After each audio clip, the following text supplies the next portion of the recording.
White Fang by Jack London. Part 1. Chapter 1. The Trail of the Meat. Dark spruce forest frowned on either side the frozen waterway. The trees had been stripped by a recent wind of their white covering of frost, and they seemed to lean towards each other, black and ominous, in the fading light. A vast silence reigned over the land. The land itself was a desolation, lifeless, without movement, so lone and cold that the spirit of it was not even that of sadness. There was a hint in it of laughter, but of a laughter more terrible than any sadness, a laughter that was mirthless as the smile of the Sphinx. A laughter cold as the frost and partaking of the grimness of infallibility. It was the masterful and incommunicable wisdom of eternity laughing at the futility of life and the effort of life. It was the wild, the savage, frozen-hearted Northland wild. But there was life, abroad in the land and defiant. Down the frozen waterway toiled a string of wolfish dogs. Their bristly fur was rimed with frost. Their breath froze in the air as it left their mouths, spouting forth in spumes of vapor that settled upon the hair of their bodies and formed into crystals of frost. Leather harness was on the dogs, and leather traces attached them to a sled which dragged along behind. The sled was without runners. It was made of stout birch bark, and its full surface rested on the snow. The front end of the sled was turned up, like a scroll, in order to force down and under the bore of soft snow that surged like a wave before it. On the sled, securely lashed, was a long and narrow oblong box. There were other things on the sled: blankets, an axe, and a coffee pot and frying pan, but prominent, occupying most of the space, was the long and narrow oblong box. In advance of the dogs, on wide snowshoes, toiled a man. At the rear of the sled toiled a second man. On the sled, in the box, lay a third man whose toil was over, man whom the wild had conquered and beaten down until he would never move nor struggle again. It is not the way of the wild to like movement. Life is an offense to it, for life is movement, and the wild aims always to destroy movement.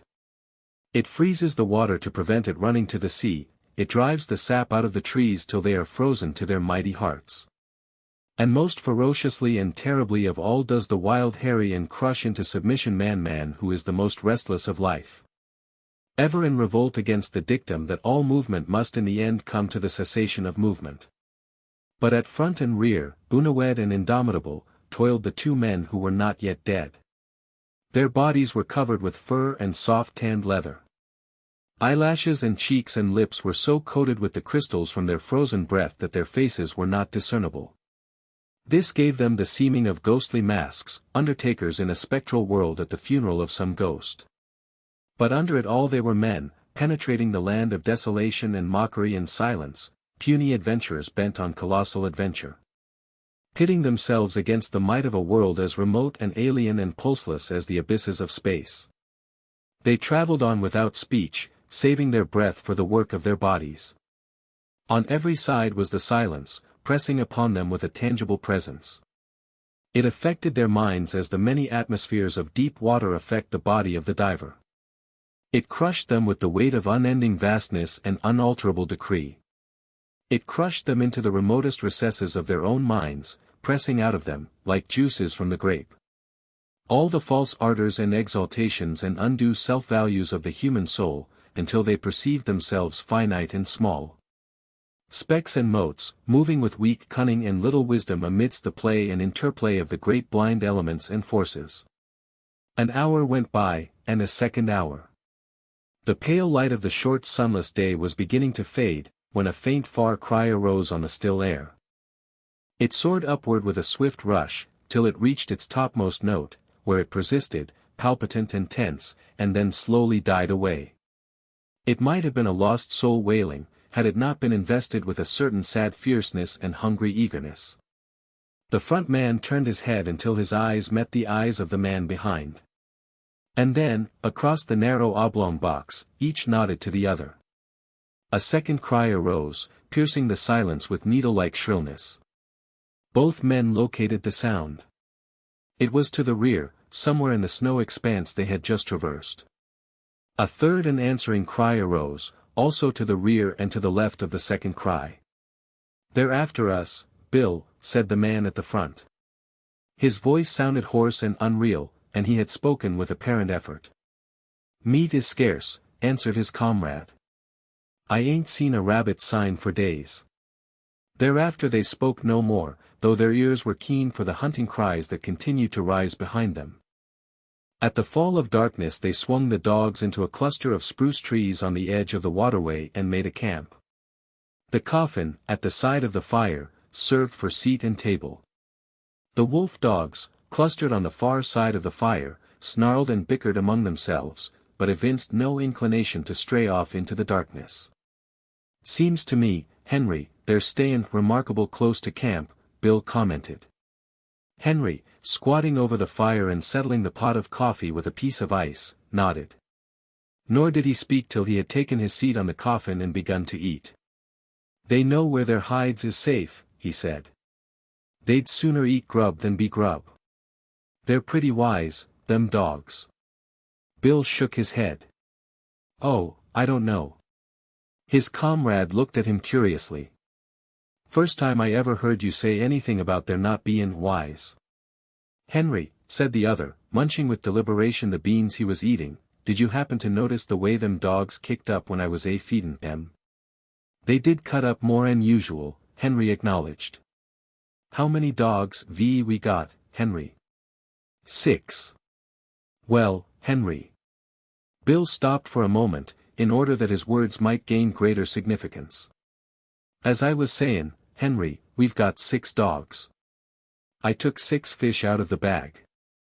I gave 1 fish to each dog, and, Henry, I was 1 fish short." "You counted wrong." "We've got 6 dogs," the other reiterated dispassionately. "I took out 6 fish. 1 ear didn't get no fish. I came back to the bag afterward and got his fish." "We've only got 6 dogs," Henry said. "Henry," Bill went on. "I won't say they was all dogs, but there was 7 of 'em that got fish." Henry stopped eating to glance across the fire and count the dogs. "There's only 6 now," he said. "I saw the other one run off across the snow," Bill announced with cool positiveness. "I saw 7. Henry looked at him commiseratingly, and said, "I'll be almighty glad when this trip's over." "What do you mean by that?" Bill demanded. "I mean that this load of ourn is gettin' on your nerves, and that you're beginning to see things." "I thought of that," Bill answered gravely. "And so, when I saw it run off across the snow, I looked in the snow and saw its tracks. Then I counted the dogs and there was still 6 of 'em. The tracks is there in the snow now. D'ye want to look at 'em? I'll show 'em to you." Henry did not reply, but munched on in silence, until, the meal finished, he topped it with a final cup of coffee. "Then you're thinkin', as it was Dash." A long wailing cry, fiercely sad, from somewhere in the darkness, had interrupted him. He stopped to listen to it, then he finished his sentence with a wave of his hand toward the sound of the cry, "Dash one of them?" Bill nodded. "I'd a blame sight sooner think that than anything else. You noticed yourself the row the dogs made." Cry after cry, and answering cries, were turning the silence into a bedlam. From every side the cries arose, and the dogs betrayed their fear by huddling together and so close to the fire that their hair was scorched by the heat. Bill threw on more wood, before lighting his pipe. "I'm thinking you're down in the mouth some," Henry said. "Henry." He sucked meditatively at his pipe for some time before he went on. "Henry, I was thinkin' what a blame sight luckier he is than you and me'll ever be." He indicated the third person by a downward thrust of the thumb to the box on which they sat. "You and me, Henry, when we die, will be lucky if we get enough stones over our carcasses to keep the dogs off of us. But we ain't got people and money and all the rest, like him," Henry rejoined. "Long-distance funerals is somethin' you and me can't exactly afford. What gets me, Henry, is what a chap like this, that's a lord or something in his own country, and that's never had to bother about grub nor blankets. Why he comes a button round the godforsaken ends of the earth, that's what I can't exactly see. He might have lived to a ripe old age if he'd stayed at home, Henry agreed. Bill opened his mouth to speak, but changed his mind. Instead, he pointed towards the wall of darkness that pressed about them from every side. There was no suggestion of form in the utter blackness, only could be seen a pair of eyes gleaming like live coals. Henry indicated with his head a second pair, and a third. A circle of the gleaming eyes had drawn about their camp. Now and again a pair of eyes moved, or disappeared to appear again a moment later. The unrest of the dogs had been increasing, and they stampeded, in a surge of sudden fear, to the near side of the fire, cringing and crawling about the legs of the men. In the scramble one of the dogs had been overturned on the edge of the fire, and it had yelped with pain and fright as the smell of its singed coat possessed the air. The commotion caused the circle of eyes to shift restlessly for a moment and even to withdraw a bit, but it settled down again as the dogs became quiet. "Henry, it's a blame misfortune to be out of ammunition." Bill had finished his pipe and was helping his companion to spread the bed of fur and blanket upon the spruce boughs which he had laid over the snow before supper. Henry grunted, and began unlacing his moccasins. "How many cartridges did you say you had left?" he asked. "3, came the answer. "And I wished 'twas 300. Then I'd show 'em what for, damn 'em." He shook his fist angrily at the gleaming eyes, and began securely to prop his moccasins before the fire. "And I wished this cold snap'd break," he went on. "It's been 50 below for 2 weeks now. And I wished I'd never started on this trip, Henry. I don't like the looks of it. I don't feel right, somehow. And while I'm wishin', I wish the trip was over and done with, and you and me a sittin' by the fire in Fort McGurry just about now and playing cribbage, that's what I wished." Henry grunted and crawled into bed. As he dozed off he was aroused by his comrade's voice. "Say, Henry, that other one that come in and got a fish, why didn't the dogs pitch into it? That's what's botherin' me." "You're botherin' too much, Bill," came the sleepy response. "You was never like this before. You just shut up now, and go to sleep, and you'll be all hunky-dory in the mornin'. Your stomach's sour, that's what's botherin' you." The men slept, breathing heavily, side by side, under the one covering. The fire died down, and the gleaming eyes drew closer the circle they had flung about the camp. The dogs clustered together in fear, now and again snarling menacingly as a pair of eyes drew close. Once their uproar became so loud that Bill woke up. He got out of bed carefully, so as not to disturb the sleep of his comrade, and threw more wood on the fire. As it began to flame up, the circle of eyes drew farther back. He glanced casually at the huddling dogs. He rubbed his eyes and looked at them more sharply. Then he crawled back into the blankets. "Henry," he said. "Oh, Henry." Henry groaned as he passed from sleep to waking, and demanded, "What's wrong now?" "Nothin', came the answer, "only there's 7 of 'em again. I just counted." Henry acknowledged receipt of the information with a grunt that slid into a snore as he drifted back into sleep. In the morning it was Henry who awoke first and routed his companion out of bed.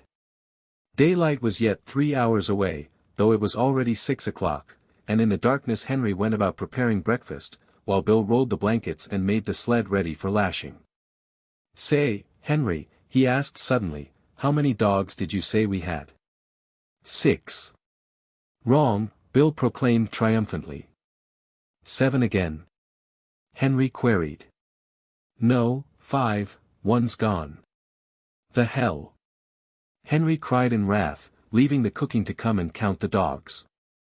"You're right, Bill," he concluded. "Fatty's gone. And he went like greased lightnin' once he got started. Couldn't ve seen 'em for smoke. No chance at all," Henry concluded. "They jest swallowed 'em alive. I bet he was yelping as he went down their throats, damn 'em." "He always was a fool dog," said Bill. "But no fool dog ought to be fool enough to go off and commit suicide that way." He looked over the remainder of the team with a speculative eye that summed up instantly the salient traits of each animal. I bet none of the others would do it. Couldn't drive them away from the fire with a club, Bill agreed. I always did think there was something wrong with Fatty anyway. And this was the epitaph of a dead dog on the Northland Trail, less scant than the epitaph of many another dog, of many a man. Chapter 2. The SHE Wolf. Breakfast eaten and the slim camp outfit lashed to the sled, the men turned their backs on the cheery fire and launched out into the darkness. At once began to rise the cries that were fiercely sad cries that called through the darkness and called to one another and answered back. Conversation ceased. Daylight came at 9 o'clock. At midday the sky to the south warmed to rose color, and marked where the bulge of the earth intervened between the meridian sun and the northern world. But the rose color swiftly faded. The gray light of day that remained lasted until 3 o'clock, when it, too, faded, and the pall of the Arctic night descended upon the lone and silent land. As darkness came on, the hunting cries to right and left and rear drew closer, so close that more than once they sent surges of fear through the toiling dogs, throwing them into short-lived panics. At the conclusion of one such panic, when he and Henry had got the dogs back in the traces, Bill said, "I wished they'd strike game somewheres, and go away and leave us alone. They do get on the nerves horrible," Henry sympathized. They spoke no more until camp was made. Henry was bending over and adding ice to the babbling pot of beans when he was startled by the sound of a blow, an exclamation from Bill, and a sharp snarling cry of pain from among the dogs. He straightened up in time to see a dim form disappearing across the snow into the shelter of the dark. Then he saw Bill, standing amid the dogs, half triumphant, half crestfallen, in one hand a stout club, in the other the tail and part of the body of a sun-cured salmon. "It got half of it," he announced, "but I got a whack at it just the same." "Gee, hear it squeal." "What did it look like?" Henry asked. "Couldn't see. But it had 4 legs and a mouth and hair and looked like any dog. Must be a tame wolf, I reckon. It's damn tame, whatever it is, comin' in here at feed-in time and gettin' its whack of fish." That night, when supper was finished and they sat on the oblong box and pulled at their pipes, the circle of gleaming eyes drew in even closer than before. "I wished they'd spring up a bunch of moose or something, and go away and leave us alone," Bill said. Henry grunted with an intonation that was not all sympathy, and for a quarter of an hour they sat on in silence. Henry staring at the fire, and Bill at the circle of eyes that burned in the darkness just beyond the firelight. "I wished we was pullin' into McGurry right now," he began again. "Shut up your wishin' and your croakin', Henry burst out angrily. "Your stomach's sour. That's what's ailing you. Swallow a spoonful of sody, and you'll sweeten up wonderful and be more pleasant company." In the morning Henry was aroused by fervid blasphemy that proceeded from the mouth of Bill. Henry propped himself up on an elbow and looked to see his comrade standing among the dogs beside the replenished fire, his arms raised in objurgation, his face distorted with passion. "Hello!"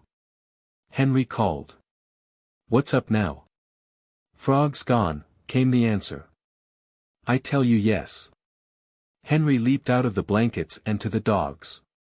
He counted them with care, and then joined his partner in cursing the power of the wild that had robbed them of another dog. Frog was the strongest dog of the bunch, Bill pronounced finally.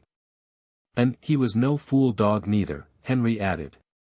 And so was recorded the second epitaph in 2 days. A gloomy breakfast was eaten, and the 4 remaining dogs were harnessed to the sled. The day was a repetition of the days that had gone before. The men toiled without speech across the face of the frozen world. The silence was unbroken save by the cries of their pursuers, that, unseen, hung upon their rear. With the coming of night in the mid-afternoon, the cries sounded closer as the pursuers drew in according to their custom. And the dogs grew excited and frightened, and were guilty of panics that tangled the traces and further depressed the 2 men. "There, that'll fix you fool critters," Bill said with satisfaction that night, standing erect at completion of his task. Henry left the cooking to come and see. Not only had his partner tied the dogs up, but he had tied them, after the Indian fashion, with sticks. About the neck of each dog he had fastened a leather thong. To this, and so close to the neck that the dog could not get his teeth to it, he had tied a stout stick 4 or 5 feet in length. The other end of the stick, in turn, was made fast to a stake in the ground by means of a leather thong. The dog was unable to gnaw through the leather at his own end of the stick. The stick prevented him from getting at the leather that fastened the other end. Henry nodded his head approvingly. "It's the only contraption that'll ever hold one ear," he said. "He can gnaw through leather as clean as a knife and Jess about half as quick. They all be here in the mornin', hunky-dory." "You Jess bet they will," Bill affirmed. "If one of 'em turns up missin', I'll go without my coffee." "They Jess know we ain't loaded to kill," Henry remarked at bedtime, indicating the gleaming circle that hemmed them in. "If we could put a couple of shots into 'em, they'd be more respectful. They come closer every night. Get the firelight out of your eyes and look hard there. Did you see that one?"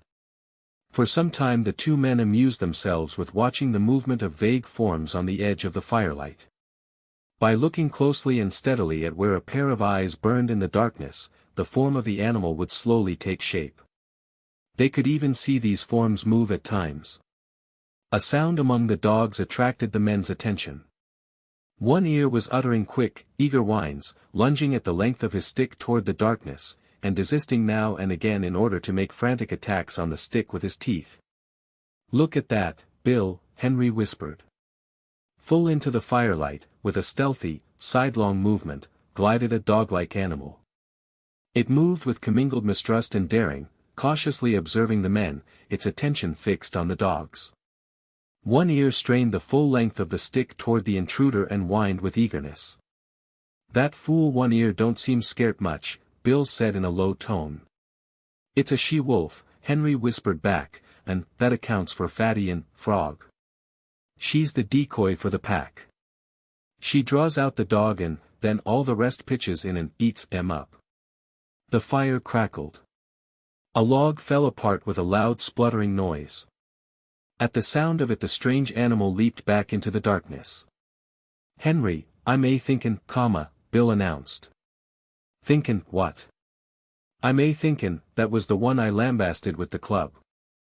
"Ain't the slightest doubt in the world," was Henry's response. "And, right here I want to remark," Bill went on, "that animals' familiarity with campfires is suspicious and immoral." "It knows for certain more'n a self-respectin' wolf ought to know," Henry agreed. "A wolf that knows enough to come in with the dogs at feed-in time has had experiences. Old Villain had a dog once that run away with the wolves," Bill cogitates aloud. "I ought to know. I shot it out of the pack in a moose pasture over on Little Stick. And Old Villain cried like a baby. Hadn't seen it for 3 years," he said. "Been with the wolves all that time. I reckon you've called the turn, Bill. That wolf's a dog, and it's eaten fish many's the time from the hand of man. And if I get a chance at it, that wolf that's a dog'll be Jess meat," Bill declared. "We can't afford to lose no more animals." "But you've only got 3 cartridges," Henry objected.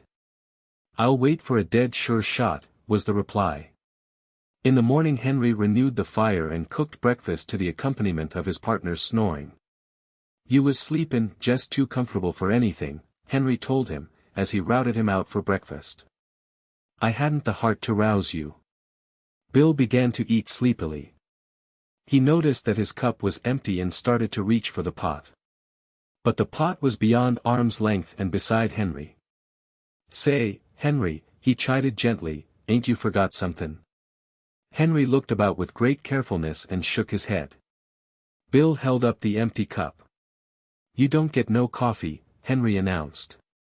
"Ain't run out?" Bill asked anxiously. "Nope. Ain't thinkin' it'll hurt my digestion." "Nope." A flush of angry blood pervaded Bill's face. "Then it's just warm and anxious I am to be hearin' you explain yourself," he said. "Spanker's gone," Henry answered. Without haste, with the air of one resigned to misfortune, Bill turned his head, and from where he sat counted the dogs. "How'd it happen?" he asked apathetically. Henry shrugged his shoulders. "Don't know. Unless one ear gnawed loose. He couldn't a done it himself, that's sure. The darned cuss." Bill spoke gravely and slowly, with no hint of the anger that was raging within. "Just because he couldn't chew himself loose, he chews Spanker loose. Well, Spanker's troubles is over anyway. I guess he's digested by this time and cavortin' over the landscape in the bellies of 20 different wolves." Was Henry's epitaph on this, the latest lost dog. "Have some coffee, Bill." But Bill shook his head. "Go on," Henry pleaded, elevating the pot. Bill shoved his cup aside. "I'll be ding-dong-dongayed if I do. I said I wouldn't if airy dog turned up missin', and I won't." "It's darn good coffee," Henry said enticingly. But Bill was stubborn, and he ate a dry breakfast washed down with mumbled curses at one ear for the trick he had played. "I'll tie 'em up out of reach of each other tonight," Bill said, as they took the trail. They had traveled little more than 100 yards, when Henry, who was in front, bent down and picked up something with which his snowshoe had collided. It was dark, and he could not see it, but he recognized it by the touch. He flung it back, so that it struck the sled and bounced along until it fetched up on Bill's snowshoes. "Meb, you'll need that in your business," Henry said. Bill uttered an exclamation. It was all that was left of Spanker, the stick with which he had been tied. "They ate hide and ball," Bill announced. "The stick's as clean as a whistle.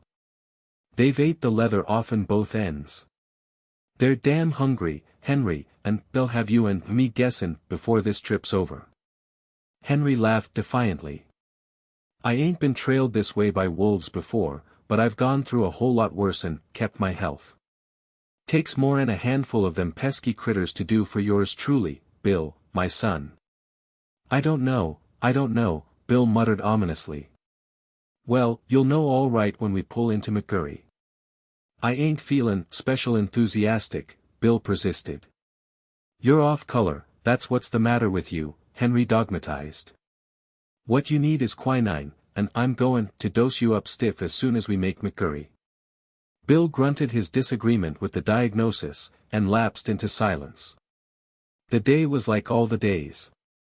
Light came at 9 o'clock.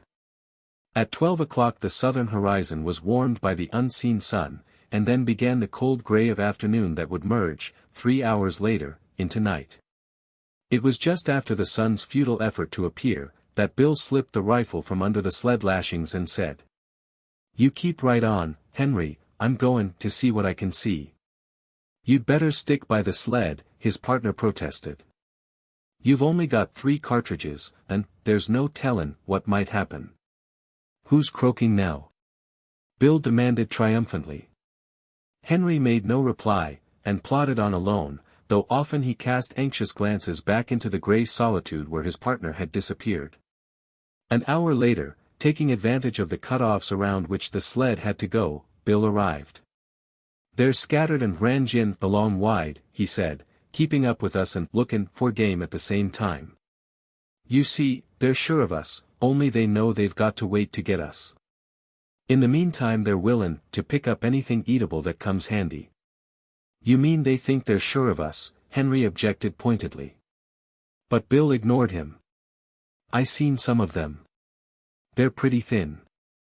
They ain't had a bite in weeks I reckon, outside of Fatty and Frog and Spanker, and there's so many of 'em that didn't go far.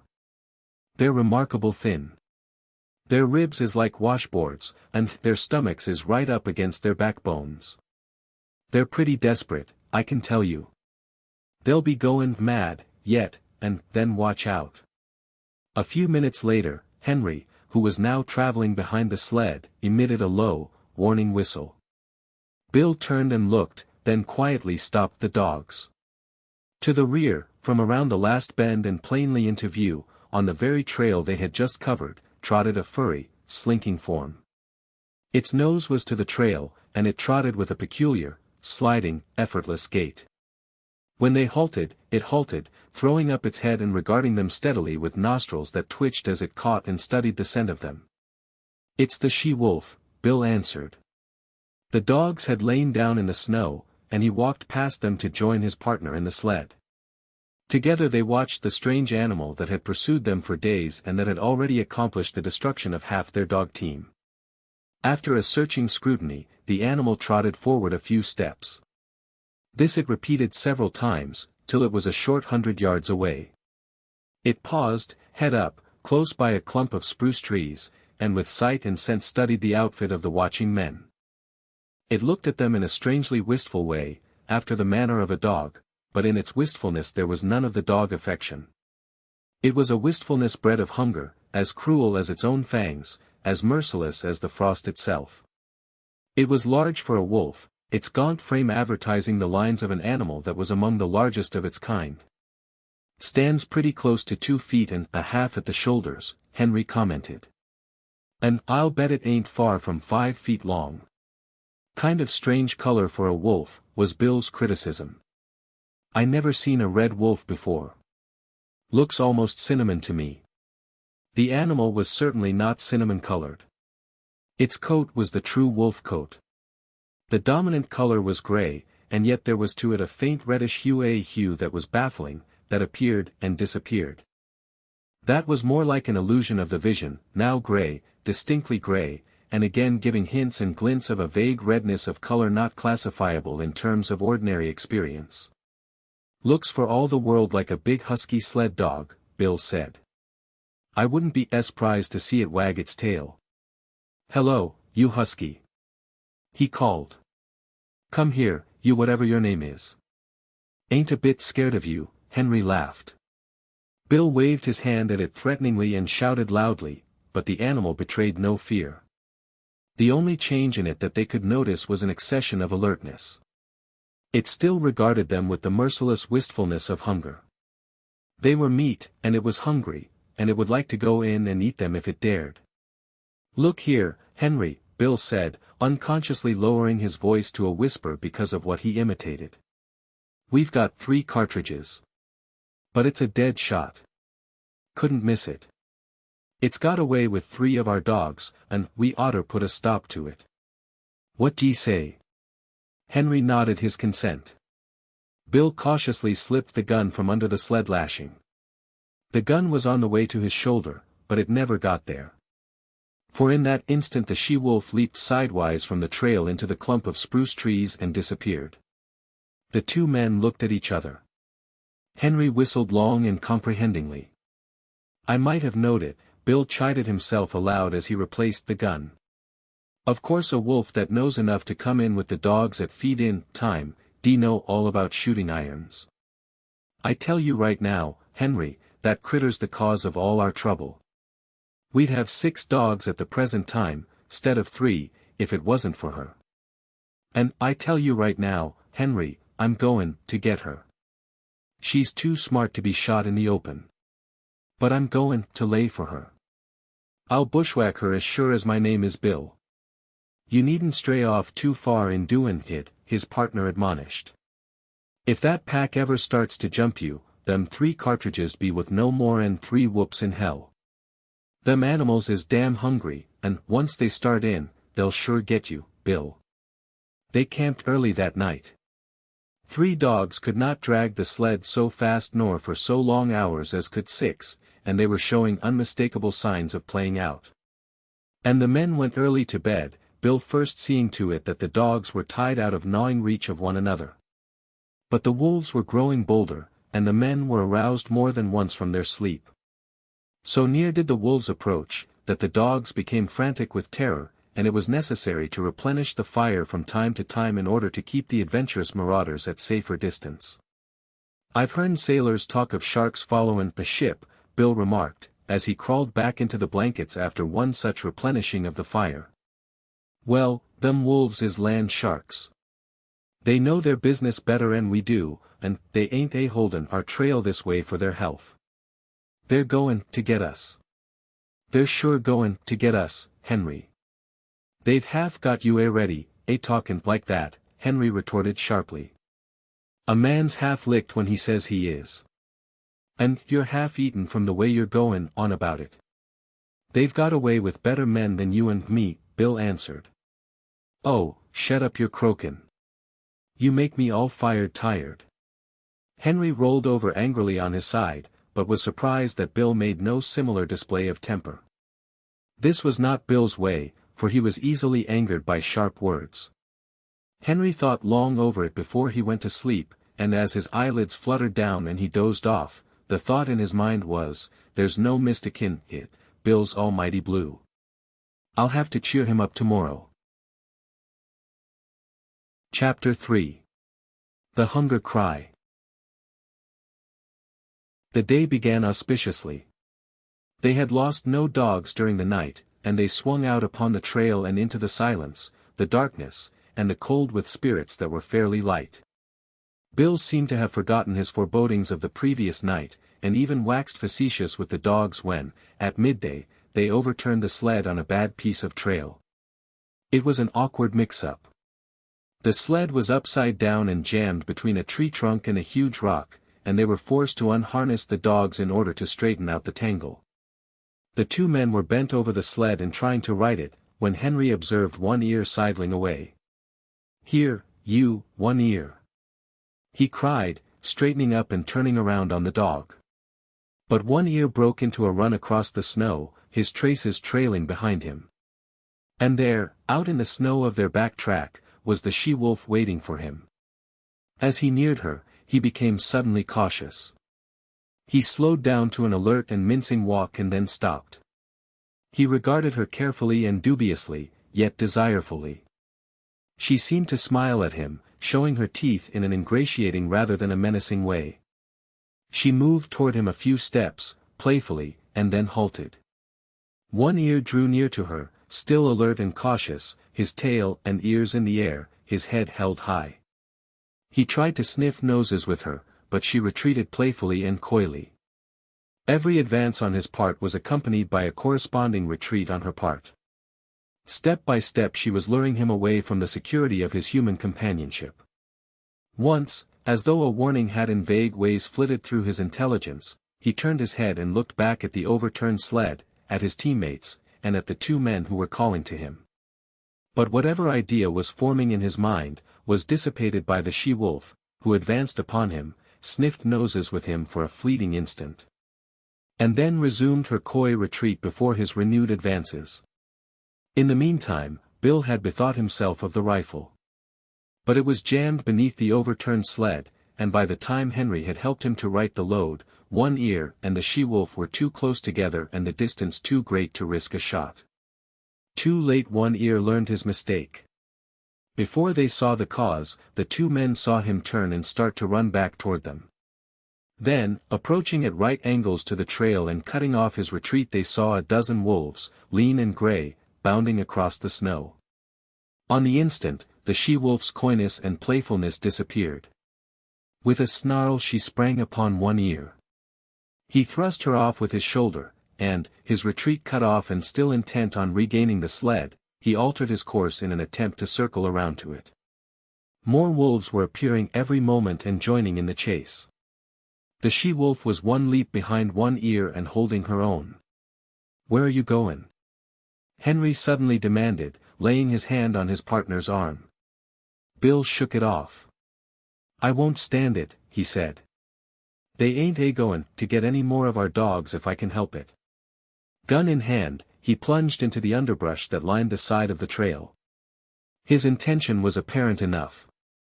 Taking the sled as the center of the circle that One Ear was making, Bill planned to tap that circle at a point in advance of the pursuit. With his rifle, in the broad daylight, it might be possible for him to awe the wolves and save the dog. "Say, Bill," Henry called after him. "Be careful. Don't take no chances." Henry sat down on the sled and watched. There was nothing else for him to do. Bill had already gone from sight, but now and again, appearing and disappearing amongst the underbrush and the scattered clumps of spruce, could be seen One Ear. Henry judged his case to be hopeless. The dog was thoroughly alive to its danger, but it was running on the outer circle while the wolf pack was running on the inner and shorter circle. It was vain to think of One Ear so outdistancing his pursuers as to be able to cut across their circle in advance of them and to regain the sled. The different lines were rapidly approaching a point. Somewhere out there in the snow, screened from his sight by trees and thickets, Henry knew that the wolf pack, One Ear, and Bill were coming together. All too quickly, far more quickly than he had expected, it happened. He heard a shot, then two shots, in rapid succession, and he knew that Bill's ammunition was gone. Then he heard a great outcry of snarls and yelps. He recognized One Ear's yell of pain and terror, and he heard a wolf cry that bespoke a stricken animal. And that was all. The snarls ceased. The yelping died away. Silence settled down again over the lonely land. He sat for a long while upon the sled. There was no need for him to go and see what had happened. He knew it as though it had taken place before his eyes. Once, he roused with a start and hastily got the axe out from underneath the lashings. But for some time longer he sat and brooded, the two remaining dogs crouching and trembling at his feet. At last he arose in a weary manner, as though all the resilience had gone out of his body, and proceeded to fasten the dogs to the sled. He passed a rope over his shoulder, a mantrace, and pulled with the dogs. He did not go far. At the first hint of darkness he hastened to make a camp, and he saw to it that he had a generous supply of firewood. He fed the dogs, cooked and ate his supper, and made his bed close to the fire. But he was not destined to enjoy that bed. Before his eyes closed the wolves had drawn too near for safety. It no longer required an effort of the vision to see them. They were all about him and the fire, in a narrow circle, and he could see them plainly in the firelight lying down, sitting up, crawling forward on their bellies, or slinking back and forth. They even slept. Here and there he could see one curled up in the snow like a dog, taking the sleep that was now denied himself.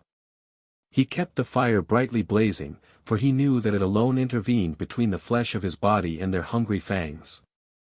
His two dogs stayed close by him, one on either side, leaning against him for protection, crying and whimpering, and at times snarling desperately when a wolf approached a little closer than usual. At such moments, when his dogs snarled, the whole circle would be agitated, the wolves coming to their feet and pressing tentatively forward, a chorus of snarls and eager yelps rising about him. Then the circle would lie down again, and here and there a wolf would resume its broken nap. But this circle had a continuous tendency to draw in upon him. Bit by bit, an inch at a time, with here a wolf bellying forward, and there a wolf bellying forward, the circle would narrow until the brutes were almost within springing distance. Then he would seize brands from the fire and hurl them into the pack. A hasty drawing back always resulted, accompanied by angry yelps and frightened snarls when a well-aimed brand struck and scorched a too daring animal. Morning found the man haggard and worn, wide-eyed from want of sleep.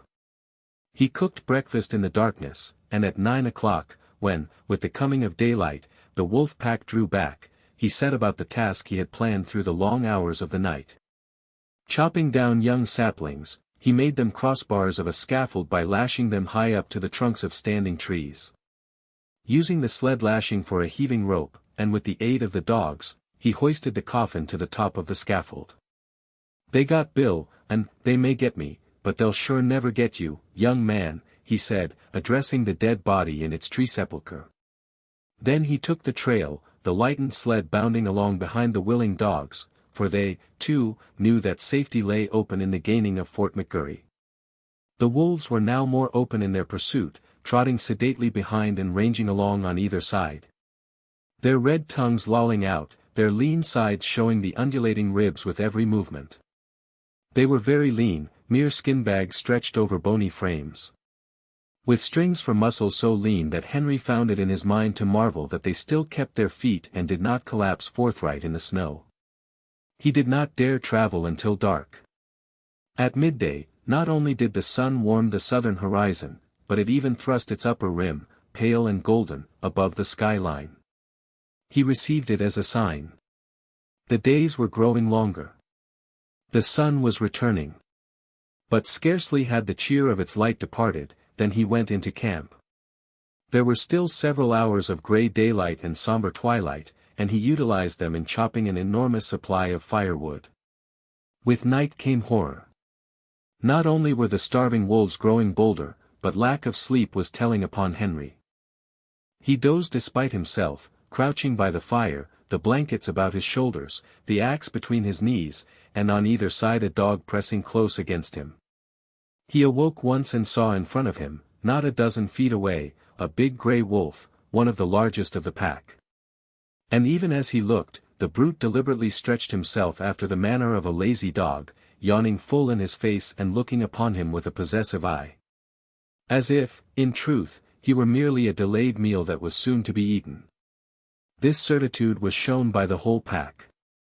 Fully a score he could count, staring hungrily at him or calmly sleeping in the snow. They reminded him of children gathered about a spread table and awaiting permission to begin to eat. And he was the food they were to eat. He wondered how and when the meal would begin. As he piled wood on the fire he discovered an appreciation of his own body which he had never felt before. He watched his moving muscles and was interested in the cunning mechanism of his fingers. By the light of the fire he crooked his fingers slowly and repeatedly, now one at a time, now all together, spreading them wide or making quick gripping movements. He studied the nail formation, and prodded the fingertips, now sharply, and again softly, gauging the while the nerve sensations produced. It fascinated him, and he grew suddenly fond of this subtle flesh of his that worked so beautifully and smoothly and delicately. Then he would cast a glance of fear at the wolf circle drawn expectantly about him, and like a blow the realization would strike him that this wonderful body of his, this living flesh, was no more than so much meat, a quest of ravenous animals, to be torn and slashed by their hungry fangs. To be sustenance to them as the moose and the rabbit had often been sustenance to him. He came out of a doze that was half nightmare, to see the red-hued she-wolf before him. She was not more than half a dozen feet away, sitting in the snow and wistfully regarding him. The two dogs were whimpering and snarling at his feet, but she took no notice of them. She was looking at the man, and for some time he returned her look. There was nothing threatening about her. She looked at him merely with a great wistfulness, but he knew it to be the wistfulness of an equally great hunger. He was the food, and the sight of him excited in her the gustatory sensations. Her mouth opened, the saliva drooled forth, and she licked her chops with the pleasure of anticipation. A spasm of fear went through him. He reached hastily for a brand to throw at her. But even as he reached, and before his fingers had closed on the missile, she sprang back into safety, and he knew that she was used to having things thrown at her. She had snarled as she sprang away, baring her white fangs to their roots, all her wistfulness vanishing, being replaced by a carnivorous malignity that made him shudder. He glanced at the hand that held the brand, noticing the cunning delicacy of the fingers that gripped it. How they adjusted themselves to all the inequalities of the surface, curling over and under and about the rough wood.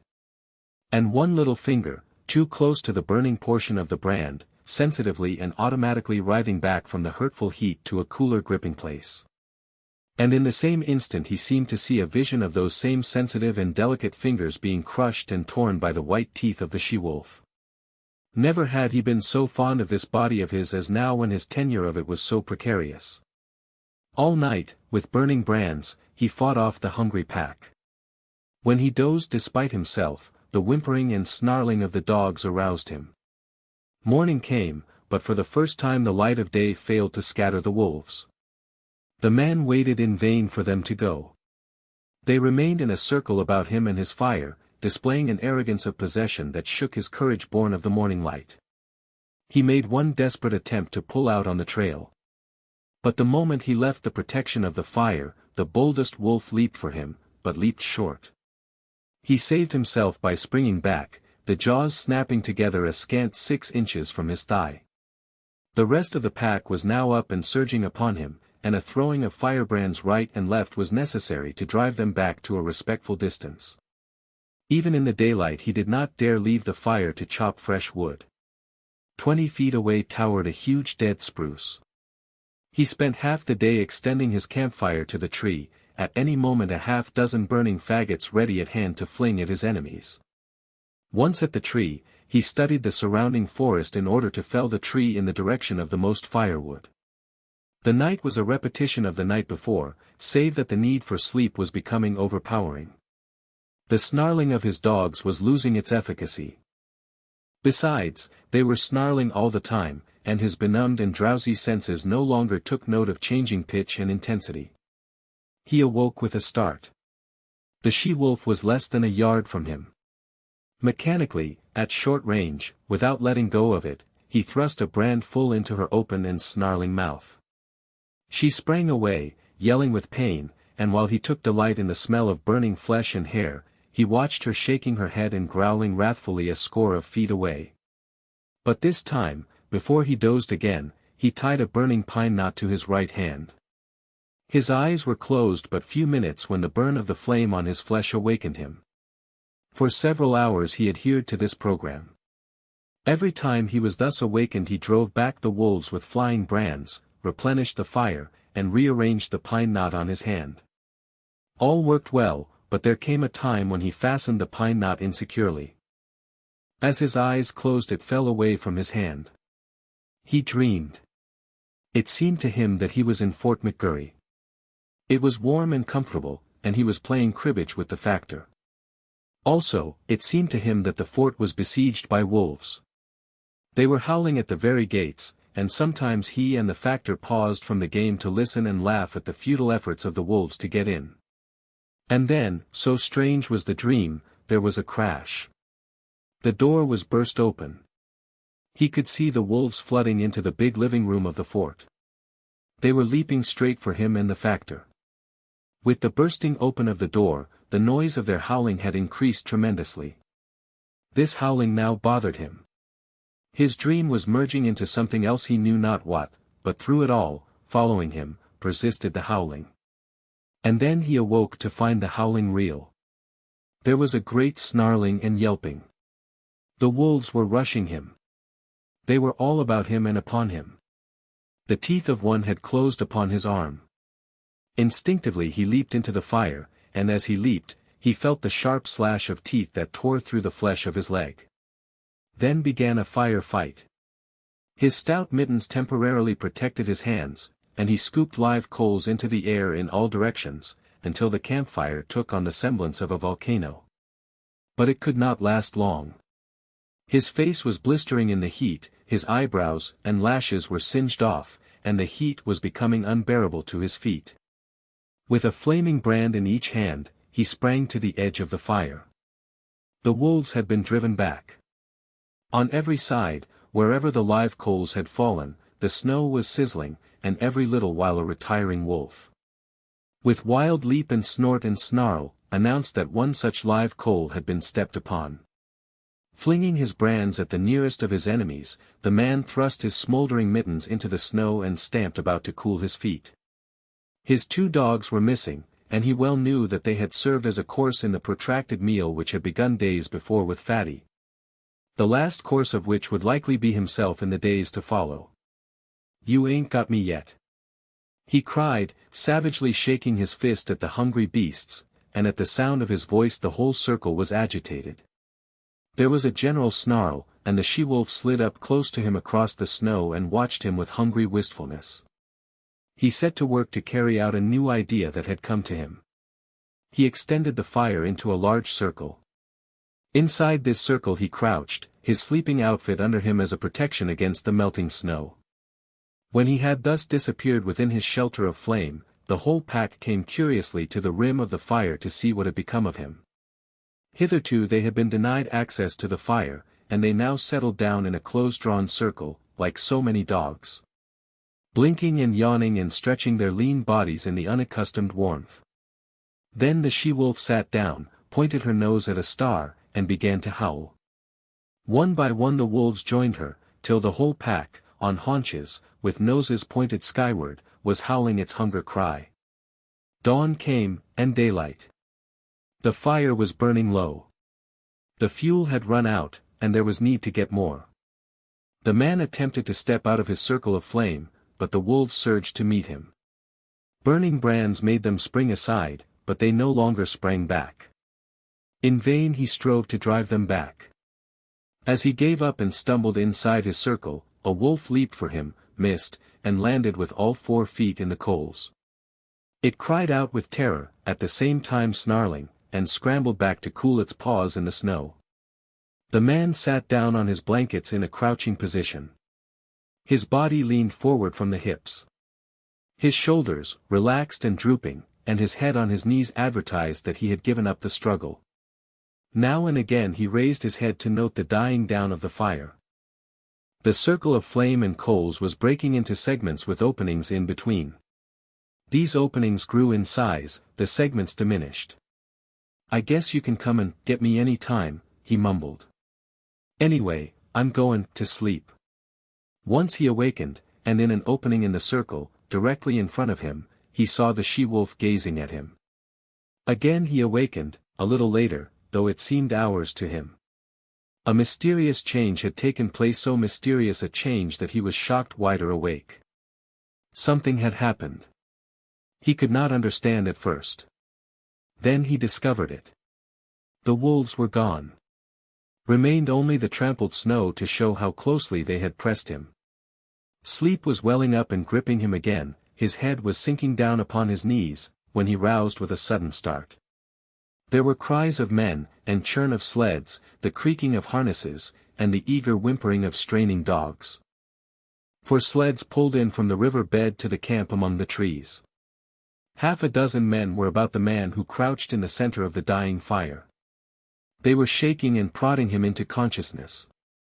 He looked at them like a drunken man and maundered in strange, sleepy speech. "Red she-wolf. Come in with the dogs at feed-in time. First she ate the dog food. Then she ate the dogs. And after that she ate Bill. Where's Lord Alfred?" One of the men bellowed in his ear, shaking him roughly. He shook his head slowly. "No, she didn't eat him. He's roostin' in a tree at the last camp." "Dead?" the man shouted. "And in a box," Henry answered. He jerked his shoulder petulantly away from the grip of his questioner. "Say, you lemme alone. I'm just plump tuckered out. Good night, everybody." His eyes fluttered and went shut. His chin fell forward on his chest. And even as they eased him down upon the blankets his snores were rising on the frosty air. But there was another sound. Far and faint it was, in the remote distance, the cry of the hungry wolf pack as it took the trail of other meat than the man it had just missed.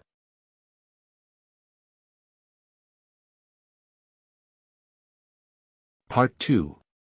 Chapter 1. The Battle of the Fangs.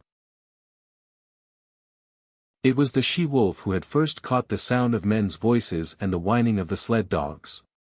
And it was the she-wolf who was first to spring away from the cornered man in his circle of dying flame. The pack had been loath to forego the kill it had hunted down, and it lingered for several minutes, making sure of the sounds, and then it, too, sprang away on the trail made by the she-wolf. Running at the forefront of the pack was a large gray wolf, one of its several leaders. It was he who directed the pack's course on the heels of the she-wolf. It was he who snarled warningly at the younger members of the pack or slashed at them with his fangs when they ambitiously tried to pass him. And it was he who increased the pace when he sighted the she-wolf, now trotting slowly across the snow. She dropped in alongside by him, as though it were her appointed position, and took the pace of the pack. He did not snarl at her, nor show his teeth, when any leap of hers chanced to put her in advance of him. On the contrary, he seemed kindly disposed toward her, too kindly to suit her, for he was prone to run near to her, and when he ran too near it was she who snarled and showed her teeth. Nor was she above slashing his shoulder sharply on occasion.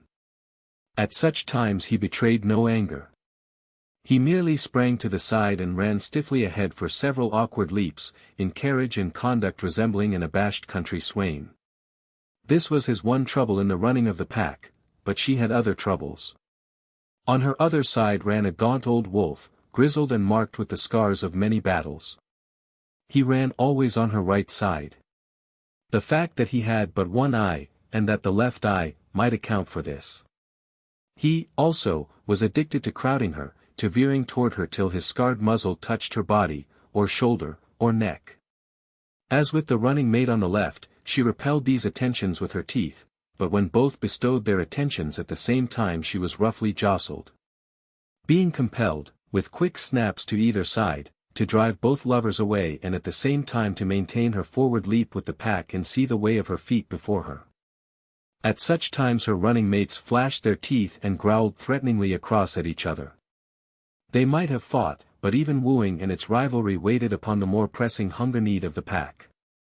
After each repulse, when the old wolf sheered abruptly away from the sharp-toothed object of his desire, he shouldered against a young 3-year-old that ran on his blind right side. This young wolf had attained his full size, and, considering the weak and famished condition of the pack, he possessed more than the average vigor and spirit. Nevertheless, he ran with his head even with the shoulder of his one-eyed elder.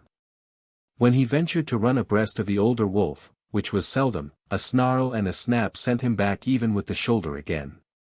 Sometimes, however, he dropped cautiously and slowly behind and edged in between the old leader and the she-wolf. This was doubly resented, even triply resented. When she snarled her displeasure, the old leader would whirl on the 3-year-old. Sometimes she whirled with him. And sometimes the young leader on the left whirled, too. At such times, confronted by 3 sets of savage teeth, the young wolf stopped precipitately, throwing himself back on his haunches, with forelegs stiff, mouth menacing, and mane bristling. This confusion in the front of the moving pack always caused confusion in the rear. The wolves behind collided with the young wolf and expressed their displeasure by administering sharp nips on his hind legs and flanks. He was laying up trouble for himself, for lack of food and short tempers went together, but with the boundless faith of youth he persisted in repeating the maneuver every little while. Though it never succeeded in gaining anything for him but discomfiture. Had there been food, love-making and fighting would have gone on apace, and the pack formation would have been broken up. But the situation of the pack was desperate. It was lean with long-standing hunger. It ran below its ordinary speed. At the rear limped the weak members, the very young and the very old. At the front were the strongest. Yet all were more like skeletons than full-bodied wolves. Nevertheless, with the exception of the ones that limped, the movements of the animals were effortless and tireless. Their stringy muscles seemed founts of inexhaustible energy. Behind every steel-like contraction of a muscle, lay another steel-like contraction, and another, apparently without end. They ran many miles that day. They ran through the night. And the next day found them still running. They were running over the surface of a world frozen and dead. No life stirred. They alone moved through the vast inertness. They alone were alive, and they sought for other things that were alive in order that they might devour them and continue to live. They crossed low divides and ranged a dozen small streams in a lower-lying country before their quest was rewarded. Then they came upon moose. It was a big bull they first found. Here was meat and life, and it was guarded by no mysterious fires nor flying missiles of flame. Splay hoofs and palmate antlers they knew, and they flung their customary patience and caution to the wind. It was a brief fight and fierce. The big bull was beset on every side. He ripped them open or split their skulls with shrewdly driven blows of his great hoofs. He crushed them and broke them on his large horns. He stamped them into the snow under him in the wallowing struggle. But he was foredoomed, and he went down with the she-wolf tearing savagely at his throat, and with other teeth fixed everywhere upon him. Devouring him alive, before ever his last struggles ceased or his last damage had been wrought. There was food in plenty. The bull weighed over 800 pounds, fully 20 pounds of meat per mouth for the 40-odd wolves of the pack. But if they could fast prodigiously, they could feed prodigiously, and soon a few scattered bones were all that remained of the splendid live brute that had faced the pack a few hours before. There was now much resting and sleeping.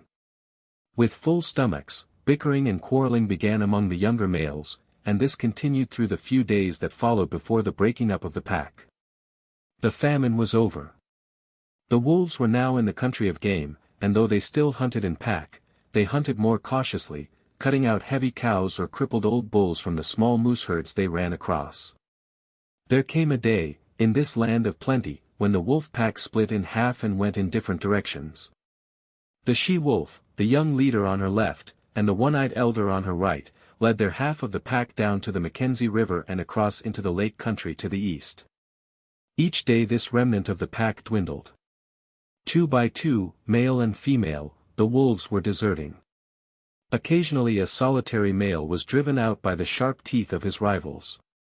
In the end there remained only 4, the she-wolf, the young leader, the one-eyed one, and the ambitious 3-year-old. The she-wolf had by now developed a ferocious temper.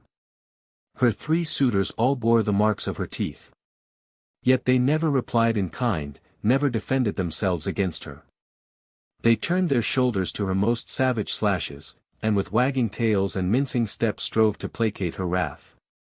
But if they were all mildness toward her, they were all fierceness toward one another. The 3-year-old grew too ambitious in his fierceness. He caught the one-eyed elder on his blind side and ripped his ear into ribbons. Though the grizzled old fellow could see only on one side, against the youth and vigor of the other he brought into play the wisdom of long years of experience. His lost eye and his scarred muzzle bore evidence to the nature of his experience. He had survived too many battles to be in doubt for a moment about what to do. The battle began fairly, but it did not end fairly. There was no telling what the outcome would have been, for the third wolf joined the elder, and together, old leader and young leader, they attacked the ambitious 3-year-old and proceeded to destroy him. He was beset on either side by the merciless fangs of his erstwhile comrades. Forgotten were the days they had hunted together, the game they had pulled down, the famine they had suffered. That business was a thing of the past. The business of love was at hand, ever a sterner and crueler business than that of food-getting. And in the meanwhile, the she-wolf, the cause of it all, sat down contentedly on her haunches and watched. She was even pleased. This was her day, and it came not often when manes bristled, and Fang smote Fang or ripped and tore the yielding flesh, all for the possession of her. And in the business of love the 3-year-old, who had made this his first adventure upon it, yielded up his life. On either side of his body stood his 2 rivals. They were gazing at the she-wolf, who sat smiling in the snow. But the elder leader was wise, very wise, in love even as in battle. The younger leader turned his head to lick a wound on his shoulder. The curve of his neck was turned toward his rival. With his one eye the elder saw the opportunity. He darted in low and closed with his fangs. It was a long, ripping slash, and deep as well. His teeth, in passing, burst the wall of the great vein of the throat. Then he leaped clear. The young leader snarled terribly, but his snarl broke midmost into a tickling cough. Bleeding and coughing, already stricken, he sprang at the elder and fought while life faded from him. His legs going weak beneath him, the light of day dulling on his eyes, his blows and springs falling shorter and shorter. And all the while the she-wolf sat on her haunches and smiled. She was made glad in vague ways by the battle, for this was the love-making of the wild, the sex tragedy of the natural world that was tragedy only to those that died. To those that survived it was not tragedy, but realization and achievement. When the young leader lay in the snow and moved no more, One Eye stalked over to the she-wolf. His carriage was one of mingled triumph and caution. He was plainly expectant of a rebuff, and he was just as plainly surprised when her teeth did not flash out at him in anger. For the first time she met him with a kindly manner. She sniffed noses with him, and even condescended to leap about and frisk and play with him in quite puppyish fashion. And he, for all his grey years and sage experience, behaved quite as puppyishly and even a little more foolishly. Forgotten already were the vanquished rivals and the love-tale red-written on the snow. Forgotten, save once, when old One Eye stopped for a moment to lick his stiffening wounds. Then it was that his lips half writhed into a snarl, and the hair of his neck and shoulders involuntarily bristled. While he half crouched for a spring, his claws spasmodically clutching into the snow surface for firmer footing. But it was all forgotten the next moment, as he sprang after the she-wolf, who was coyly leading him a chase through the woods. After that they ran side by side, like good friends who have come to an understanding. The days passed by, and they kept together, hunting their meat and killing and eating it in common. After a time the she-wolf began to grow restless. She seemed to be searching for something that she could not find. The hollows under fallen trees seemed to attract her, and she spent much time nosing about among the larger snow-piled crevices in the rocks and in the caves of overhanging banks. Old One-Eye was not interested at all, but he followed her good-naturedly in her quest, and when her investigations in particular places were unusually protracted, he would lie down and wait until she was ready to go on. They did not remain in one place, but traveled across country until they regained the Mackenzie River, down which they slowly went, leaving it often to hunt game along the small streams that entered it, but always returning to it again. Sometimes they chanced upon other wolves, usually in pairs, but there was no friendliness of intercourse displayed on either side, no gladness at meeting, no desire to return to the pack formation. Several times they encountered solitary wolves. These were always males, and they were pressingly insistent on joining with One-Eye and his mate. This he resented, and when she stood shoulder to shoulder with him, bristling and showing her teeth, the aspiring solitary ones would back off, turn tail, and continue on their lonely way. One moonlight night, running through the quiet forest, One-Eye suddenly halted. His muzzle went up, his tail stiffened, and his nostrils dilated as he scented the air. One foot also he held up, after the manner of a dog. He was not satisfied, and he continued to smell the air, striving to understand the message borne upon it to him. One careless sniff had satisfied his mate, and she trotted on to reassure him. Though he followed her, he was still dubious, and he could not forbear an occasional halt in order more carefully to study the warning. She crept out cautiously on the edge of a large open space in the midst of the trees. For some time she stood alone. Then One-Eye, creeping and crawling, every sense on the alert, every hair radiating infinite suspicion, joined her. They stood side by side, watching and listening and smelling. To their ears came the sounds of dogs wrangling and scuffling, the guttural cries of men, the sharper voices of scolding women, and once the shrill and plaintive cry of a child. With the exception of the huge bulks of the skin lodges, little could be seen save the flames of the fire, broken by the movements of intervening bodies, and the smoke rising slowly on the quiet air. But to their nostrils came the myriad smells of an Indian camp, carrying a story that was largely incomprehensible to One-Eye, but every detail of which the she-wolf knew. She was strangely stirred, and sniffed with an increasing delight. But Old One-Eye was doubtful. He betrayed his apprehension, and started tentatively to go. She turned and touched his neck with her muzzle in a reassuring way, then regarded the camp again. A new wistfulness was in her face, but it was not the wistfulness of hunger. She was thrilling to a desire that urged her to go forward, to be in closer to that fire, to be squabbling with the dogs, and to be avoiding and dodging the stumbling feet of men. One-Eye moved impatiently beside her, her unrest came back upon her, and she knew again her pressing need to find the thing for which she searched. She turned and trotted back into the forest, to the great relief of One-Eye, who trotted a little to the fore until they were well within the shelter of the trees. As they slid along, noiseless as shadows, in the moonlight, they came upon a runway. Both noses went down to the footprints in the snow. These footprints were very fresh. One-Eye ran ahead cautiously, his mate at his heels. The broad pads of their feet were spread wide and in contact with the snow were like velvet. One-Eye caught sight of a dim movement of white in the midst of the white. His sliding gait had been deceptively swift, but it was as nothing to the speed at which he now ran. Before him was bounding the faint patch of white he had discovered. They were running along a narrow alley flanked on either side by a growth of young spruce. Through the trees the mouth of the alley could be seen, opening out on a moonlit glade. Old One-Eye was rapidly overhauling the fleeing shape of white. Bound by bound he gained. Now he was upon it. One leap more and his teeth would be sinking into it. But that leap was never made.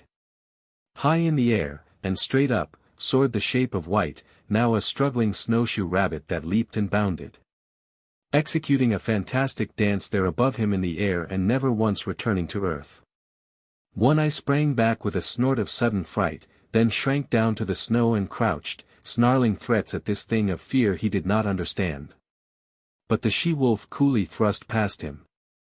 She poised for a moment, then sprang for the dancing rabbit. She, too, soared high, but not so high as the quarry, and her teeth clipped emptily together with a metallic snap. She made another leap, and another. Her mate had slowly relaxed from his crouch and was watching her. He now evinced displeasure at her repeated failures, and himself made a mighty spring upward. His teeth closed upon the rabbit, and he bore it back to earth with him. But at the same time there was a suspicious crackling movement beside him, and his astonished eyes saw a young spruce sapling bending down above him to strike him.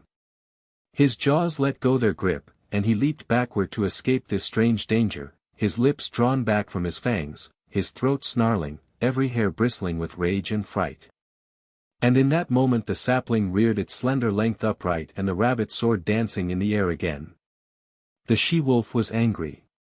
She sank her fangs into her mate's shoulder in reproof, and he, frightened, unaware of what constituted this new onslaught, struck back ferociously and in still greater fright, ripping down the side of the she-wolf's muzzle. For him to resent such reproof was equally unexpected to her, and she sprang upon him in snarling indignation. Then he discovered his mistake and tried to placate her. But she proceeded to punish him roundly, until he gave over all attempts at placation, and whirled in a circle, his head away from her, his shoulders receiving the punishment of her teeth. In the meantime the rabbit danced above them in the air. The she-wolf sat down in the snow, and Old One-Eye, now more in fear of his mate than of the mysterious sapling, again sprang for the rabbit. As he sank back with it between his teeth, he kept his eye on the sapling. As before, it followed him back to earth. He crouched down under the impending blow, his hair bristling, but his teeth still keeping tight hold of the rabbit. But the blow did not fall. The sapling remained bent above him. When he moved it moved, and he growled at it through his clenched jaws. When he remained still, it remained still, and he concluded it was safer to continue remaining still. Yet the warm blood of the rabbit tasted good in his mouth. It was his mate who relieved him from the quandary in which he found himself. She took the rabbit from him, and while the sapling swayed and teetered threateningly above her she calmly gnawed off the rabbit's head. At once the sapling shot up, and after that gave no more trouble, remaining in the decorous and perpendicular position in which nature had intended it to grow. Then, between them, the she-wolf and One-Eye devoured the game which the mysterious sapling had caught for them. There were other runways and alleys where rabbits were hanging in the air, and the wolf pair prospected them all. The she-wolf leading the way, Old One-Eye following and observant, learning the method of robbing snares, a knowledge destined to stand him in good stead in the days to come. Chapter 2. The Lair. For 2 days the she-wolf and One-Eye hung about the Indian camp. He was worried and apprehensive, yet the camp lured his mate and she was loath to depart. But when, one morning, the air was rent with the report of a rifle close at hand, and a bullet smashed against a tree trunk several inches from One-Eye's head, they hesitated no more, but went off on a long, swinging lope that put quick miles between them and the danger. They did not go far, a couple of days' journey. The she-wolf's need to find the thing for which she searched had now become imperative. She was getting very heavy, and could run but slowly. Once, in the pursuit of a rabbit, which she ordinarily would have caught with ease, she gave over and lay down and rested. One-Eye came to her. But when he touched her neck gently with his muzzle she snapped at him with such quick fierceness that he tumbled over backward and cut a ridiculous figure in his effort to escape her teeth. Her temper was now shorter than ever, but he had become more patient than ever and more solicitous. And then she found the thing for which she sought. It was a few miles up a small stream that in the summer time flowed into the Mackenzie. But that then was frozen over and frozen down to its rocky bottom, a dead stream of solid white from source to mouth. The she-wolf was trotting wearily along, her mate well in advance, when she came upon the overhanging, high clay bank. She turned aside and trotted over to it.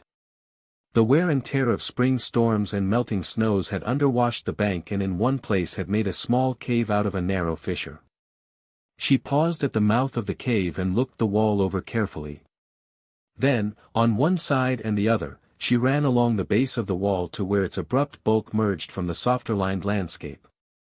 Returning to the cave, she entered its narrow mouth. For a short 3 feet she was compelled to crouch, then the walls widened and rose higher in a little round chamber nearly 6 feet in diameter. The roof barely cleared her head. It was dry and cozy. She inspected it with painstaking care, while One Eye, who had returned, stood in the entrance and patiently watched her. She dropped her head, with her nose to the ground and directed toward a point near to her closely bunched feet. And around this point she circled several times, then, with a tired sigh that was almost a grunt, she curled her body in, relaxed her legs, and dropped down, her head toward the entrance. One Eye, with pointed, interested ears, laughed at her, and beyond, outlined against the white light, she could see the brush of his tail waving good-naturedly. Her own ears, with a snuggling movement, laid their sharp points backward and down against the head for a moment, while her mouth opened and her tongue lolled peaceably out, and in this way she expressed that she was pleased and satisfied. One Eye was hungry. Though he lay down in the entrance and slept, his sleep was fitful. He kept awaking and cocking his ears at the bright world without, where the April sun was blazing across the snow. When he dozed, upon his ears would steal the faint whispers of hidden trickles of running water, and he would rouse and listen intently. The sun had come back, and all the awakening Northland world was calling to him. Life was stirring. The feel of spring was in the air, the feel of growing life under the snow, of sap ascending in the trees, of buds bursting the shackles of the frost. He cast anxious glances at his mate, but she showed no desire to get up. He looked outside, and 6 snowbirds fluttered across his field of vision. He started to get up, then looked back to his mate again, and settled down and dozed. A shrill and minute singing stole upon his hearing. Once, and twice, he sleepily brushed his nose with his paw. Then he woke up. There, buzzing in the air at the tip of his nose, was a lone mosquito. It was a full-grown mosquito, one that had lain frozen in a dry log all winter and that had now been thawed out by the sun. He could resist the call of the world no longer. Besides, he was hungry. He crawled over to his mate and tried to persuade her to get up. But she only snarled at him, and he walked out alone into the bright sunshine to find the snow surface soft underfoot and the traveling difficult. He went up the frozen bed of the stream, where the snow, shaded by the trees, was yet hard and crystalline. He was gone 8 hours, and he came back through the darkness hungrier than when he had started. He had found game, but he had not caught it. He had broken through the melting snow crust, and wallowed, while the snowshoe rabbits had skimmed along on top lightly as ever. He paused at the mouth of the cave with a sudden shock of suspicion. Faint, strange sounds came from within. They were sounds not made by his mate, and yet they were remotely familiar. He bellied cautiously inside and was met by a warning snarl from the she-wolf. This he received without perturbation, though he obeyed it by keeping his distance, but he remained interested in the other sounds, faint, muffled sobbings and slubberings. His mate warned him irritably away, and he curled up and slept in the entrance. When morning came and a dim light pervaded the lair, he again sought after the source of the remotely familiar sounds. There was a new note in his mate's warning snarl. It was a jealous note, and he was very careful in keeping a respectful distance. Nevertheless, he made out, sheltering between her legs against the length of her body, 5 strange little bundles of life. Very feeble, very helpless, making tiny whimpering noises, with eyes that did not open to the light. He was surprised. It was not the first time in his long and successful life that this thing had happened. It had happened many times, yet each time it was as fresh a surprise as ever to him. His mate looked at him anxiously. Every little while she emitted a low growl, and at times, when it seemed to her he approached too near, the growl shot up in her throat to a sharp snarl. Of her own experience she had no memory of the thing happening, but in her instinct, which was the experience of all the mothers of wolves, there lurked a memory of fathers that had eaten their newborn and helpless progeny. It manifested itself as a fear strong within her, that made her prevent One Eye from more closely inspecting the cubs he had fathered. But there was no danger. Old One Eye was feeling the urge of an impulse, that was, in turn, an instinct that had come down to him from all the fathers of wolves. He did not question it, nor puzzle over it. It was there, in the fiber of his being. And it was the most natural thing in the world that he should obey it by turning his back on his newborn family and by trotting out and away on the meat trail whereby he lived. 5 or 6 miles from the lair, the stream divided, its forks going off among the mountains at a right angle. Here, leading up the left fork, he came upon a fresh track. He smelled it and found it so recent that he crouched swiftly, and looked in the direction in which it disappeared. Then he turned deliberately and took the right fork. The footprint was much larger than the one his own feet made, and he knew that in the wake of such a trail there was little meat for him.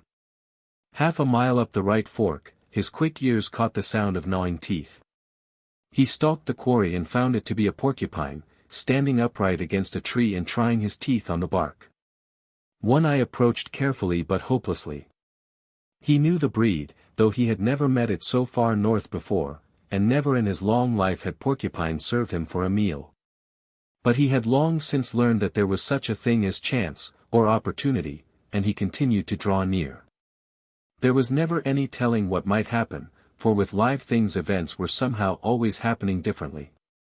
The porcupine rolled itself into a ball, radiating long, sharp needles in all directions that defied attack.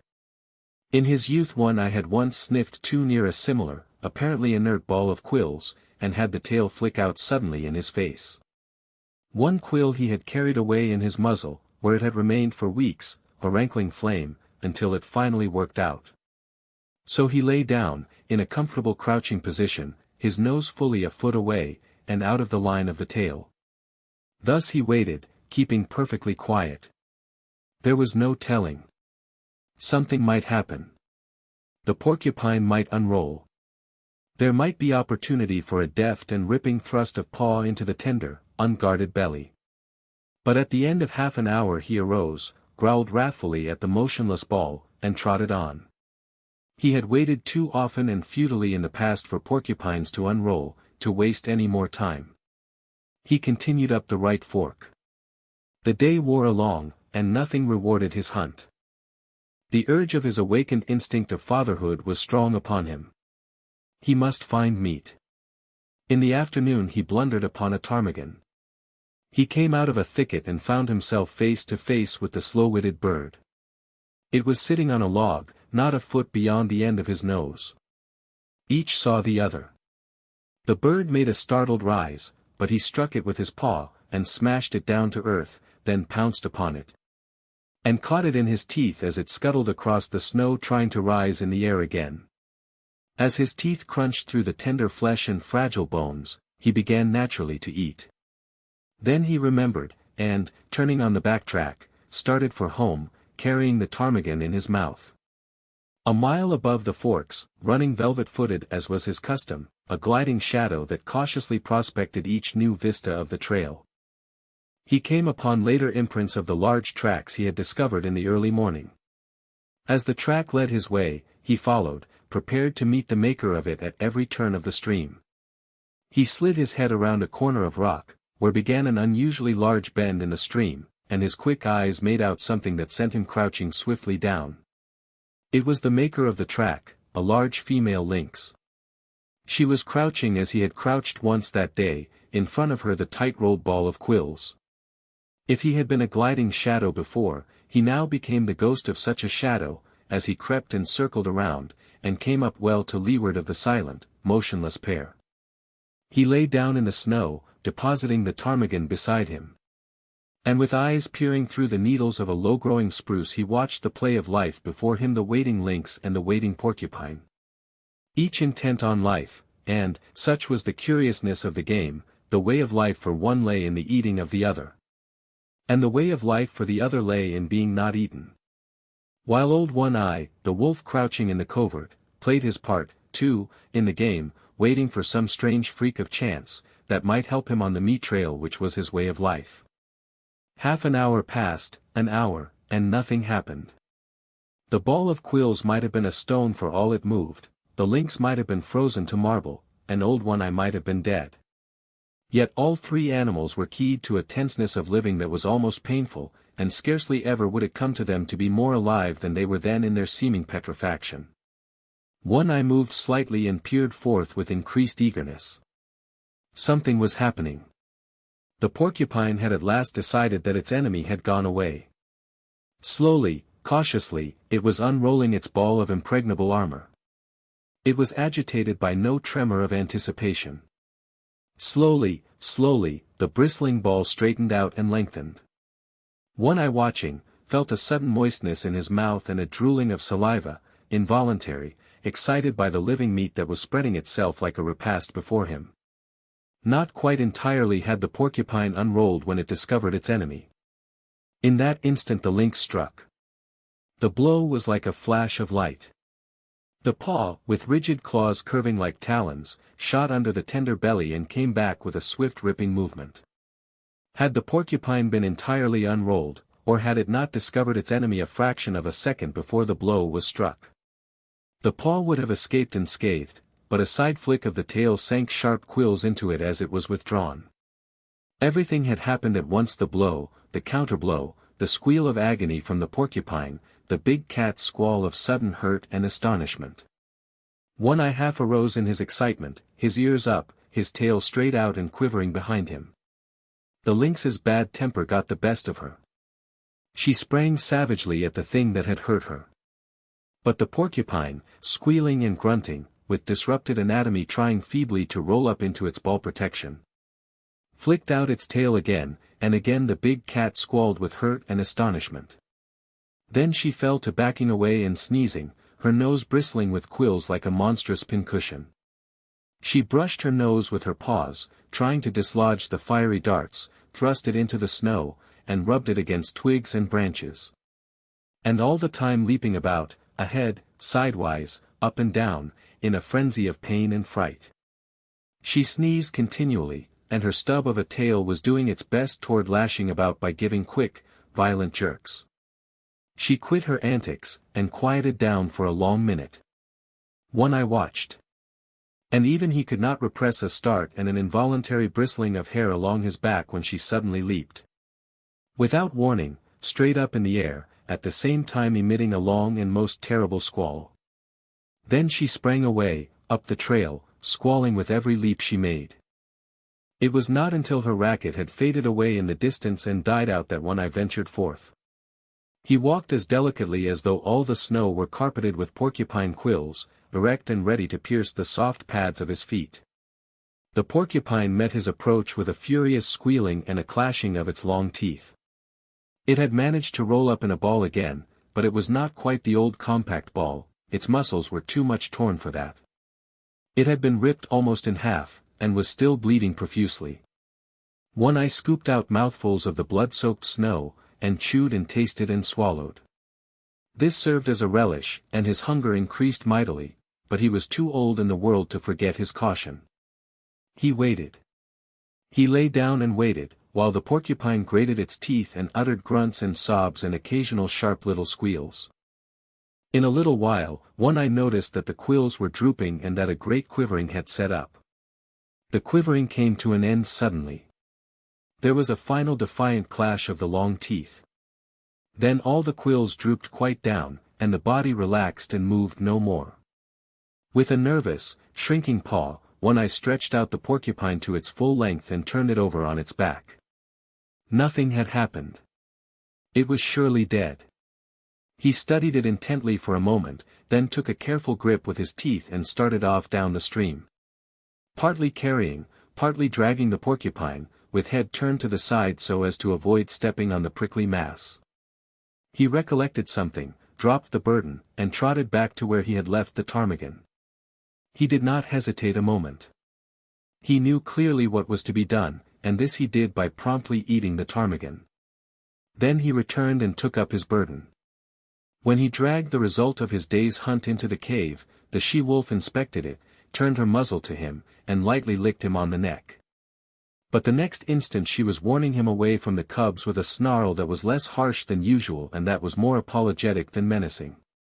Her instinctive fear of the father of her progeny was toning down. He was behaving as a wolf father should, and manifesting no unholy desire to devour the young lives she had brought into the world. Chapter 3. The Grey Cub. He was different from his brothers and sisters. Their hair already betrayed the reddish hue inherited from their mother, the she-wolf, while he alone, in this particular, took after his father. He was the one little grey cub of the litter. He had bred true to the straight wolf stock. In fact, he had bred true to Old One Eye himself, physically, with but a single exception, and that was he had 2 eyes to his father's 1. The grey cub's eyes had not been open long, yet already he could see with steady clearness. And while his eyes were still closed, he had felt, tasted, and smelled. He knew his 2 brothers and his 2 sisters very well. He had begun to romp with them in a feeble, awkward way, and even to squabble, his little throat vibrating with a queer rasping noise, the forerunner of the growl. As he worked himself into a passion. And long before his eyes had opened he had learned by touch, taste, and smell to know his mother a fount of warmth and liquid food and tenderness. She possessed a gentle, caressing tongue that soothed him when it passed over his soft little body, and that impelled him to snuggle close against her and to doze off to sleep. Most of the first month of his life had been passed thus in sleeping, but now he could see quite well, and he stayed awake for longer periods of time, and he was coming to learn his world quite well. His world was gloomy, but he did not know that, for he knew no other world. It was dim-lighted, but his eyes had never had to adjust themselves to any other light. His world was very small. Its limits were the walls of the lair, but as he had no knowledge of the wide world outside, he was never oppressed by the narrow confines of his existence. But he had early discovered that one wall of his world was different from the rest. This was the mouth of the cave and the source of light. He had discovered that it was different from the other walls long before he had any thoughts of his own, any conscious volitions. It had been an irresistible attraction before ever his eyes opened and looked upon it. The light from it had beat upon his sealed lids, and the eyes and the optic nerves had pulsated to little, spark-like flashes, warm-colored and strangely pleasing. The life of his body, and of every fiber of his body, the life that was the very substance of his body and that was apart from his own personal life, had yearned toward this light and urged his body toward it in the same way that the cunning chemistry of a plant urges it toward the sun. Always, in the beginning, before his conscious life dawned, he had crawled toward the mouth of the cave. And in this his brothers and sisters were one with him. Never, in that period, did any of them crawl toward the dark corners of the back wall. The light drew them as if they were plants, the chemistry of the life that composed them demanded the light as a necessity of being. And their little puppet bodies crawled blindly and chemically, like the tendrils of a vine. Later on, when each developed individuality and became personally conscious of impulsions and desires, the attraction of the light increased. They were always crawling and sprawling toward it, and being driven back from it by their mother. It was in this way that the grey cub learned other attributes of his mother than the soft, soothing, tongue. In his insistent crawling toward the light, he discovered in her a nose that with a sharp nudge administered rebuke. And later, a paw, that crushed him down and rolled him over and over with swift, calculating stroke. Thus he learned hurt, and on top of it he learned to avoid hurt, first, by not incurring the risk of it, and second, when he had incurred the risk, by dodging and by retreating. These were conscious actions, and were the results of his first generalizations upon the world. Before that he had recoiled automatically from hurt, as he had crawled automatically toward the light. After that he recoiled from hurt because he knew that it was hurt. He was a fierce little cub. So were his brothers and sisters. It was to be expected. He was a carnivorous animal. He came of a breed of meat killers and meat eaters. His father and mother lived wholly upon meat. The milk he had sucked with his first flickering life, was milk transformed directly from meat, and now, at a month old, when his eyes had been open for but a week, he was beginning himself to eat meat half digested by the she-wolf and disgorged for the 5 growing cubs that already made too great demand upon her breast. But he was, further, the fiercest of the litter. He could make a louder rasping growl than any of them. His tiny rages were much more terrible than theirs. It was he that first learned the trick of rolling a fellow cub over with a cunning paw stroke. And it was he that first gripped another cub by the ear and pulled and tugged and growled through jaws tight clenched. And certainly it was he that caused the mother the most trouble in keeping her litter from the mouth of the cave. The fascination of the light for the gray cub increased from day to day. He was perpetually departing on yard-long adventures toward the cave's entrance, and as perpetually being driven back. Only he did not know it for an entrance. He did not know anything about entrances, passages whereby one goes from one place to another place. He did not know any other place, much less of a way to get there. So to him the entrance of the cave was a wall of light. As the sun was to the outside dweller, this wall was to him the sun of his world. It attracted him as a candle attracts a moth. He was always striving to attain it. The life that was so swiftly expanding within him, urged him continually toward the wall of light. The life that was within him knew that it was the one way out, the way he was predestined to tread. But he himself did not know anything about it. He did not know there was any outside at all. There was one strange thing about this wall of light. His father, he had already come to recognize his father as the one other dweller in the world, a creature like his mother, who slept near the light and was a bringer of meat. His father had a way of walking right into the white far wall and disappearing. The gray cub could not understand this. Though never permitted by his mother to approach that wall, he had approached the other walls, and encountered hard obstruction on the end of his tender nose. This hurt. And after several such adventures, he left the walls alone. Without thinking about it, he accepted this disappearing into the wall as a peculiarity of his father, as milk and half-digested meat were peculiarities of his mother. In fact, the gray cub was not given to thinking, at least, to the kind of thinking customary of men. His brain worked in dim ways. Yet his conclusions were as sharp and distinct as those achieved by men. He had a method of accepting things, without questioning the why and wherefore. In reality, this was the act of classification. He was never disturbed over why a thing happened. How it happened was sufficient for him. Thus, when he had bumped his nose on the back wall a few times, he accepted that he would not disappear into walls. In the same way he accepted that his father could disappear into walls. But he was not in the least disturbed by desire to find out the reason for the difference between his father and himself. Logic and physics were no part of his mental makeup. Like most creatures of the wild, he early experienced famine. There came a time when not only did the meat supply cease, but the milk no longer came from his mother's breast. At first, the cubs whimpered and cried, but for the most part they slept. It was not long before they were reduced to a coma of hunger. There were no more spats and squabbles, no more tiny rages nor attempts at growling, while the adventures toward the far white wall ceased altogether. The cubs slept, while the life that was in them flickered and died down. One Eye was desperate. He ranged far and wide, and slept but little in the lair that had now become cheerless and miserable. The she-wolf, too, left her litter and went out in search of meat.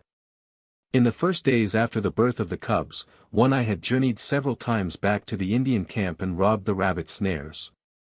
But, with the melting of the snow and the opening of the streams, the Indian camp had moved away, and that source of supply was closed to him. When the gray cub came back to life and again took interest in the far white wall, he found that the population of his world had been reduced. Only one sister remained to him. The rest were gone.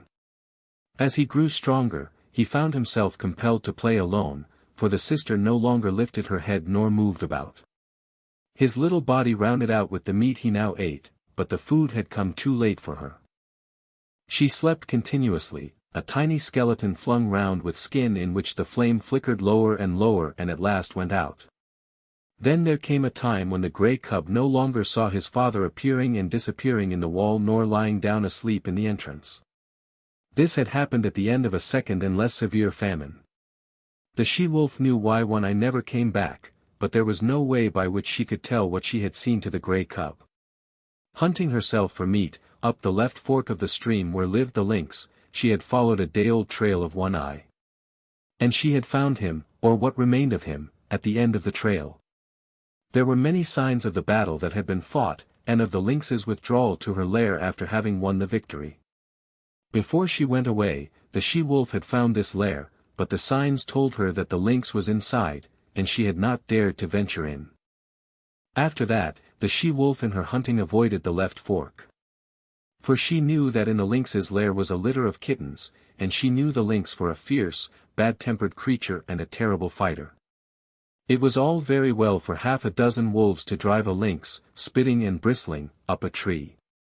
But it was quite a different matter for a lone wolf to encounter a lynx, especially when the lynx was known to have a litter of hungry kittens at her back.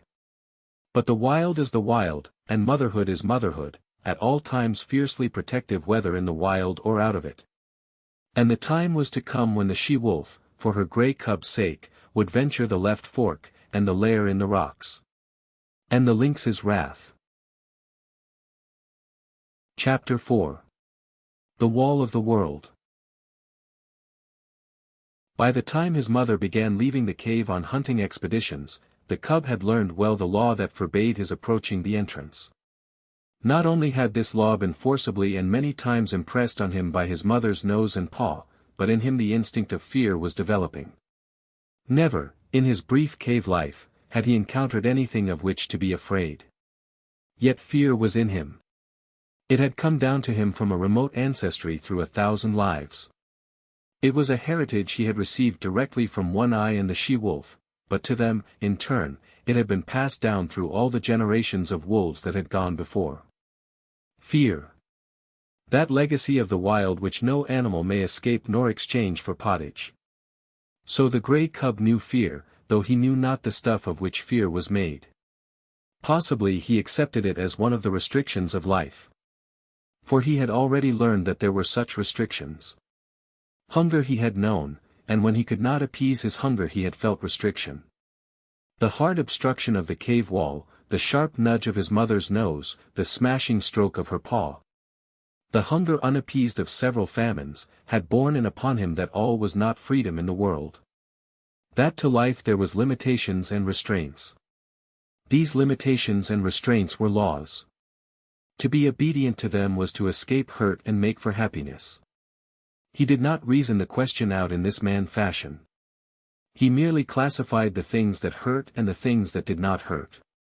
And after such classification he avoided the things that hurt, the restrictions and restraints, in order to enjoy the satisfactions and the remunerations of life. Thus it was that in obedience to the law laid down by his mother, and in obedience to the law of that unknown and nameless thing, fear, he kept away from the mouth of the cave. It remained to him a white wall of light. When his mother was absent, he slept most of the time, while during the intervals that he was awake he kept very quiet, suppressing the whimpering cries that tickled in his throat and strove for noise. Once, lying awake, he heard a strange sound in the white wall. He did not know that it was a wolverine, standing outside, all a-trembling with its own daring, and cautiously scenting out the contents of the cave. The cub knew only that the sniff was strange, a something unclassified, therefore unknown and terrible, for the unknown was one of the chief elements that went into the making of fear.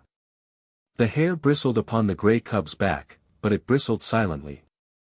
How was he to know that this thing that sniffed was a thing at which to bristle? It was not born of any knowledge of his, yet it was the visible expression of the fear that was in him, and for which, in his own life, there was no accounting. But fear was accompanied by another instinct, that of concealment.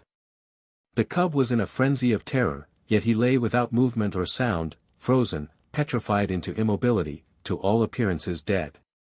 His mother, coming home, growled as she smelt the wolverine's track, and bounded into the cave and licked and nozzled him with undue vehemence of affection. And the cub felt that somehow he had escaped a great hurt. But there were other forces at work in the cub, the greatest of which was growth. Instinct and law demanded of him obedience. But growth demanded disobedience. His mother and fear impelled him to keep away from the white wall. Growth is life, and life is forever destined to make for light. So there was no damming up the tide of life that was rising within him, rising with every mouthful of meat he swallowed, with every breath he drew. In the end, one day, fear and obedience were swept away by the rush of life, and the cub straddled and sprawled toward the entrance. Unlike any other wall with which he had experience, this wall seemed to recede from him as he approached. No hard surface collided with the tender little nose he thrust out tentatively before him. The substance of the wall seemed as permeable and yielding as light. And as condition, in his eyes, had the seeming of form, so he entered into what had been wall to him and bathed in the substance that composed it. It was bewildering. He was sprawling through solidity. And ever the light grew brighter. Fear urged him to go back, but growth drove him on. Suddenly he found himself at the mouth of the cave. The wall, inside which he had thought himself, as suddenly leaped back before him to an immeasurable distance. The light had become painfully bright. He was dazzled by it. Likewise he was made dizzy by this abrupt and tremendous extension of space. Automatically, his eyes were adjusting themselves to the brightness, focusing themselves to meet the increased distance of objects. At first, the wall had leaped beyond his vision. He now saw it again, but it had taken upon itself a remarkable remoteness. Also, its appearance had changed. It was now a variegated wall, composed of the trees that fringed the stream, the opposing mountain that towered above the trees, and the sky that out-towered the mountain. A great fear came upon him. This was more of the terrible unknown. He crouched down on the lip of the cave and gazed out on the world. He was very much afraid. Because it was unknown, it was hostile to him. Therefore the hair stood up on end along his back and his lips wrinkled weakly in an attempt at a ferocious and intimidating snarl. Out of his puniness and fright he challenged and menaced the whole wide world. Nothing happened. He continued to gaze, and in his interest he forgot to snarl. Also, he forgot to be afraid. For the time, fear had been routed by growth, while growth had assumed the guise of curiosity. He began to notice near objects an open portion of the stream that flashed in the sun, the blasted pine tree that stood at the base of the slope. And the slope itself, that ran right up to him and ceased 2 feet beneath the lip of the cave on which he crouched. Now the gray cub had lived all his days on a level floor. He had never experienced the hurt of a fall. He did not know what a fall was. So he stepped boldly out upon the air. His hind legs still rested on the cave lip, so he fell forward head downward. The earth struck him a harsh blow on the nose that made him yelp. Then he began rolling down the slope, over and over. He was in a panic of terror. The unknown had caught him at last. It had gripped savagely hold of him and was about to wreak upon him some terrific hurt. Growth was now routed by fear, and he kee-eed like any frightened puppy. The unknown bore him on he knew not to what frightful hurt, and he yelped and kee-eed unceasingly. This was a different proposition from crouching in frozen fear while the unknown lurked just alongside. Now the unknown had caught tight hold of him. Silence would do no good. Besides, it was not fear, but terror, that convulsed him. But the slope grew more gradual, and its base was grass-covered. Here the cub lost momentum. When at last he came to a stop, he gave one last agonized yell and then a long, whimpering wail. Also, and quite as a matter of course, as though in his life he had already made 1,000 toilets, he proceeded to lick away the dry clay that soiled him. After that he sat up and gazed about him, as might the first man of the earth who landed upon Mars. The cub had broken through the wall of the world, the unknown had let go its hold of him, and here he was without hurt. But the first man on Mars would have experienced less unfamiliarity than did he. Without any antecedent knowledge, without any warning whatever that such existed, he found himself an explorer in a totally new world. Now that the terrible unknown had let go of him, he forgot that the unknown had any terrors. He was aware only of curiosity in all the things about him. He inspected the grass beneath him, the mossberry plant just beyond, and the dead trunk of the blasted pine that stood on the edge of an open space among the trees. A squirrel, running around the base of the trunk, came full upon him, and gave him a great fright. He cowered down and snarled. But the squirrel was as badly scared. It ran up the tree, and from a point of safety chattered back savagely. This helped the cub's courage, and though the woodpecker he next encountered gave him a start, he proceeded confidently on his way. Such was his confidence, that when a moose bird impudently hopped up to him, he reached out at it with a playful paw. The result was a sharp peck on the end of his nose that made him cower down and kee. The noise he made was too much for the moose bird, who sought safety in flight. But the cub was learning. His misty little mind had already made an unconscious classification. There were live things and things not alive. Also, he must watch out for the live things.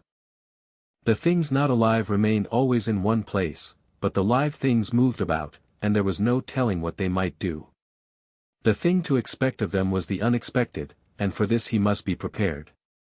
He traveled very clumsily. He ran into sticks and things.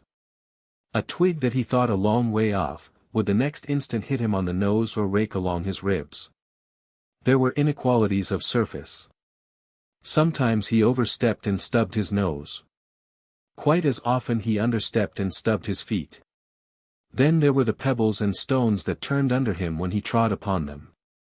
And from them he came to know that the things not alive were not all in the same state of stable equilibrium as was his cave also. That small things not alive were more liable than large things to fall down or turn over. But with every mishap he was learning. The longer he walked, the better he walked. He was adjusting himself. He was learning to calculate his own muscular movements, to know his physical limitations, to measure distances between objects, and between objects and himself.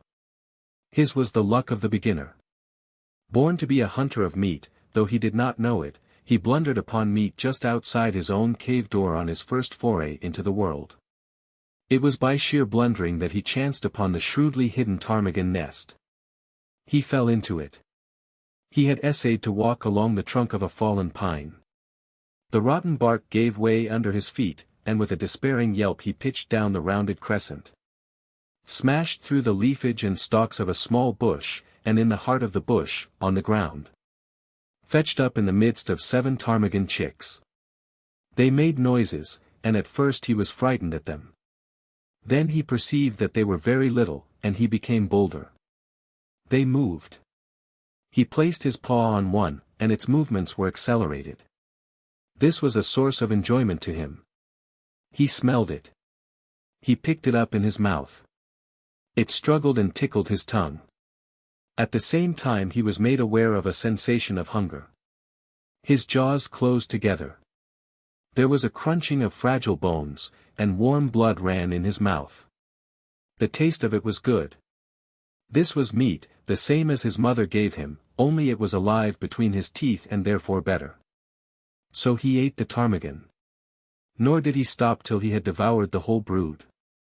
Then he licked his chops in quite the same way his mother did, and began to crawl out of the bush. He encountered a feathered whirlwind.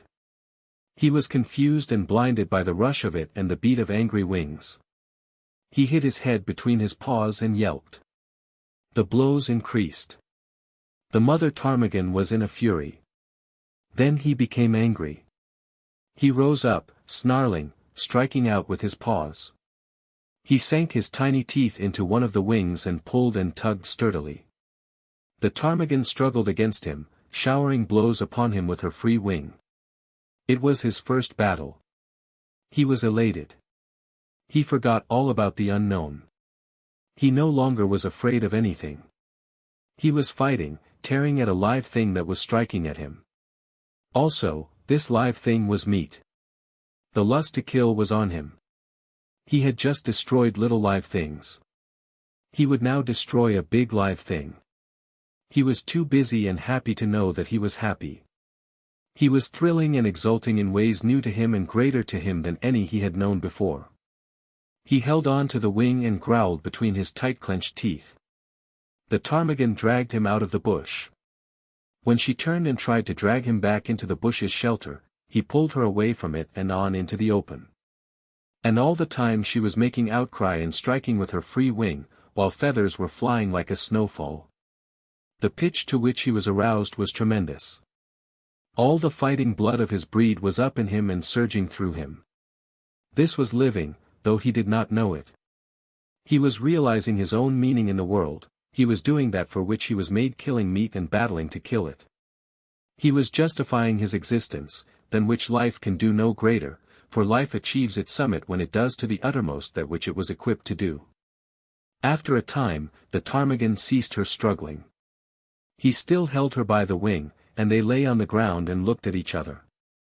He tried to growl threateningly, ferociously. She pecked on his nose, which by now, what of previous adventures, was sore. He winced but held on. She pecked him again and again. From wincing he went to whimpering. He tried to back away from her, oblivious to the fact that by his hold on her he dragged her after him.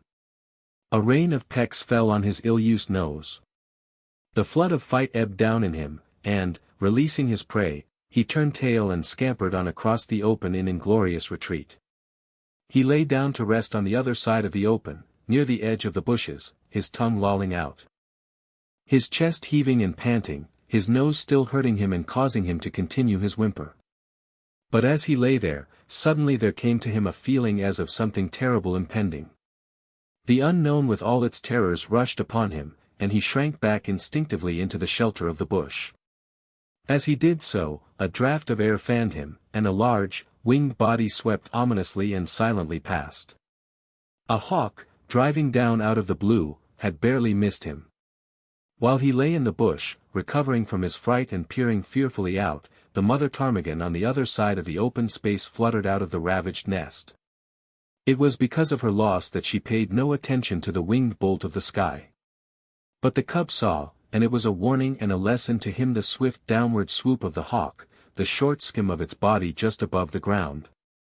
The strike of its talons in the body of the ptarmigan's squawk of agony and fright, and the hawk's rush upward into the blue, carrying the ptarmigan away with it. It was a long time before the cub left its shelter. He had learned much. Live things were meat. They were good to eat. Also, live things, when they were large enough, could give hurt. It was better to eat small live things like ptarmigan chicks, and to let alone large live things like ptarmigan hens. Nevertheless, he felt a little prick of ambition, a sneaking desire to have another battle with that ptarmigan hen, only the hawk had carried her away. Maybe there were other ptarmigan hens. He would go and see. He came down a shelving bank to the stream. He had never seen water before. The footing looked good. There were no inequalities of surface. He stepped boldly out on it, and went down, crying with fear, into the embrace of the unknown. It was cold, and he gasped, breathing quickly. The water rushed into his lungs instead of the air that had always accompanied his act of breathing. The suffocation he experienced was like the pang of death. To him it signified death.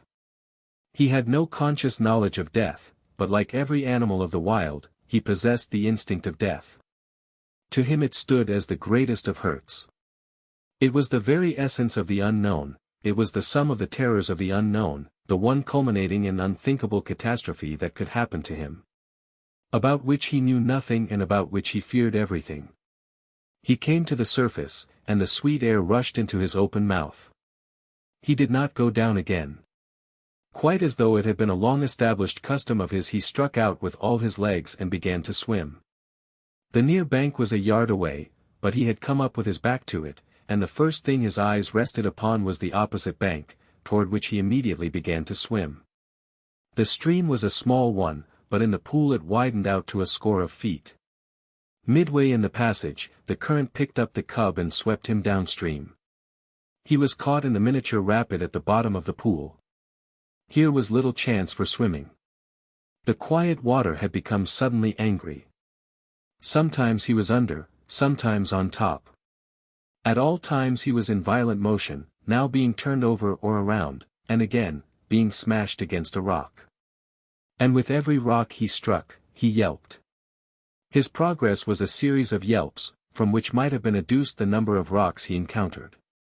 Below the rapid was a second pool, and here, captured by the eddy, he was gently borne to the bank, and as gently deposited on a bed of gravel. He crawled frantically clear of the water and lay down. He had learned some more about the world. Water was not alive. Yet it moved. Also, it looked as solid as the earth, but was without any solidity at all. His conclusion was that things were not always what they appeared to be. The cub's fear of the unknown was an inherited distrust, and it had now been strengthened by experience. Thenceforth, in the nature of things, he would possess an abiding distrust of appearances. He would have to learn the reality of a thing before he could put his faith into it. One other adventure was destined for him that day. He had recollected that there was such a thing in the world as his mother. And then there came to him a feeling that he wanted her more than all the rest of the things in the world. Not only was his body tired with the adventures it had undergone, but his little brain was equally tired. In all the days he had lived it had not worked so hard as on this one day. Furthermore, he was sleepy. So he started out to look for the cave and his mother, feeling at the same time an overwhelming rush of loneliness and helplessness. He was sprawling along between some bushes, when he heard a sharp intimidating cry. There was a flash of yellow before his eyes. He saw a weasel leaping swiftly away from him. It was a small live thing, and he had no fear. Then, before him, at his feet, he saw an extremely small live thing, only several inches long, a young weasel, that, like himself, had disobediently gone out adventuring. It tried to retreat before him. He turned it over with his paw. It made a queer, grating noise. The next moment the flash of yellow reappeared before his eyes. He heard again the intimidating cry, and at the same instant received a sharp blow on the side of the neck and felt the sharp teeth of the mother weasel cut into his flesh. While he yelped and keyed and scrambled backward, he saw the mother weasel leap upon her young one and disappear with it into the neighboring thicket. The cut of her teeth in his neck still hurt, but his feelings were hurt more grievously, and he sat down and weakly whimpered. This mother weasel was so small and so savage. He was yet to learn that for size and weight the weasel was the most ferocious, vindictive, and terrible of all the killers of the wild. But a portion of this knowledge was quickly to be his. He was still whimpering when the mother weasel reappeared. She did not rush him, now that her young one was safe. She approached more cautiously, and the cub had full opportunity to observe her lean, snake-like body, and her head, erect, eager, and snake-like itself. Her sharp, menacing cry sent the hair bristling along his back, and he snarled warningly at her. She came closer and closer. There was a leap, swifter than his unpracticed sight, and the lean, yellow body disappeared for a moment out of the field of his vision. The next moment she was at his throat, her teeth buried in his hair and flesh. At first he snarled and tried to fight, but he was very young, and this was only his first day in the world, and his snarl became a whimper, his fight a struggle to escape. The weasel never relaxed her hold. She hung on, striving to press down with her teeth to the great vein where his lifeblood bubbled. The weasel was a drinker of blood, and it was ever her preference to drink from the throat of life itself. The gray cub would have died, and there would have been no story to write about him, had not the she-wolf come bounding through the bushes. The weasel let go the cub and flashed at the she-wolf's throat, missing, but getting a hold on the jaw instead. The she-wolf flirted her head like the snap of a whip, breaking the weasel's hold and flinging it high in the air. And, still in the air, the she-wolf's jaws closed on the lean, yellow body, and the weasel knew death between the crunching teeth. The cub experienced another access of affection on the part of his mother. Her joy at finding him seemed even greater than his joy at being found. She nozzled him and caressed him and licked the cuts made in him by the weasel's teeth. Then, between them, mother and cub, they ate the blood drinker, and after that went back to the cave and slept. Chapter 5. The Law of Meat. The cub's development was rapid. He rested for 2 days, and then ventured forth from the cave again. It was on this adventure that he found the young weasel whose mother he had helped eat, and he saw to it that the young weasel went the way of its mother. But on this trip he did not get lost. When he grew tired, he found his way back to the cave and slept. And every day thereafter found him out and ranging a wider area. He began to get accurate measurement of his strength and his weakness, and to know when to be bold and when to be cautious. He found it expedient to be cautious all the time, except for the rare moments, when, assured of his own intrepidity, he abandoned himself to petty rages and lusts. He was always a little demon of fury when he chanced upon a stray ptarmigan. Never did he fail to respond savagely to the chatter of the squirrel he had first met on the blasted pine. While the sight of a moose bird almost invariably put him into the wildest of rages, for he never forgot the peck on the nose he had received from the first of that ilk he encountered. But there were times when even a moose bird failed to affect him, and those were times when he felt himself to be in danger from some other prowling meat hunter. He never forgot the hawk, and its moving shadow always sent him crouching into the nearest thicket. He no longer sprawled and straddled, and already he was developing the gait of his mother, slinking and furtive. Apparently without exertion, yet sliding along with a swiftness that was as deceptive as it was imperceptible. In the matter of meat, his luck had been all in the beginning. The 7 ptarmigan chicks and the baby weasel represented the sum of his killings. His desire to kill strengthened with the days, and he cherished hungry ambitions for the squirrel that chattered so volubly and always informed all wild creatures that the wolf cub was approaching. But as birds flew in the air, squirrels could climb trees, and the cub could only try to crawl unobserved upon the squirrel when it was on the ground. The cub entertained a great respect for his mother. She could get meat, and she never failed to bring him his share. Further, she was unafraid of things. It did not occur to him that this fearlessness was founded upon experience and knowledge. Its effect on him was that of an impression of power. His mother represented power, and as he grew older he felt this power in the sharper admonishment of her paw, while the reproving nudge of her nose gave place to the slash of her fangs. For this, likewise, he respected his mother. She compelled obedience from him, and the older he grew the shorter grew her temper. Famine came again, and the cub with clearer consciousness knew once more the bite of hunger. The she-wolf ran herself thin in the quest for meat. She rarely slept any more in the cave, spending most of her time on the meat trail, and spending it vainly. This famine was not a long one, but it was severe while it lasted. The cub found no more milk in his mother's breast, nor did he get one mouthful of meat for himself. Before, he had hunted in play, for the sheer joyousness of it, now he hunted in deadly earnestness, and found nothing. Yet the failure of it accelerated his development. He studied the habits of the squirrel with greater carefulness, and strove with greater craft to steal upon it and surprise it. He studied the wood mice and tried to dig them out of their burrows, and he learned much about the ways of moose birds and woodpeckers. And there came a day when the hawk's shadow did not drive him crouching into the bushes. He had grown stronger and wiser, and more confident. Also, he was desperate. So he sat on his haunches, conspicuously in an open space, and challenged the hawk down out of the sky. For he knew that there, floating in the blue above him, was meat, the meat his stomach yearned after so insistently. But the hawk refused to come down and give battle, and the cub crawled away into a thicket and whimpered his disappointment and hunger. The famine broke. The she-wolf brought home meat. It was strange meat, different from any she had ever brought before. It was a lynx kitten, partly grown, like the cub, but not so large. And it was all for him. His mother had satisfied her hunger elsewhere, though he did not know that it was the rest of the lynx litter that had gone to satisfy her. Nor did he know the desperateness of her deed. He knew only that the velvet-furred kitten was meat, and he ate and waxed happier with every mouthful. A full stomach conduces to inaction, and the cub lay in the cave, sleeping against his mother's side. He was aroused by her snarling. Never had he heard her snarl so terribly.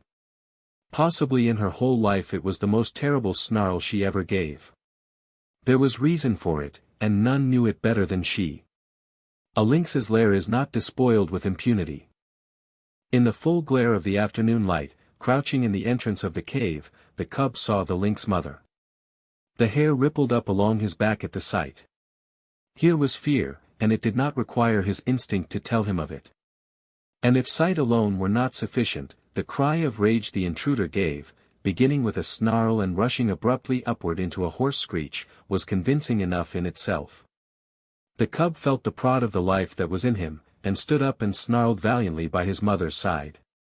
But she thrust him ignominiously away and behind her. Because of the low-roofed entrance the lynx could not leap in, and when she made a crawling rush of it the she-wolf sprang upon her and pinned her down. The cub saw little of the battle. There was a tremendous snarling and spitting and screeching. The two animals threshed about, the lynx ripping and tearing with her claws and using her teeth as well, while the she-wolf used her teeth alone. Once, the cub sprang in and sank his teeth into the hind leg of the lynx. He clung on, growling savagely. Though he did not know it, by the weight of his body he clogged the action of the leg and thereby saved his mother much damage. A change in the battle crushed him under both their bodies and wrenched loose his hold. The next moment the two mothers separated, and, before they rushed together again, the lynx lashed out at the cub with a huge forepaw that ripped his shoulder open to the bone and sent him hurtling sidewise against the wall. Then was added to the uproar the cub's shrill yelp of pain and fright. But the fight lasted so long that he had time to cry himself out and to experience a second burst of courage. And the end of the battle found him again clinging to a hind leg and furiously growling between his teeth. The lynx was dead. But the she-wolf was very weak and sick. At first she caressed the cub and licked his wounded shoulder, but the blood she had lost had taken with it her strength. And for all of a day and a night she lay by her dead foe's side, without movement, scarcely breathing. For a week she never left the cave, except for water, and then her movements were slow and painful. At the end of that time the lynx was devoured, while the she-wolf's wounds had healed sufficiently to permit her to take the meat trail again. The cub's shoulder was stiff and sore, and for some time he limped from the terrible slash he had received. But the world now seemed changed. He went about in it with greater confidence, with a feeling of prowess that had not been his in the days before the battle with the lynx. He had looked upon life in a more ferocious aspect, he had fought, he had buried his teeth in the flesh of a foe, and he had survived. And because of all this, he carried himself more boldly, with a touch of defiance that was new in him. He was no longer afraid of minor things, and much of his timidity had vanished, though the unknown never ceased to press upon him with its mysteries and terrors, intangible and ever menacing. He began to accompany his mother on the meat trail, and he saw much of the killing of meat and began to play his part in it. And in his own dim way he learned the law of meat. There were two kinds of life, his own kind and the other kind. His own kind included his mother and himself. The other kind included all live things that moved. But the other kind was divided. One portion was what his own kind killed and ate. This portion was composed of the non-killers and the small killers. The other portion killed and ate his own kind, or was killed and eaten by his own kind. And out of this classification arose the law. The aim of life was meat. Life itself was meat. Life lived on life. There were the eaters and the eaten. The law was, eat or be eaten. He did not formulate the law in clear, set terms and moralize about it. He did not even think the law, he merely lived the law without thinking about it at all. He saw the law operating around him on every side. He had eaten the ptarmigan chicks. The hawk had eaten the ptarmigan mother. The hawk would also have eaten him. Later, when he had grown more formidable, he wanted to eat the hawk. He had eaten the lynx kitten. The lynx mother would have eaten him had she not herself been killed and eaten. And so it went. The law was being lived about him by all live things, and he himself was part and parcel of the law. He was a killer. His only food was meat, live meat, that ran away swiftly before him, or flew into the air, or climbed trees. Or hid in the ground, or faced him and fought with him, or turned the tables and ran after him. Had the cub thought in man fashion, he might have epitomized life as a voracious appetite and the world as a place wherein ranged a multitude of appetites. Pursuing and being pursued, hunting and being hunted, eating and being eaten, all in blindness and confusion. With violence and disorder, a chaos of gluttony and slaughter, ruled over by chance, merciless, planless, endless.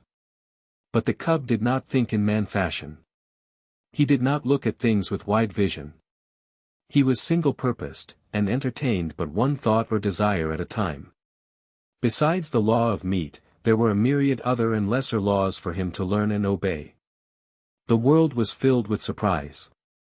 The stir of the life that was in him, the play of his muscles, was an unending happiness. To run down meat was to experience thrills and elations. His rages and battles were pleasures.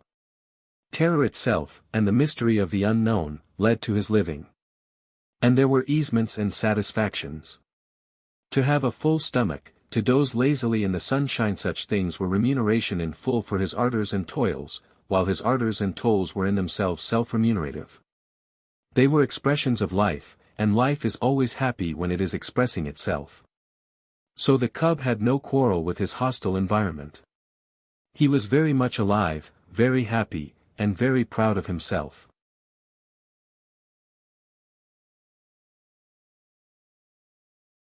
Part 3. Chapter 1. The Makers of Fire. The cub came upon it suddenly. It was his own fault. He had been careless. He had left the cave and run down to the stream to drink. It might have been that he took no notice because he was heavy with sleep. He had been out all night on the meat trail, and had but just then awakened.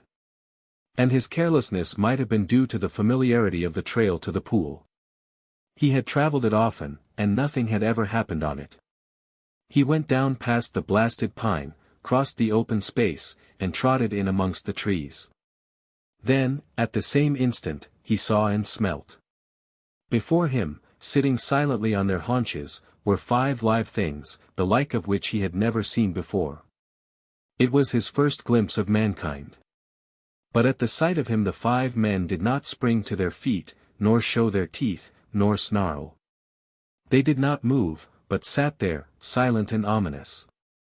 Nor did the cub move. Every instinct of his nature would have impelled him to dash wildly away, had there not suddenly and for the first time arisen in him another and counter instinct. A great awe descended upon him. He was beaten down to movelessness by an overwhelming sense of his own weakness and littleness. Here was mastery and power, something far and away beyond him. The cub had never seen man, yet the instinct concerning man was his. In dim ways he recognized in man the animal that had fought itself to primacy over the other animals of the wild. Not alone out of his own eyes, but out of the eyes of all his ancestors was the cub now looking upon man, out of eyes that had circled in the darkness around countless winter campfires. That had peered from safe distances and from the hearts of thickets at the strange, 2-legged animal that was lord over living things. The spell of the cub's heritage was upon him, the fear and the respect born of the centuries of struggle and the accumulated experience of the generations. The heritage was too compelling for a wolf that was only a cub. Had he been full grown, he would have run away. As it was, he cowered down in a paralysis of fear, already half proffering the submission that his kind had proffered from the first time a wolf came in to sit by man's fire and be made warm. One of the Indians arose and walked over to him and stooped above him. The cub cowered closer to the ground. It was the unknown, objectified at last, in concrete flesh and blood, bending over him and reaching down to seize hold of him. His hair bristled involuntarily, his lips writhed back and his little fangs were bared. The hand, poised like doom above him, hesitated, and the man spoke laughing, "Wabam wabiska ip pitta." Look! The white fangs. The other Indians laughed loudly, and urged the man on to pick up the cub. As the hand descended closer and closer, there raged within the cub a battle of the instincts. He experienced 2 great impulsions to yield and to fight. The resulting action was a compromise. He did both. He yielded till the hand almost touched him. Then he fought, his teeth flashing in a snap that sank them into the hand. The next moment he received a clout alongside the head that knocked him over on his side. Then all fight fled out of him. His puppyhood and the instinct of submission took charge of him. He sat up on his haunches and keyed. But the man whose hand he had bitten was angry. The cub received a clout on the other side of his head. Whereupon he sat up and keyed louder than ever. The 4 Indians laughed more loudly, while even the man who had been bitten began to laugh. They surrounded the cub and laughed at him, while he wailed out his terror and his hurt. In the midst of it, he heard something. The Indians heard it too. But the cub knew what it was, and with a last, long wail that had in it more of triumph than grief, he ceased his noise and waited for the coming of his mother.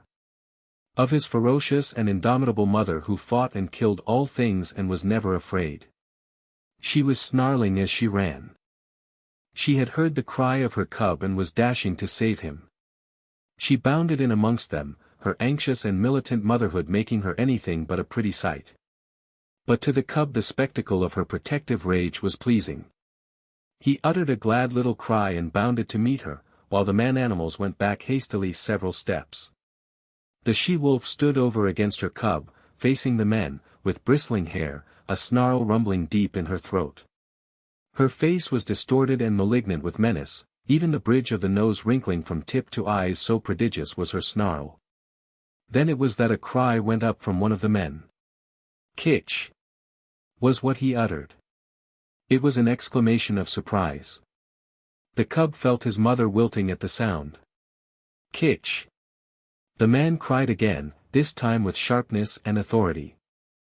And then the cub saw his mother, the she-wolf, the fearless one, crouching down till her belly touched the ground, whimpering, wagging her tail, making peace signs. The cub could not understand. He was appalled. The awe of man rushed over him again. His instinct had been true. His mother verified it. She, too, rendered submission to the man-animals. The man who had spoken came over to her. He put his hand upon her head, and she only crouched closer. She did not snap, nor threaten to snap. The other men came up, and surrounded her, and felt her, and pawed her, which actions she made no attempt to resent.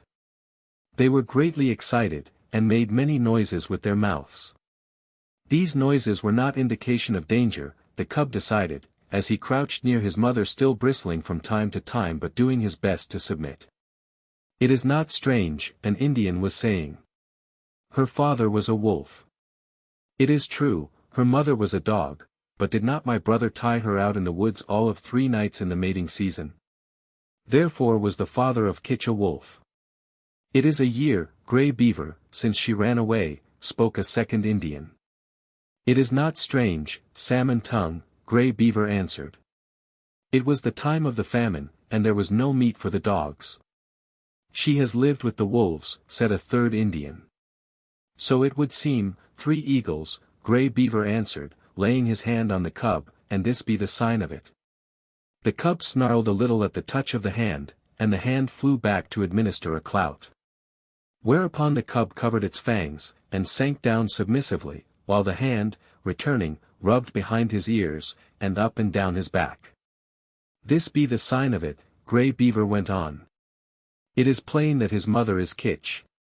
But his father was a wolf. Wherefore is there in him little dog and much wolf. His fangs be white, and White Fang shall be his name. I have spoken.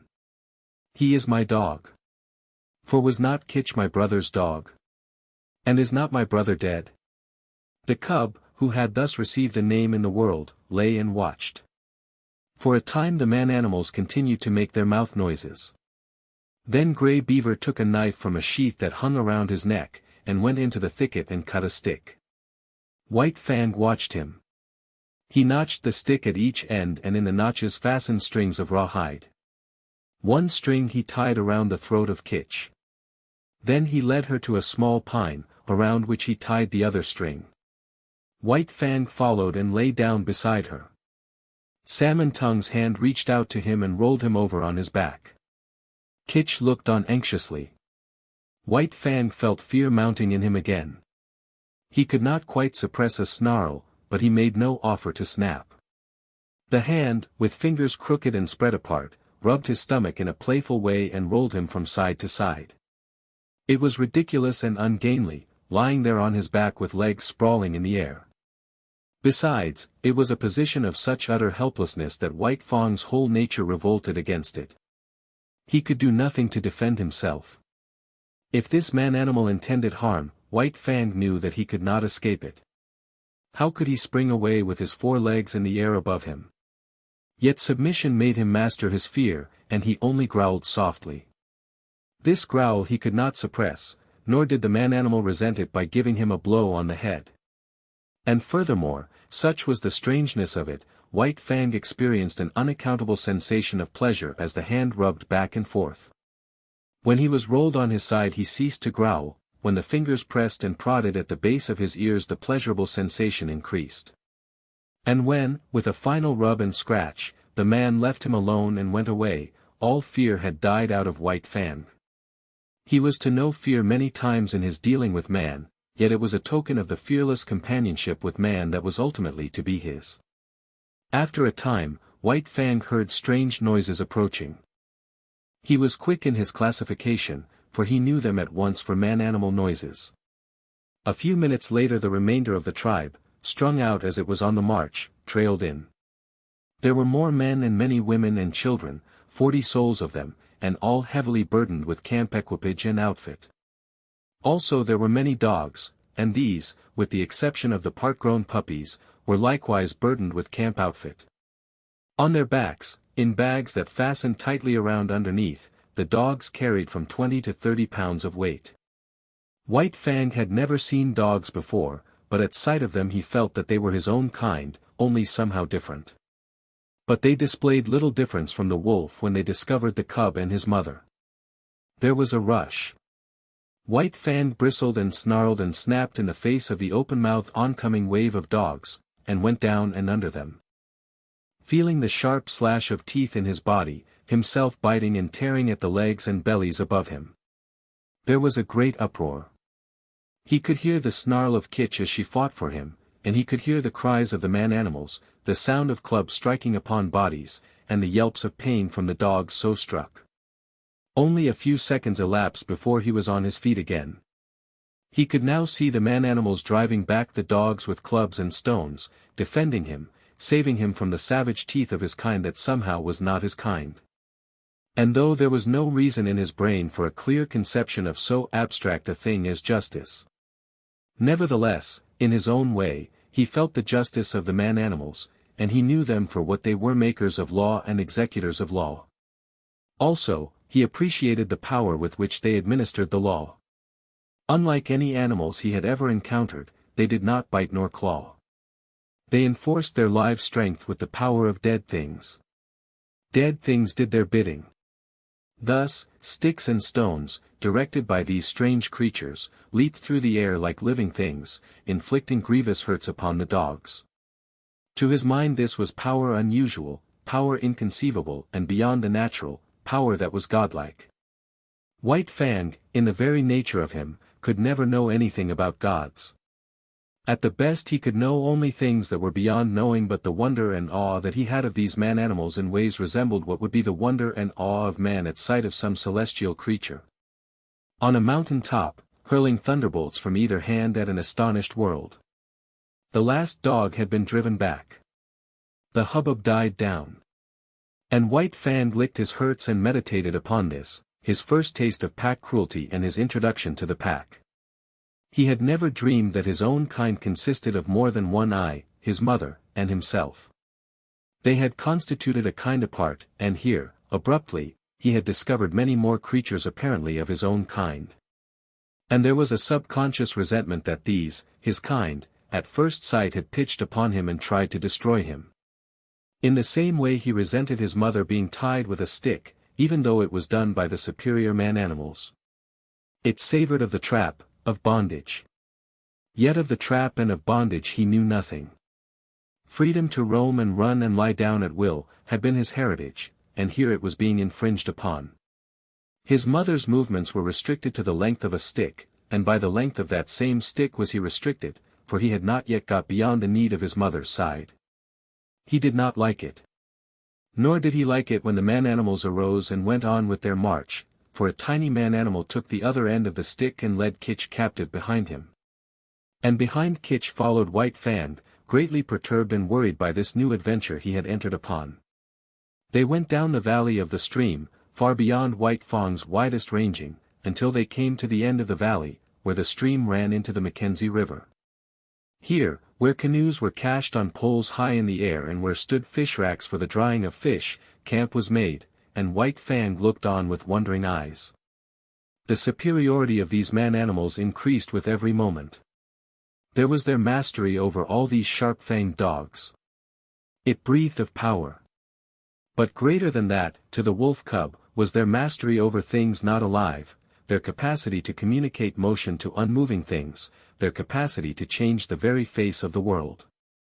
It was this last that especially affected him. The elevation of frames of poles caught his eye, yet this in itself was not so remarkable, being done by the same creatures that flung sticks and stones to great distances. But when the frames of poles were made into teepees by being covered with cloth and skins, White Fang was astounded. It was the colossal bulk of them that impressed him. They arose around him, on every side, like some monstrous quick-growing form of life. They occupied nearly the whole circumference of his field of vision. He was afraid of them. They loomed ominously above him, and when the breeze stirred them into huge movements, he cowered down in fear.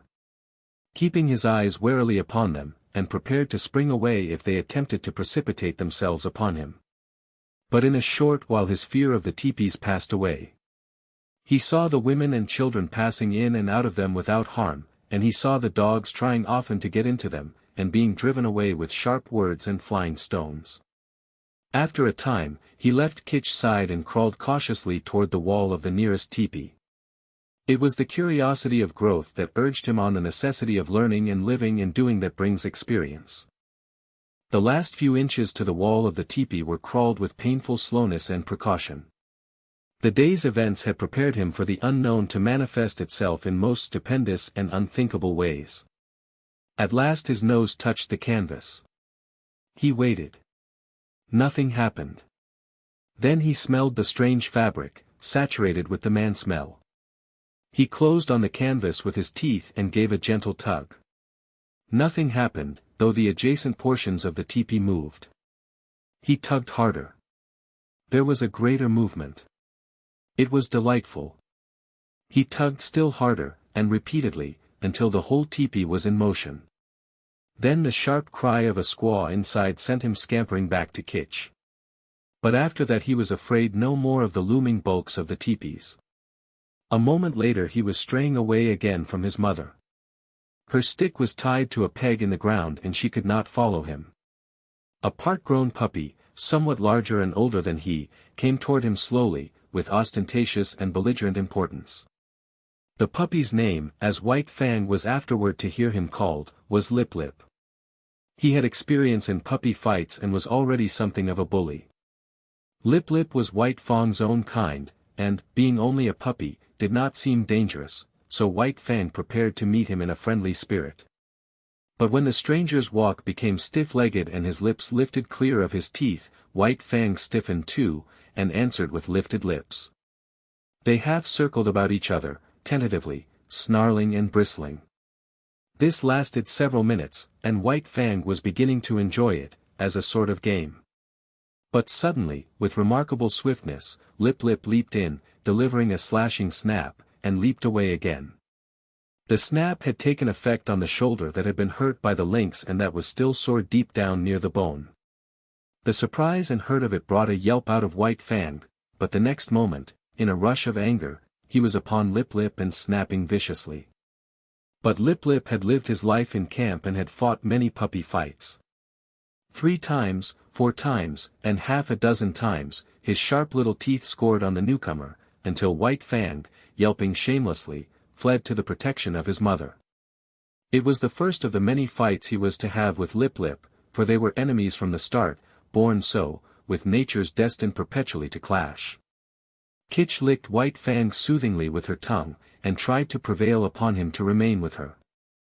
But his curiosity was rampant, and several minutes later he was venturing forth on a new quest. He came upon one of the man-animals, Gray Beaver, who was squatting on his hams and doing something with sticks and dry moss spread before him on the ground. White Fang came near to him and watched. Gray Beaver made mouth noises which White Fang interpreted as not hostile, so he came still nearer. Women and children were carrying more sticks and branches to Gray Beaver. It was evidently an affair of moment. White Fang came in until he touched Grey Beaver's knee, so curious was he, and already forgetful that this was a terrible man-animal. Suddenly he saw a strange thing like mist beginning to arise from the sticks and moss beneath Grey Beaver's hands. Then, amongst the sticks themselves, appeared a live thing, twisting and turning, of a color like the color of the sun in the sky. White Fang knew nothing about fire. It drew him as the light, in the mouth of the cave had drawn him in his early puppyhood. He crawled the several steps toward the flame. He heard Grey Beaver chuckle above him, and he knew the sound was not hostile. Then his nose touched the flame, and at the same instant his little tongue went out to it. For a moment he was paralyzed. The unknown, lurking in the midst of the sticks and moss, was savagely clutching him by the nose. He scrambled backward, bursting out in an astonished explosion of keys. At the sound, Kitch leaped snarling to the end of her stick, and there raged terribly because she could not come to his aid. But Grey Beaver laughed loudly, and slapped his thighs, and told the happening to all the rest of the camp, till everybody was laughing uproariously. But White Fang sat on his haunches and keyed, a forlorn and pitiable little figure in the midst of the man-animals. It was the worst hurt he had ever known. Both nose and tongue had been scorched by the live thing, sun-colored, that had grown up under Grey Beaver's hands. He cried and cried interminably, and every fresh wail was greeted by bursts of laughter on the part of the man-animals. He tried to soothe his nose with his tongue, but the tongue was burnt too, and the two hurts coming together produced greater hurt, whereupon he cried more hopelessly and helplessly than ever. And then shame came to him. He knew laughter and the meaning of it. It is not given us to know how some animals know laughter, and know when they are being laughed at, but it was this same way that White Fang knew it. And he felt shame that the man-animals should be laughing at him. He turned and fled away, not from the hurt of the fire, but from the laughter that sank even deeper, and hurt in the spirit of him. And he fled to Kitch, raging at the end of her stick like an animal gone mad, to Kitch, the one creature in the world who was not laughing at him. Twilight drew down and night came on, and White Fang lay by his mother's side. His nose and tongue still hurt, but he was perplexed by a greater trouble. He was homesick. He felt a vacancy in him, a need for the hush and quietude of the stream and the cave in the cliff. Life had become too populous. There were so many of the man-animals, men, women, and children, all making noises and irritations. And there were the dogs, ever squabbling and bickering, bursting into uproars and creating confusions. The restful loneliness of the only life he had known was gone. Here the very air was palpitant with life. It hummed and buzzed unceasingly. Continually changing its intensity and abruptly variant in pitch, it impinged on his nerves and senses, made him nervous and restless and worried him with a perpetual imminence of happening. He watched the man-animals coming and going and moving about the camp. In fashion distantly resembling the way men look upon the gods they create, so looked White Fang upon the man-animals before him. They were superior creatures, of a verity, gods. To his dim comprehension they were as much wonder-workers as gods are to men. They were creatures of mastery, possessing all manner of unknown and impossible potencies, overlords of the alive and the not alive, making obey that which moved, imparting movement to that which did not move, and making life, sun-colored and biting life, to grow out of dead moss and wood. They were fire-makers. They were gods. Chapter 2. The Bondage. The days were thronged with experience for White Fang. During the time that Kitch was tied by the stick, he ran about over all the camp, inquiring, investigating, learning. He quickly came to know much of the ways of the man-animals, but familiarity did not breed contempt. The more he came to know them, the more they vindicated their superiority, the more they displayed their mysterious powers, the greater loomed their godlikeness. To man has been given the grief, often, of seeing his gods overthrown and his altars crumbling, but to the wolf and the wild dog that have come in to crouch at man's feet, this grief has never come. Unlike man, whose gods are of the unseen and the overguessed, vapors and mists of fancy eluding the garmenture of reality. Wandering wraiths of desired goodness and power, intangible outcroppings of self into the realm of spirit unlike man. The wolf and the wild dog that have come into the fire find their gods in the living flesh, solid to the touch. Occupying earth space and requiring time for the accomplishment of their ends and their existence. No effort of faith is necessary to believe in such a God, no effort of will can possibly induce disbelief in such a God. There is no getting away from it. There it stands, on its two hind legs, club in hand, immensely potential, passionate and wrathful and loving. God and mystery and power all wrapped up and around by flesh that bleeds when it is torn and that is good to eat like any flesh. And so it was with White Fang. The man-animals were gods unmistakable and unescapable. As his mother, Kitch, had rendered her allegiance to them at the first cry of her name, so he was beginning to render his allegiance. He gave them the trail as a privilege indubitably theirs. When they walked, he got out of their way. When they called, he came. When they threatened, he cowered down. When they commanded him to go, he went away hurriedly. For behind any wish of theirs was power to enforce that wish, power that hurt, power that expressed itself in clouts and clubs, in flying stones and stinging lashes of whips. He belonged to them as all dogs belonged to them. His actions were theirs to command. His body was theirs to maul, to stamp upon, to tolerate. Such was the lesson that was quickly borne in upon him. It came hard, going as it did, counter to much that was strong and dominant in his own nature, and, while he disliked it in the learning of it, unknown to himself he was learning to like it. It was a placing of his destiny in another's hands, a shifting of the responsibilities of existence. This in itself was compensation, for it is always easier to lean upon another than to stand alone. But it did not all happen in a day, this giving over of himself, body and soul, to the man-animals.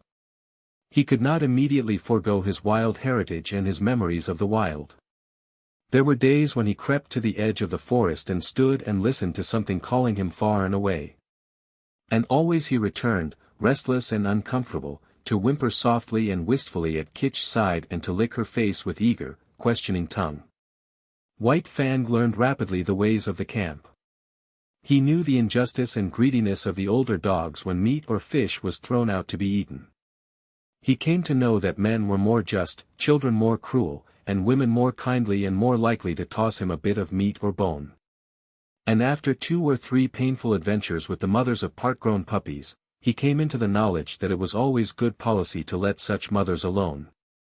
To keep away from them as far as possible, and to avoid them when he saw them coming. But the bane of his life was Lip Lip. Larger, older, and stronger, Lip Lip had selected White Fang for his special object of persecution. White Fang fought willingly enough, but he was outclassed. His enemy was too big. Lip Lip became a nightmare to him. Whenever he ventured away from his mother, the bully was sure to appear, trailing at his heels, snarling at him. Picking upon him, and watchful of an opportunity, when no man-animal was near, to spring upon him and force a fight. As Lip Lip invariably won, he enjoyed it hugely. It became his chief delight in life, as it became White Fang's chief torment. But the effect upon White Fang was not to cow him. Though he suffered most of the damage and was always defeated, his spirit remained unsubdued. Yet a bad effect was produced. He became malignant and morose. His temper had been savage by birth, but it became more savage under this unending persecution. The genial, playful, puppyish side of him found little expression. He never played and gambled about with the other puppies of the camp. Lip Lip would not permit it. The moment White Fang appeared near them, Lip Lip was upon him, bullying and hectoring him, or fighting with him until he had driven him away. The effect of all this was to rob White Fang of much of his puppyhood and to make him in his comportment older than his age. Denied the outlet, through play, of his energies, he recoiled upon himself and developed his mental processes. He became cunning, he had idle time in which to devote himself to thoughts of trickery. Prevented from obtaining his share of meat and fish when a general feed was given to the camp dogs, he became a clever thief. He had to forage for himself, and he foraged well, though he was ofttimes a plague to the squaws in consequence.